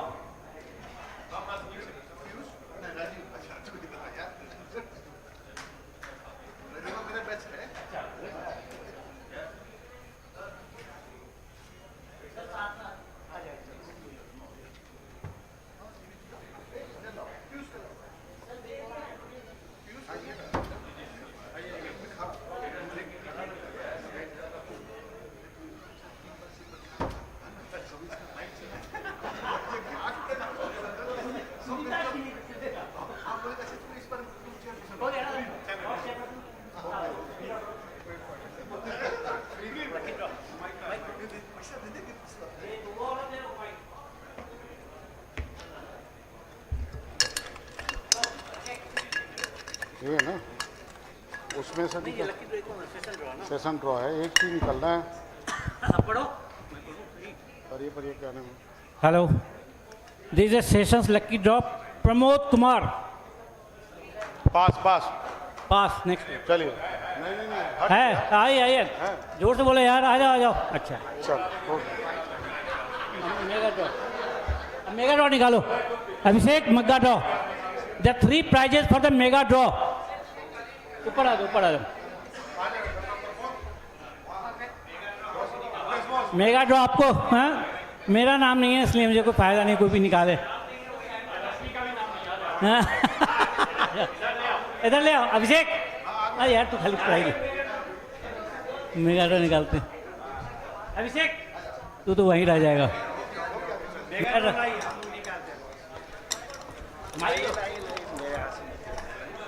क्या निकालेगा?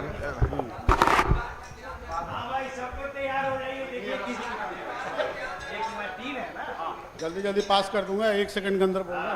वही नाम पढ़ना तो है. क्या नाम है? ममता सिन्हा. मोनिशा. पास. पढ़िए. जयश्री मुदगल. पास. डॉक्टर के उषा रानी. पास. रंजू कुमारी. पास.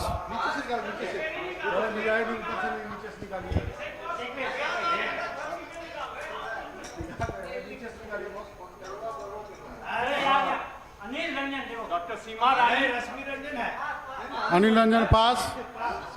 सीमा रानी. पास. क्या है? आर रंजन. कौन है?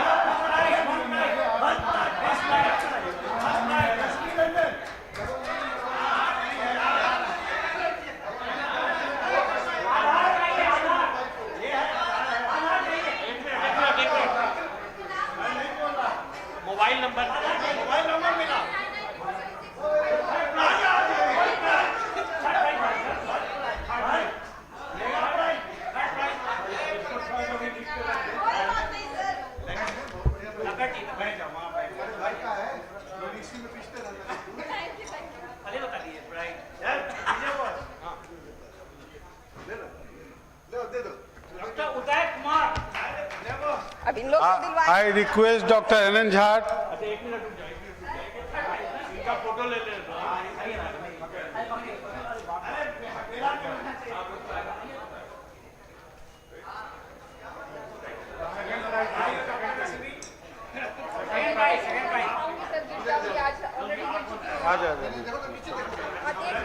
आराम से जाइए सर मैं गिर जाऊंगी। चलिए लीजिए रख दिया।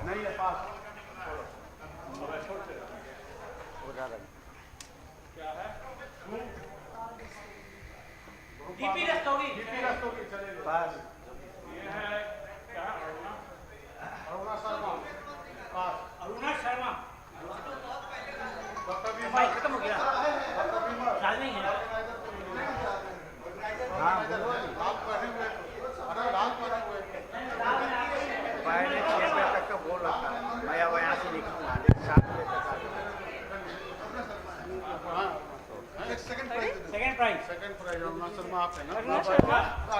Aruna Sharma second prize.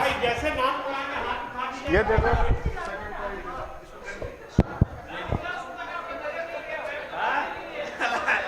लाइए बॉस हम देते हैं।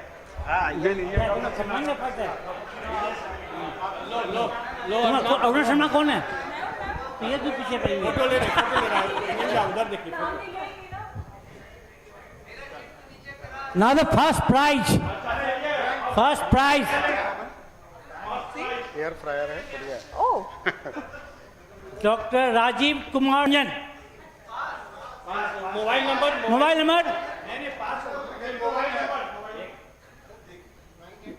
नहीं, वो नहीं है। There is 9953001494। अच्छा,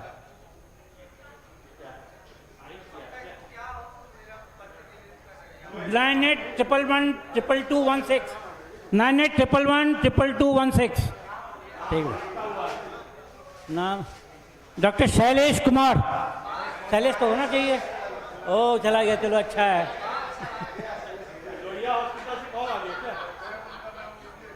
Surabhi Roy, I think ladies का है खाली।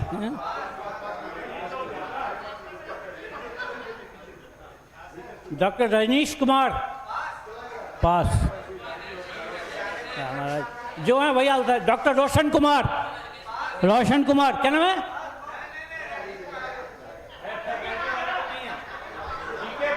Doctor DK Verma. Mobile number what is your mobile number? चलो थैंक यू आइए ऊपर आइए। ये दे देना यार।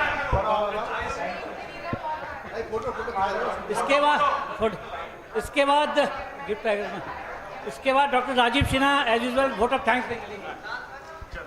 अभी हम चाहेंगे जितने ऑर्गेनाइजर हैं स्टेज पे एक फोटोग्राफी होगी और इसके पहले एक बहुत बड़ा डिब्बा है जो जीता है उठाएगा। DK वर्मा उठाना है, अकेले कोई मदद नहीं करेगा।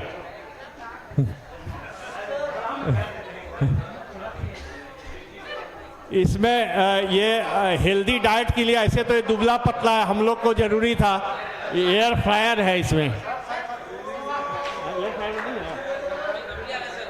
माइक्रोवेव है।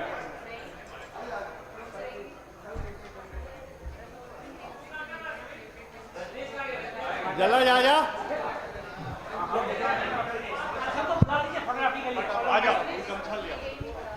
All organizers doctor Rajesh.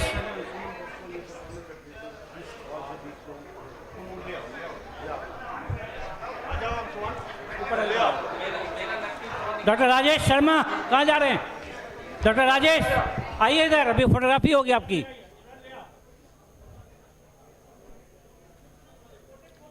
Sunil तुम भी आ जाओ, फोटोग्राफी तो करा लो। कहाँ जाओगे? कॉल तो नहीं आया ना अभी।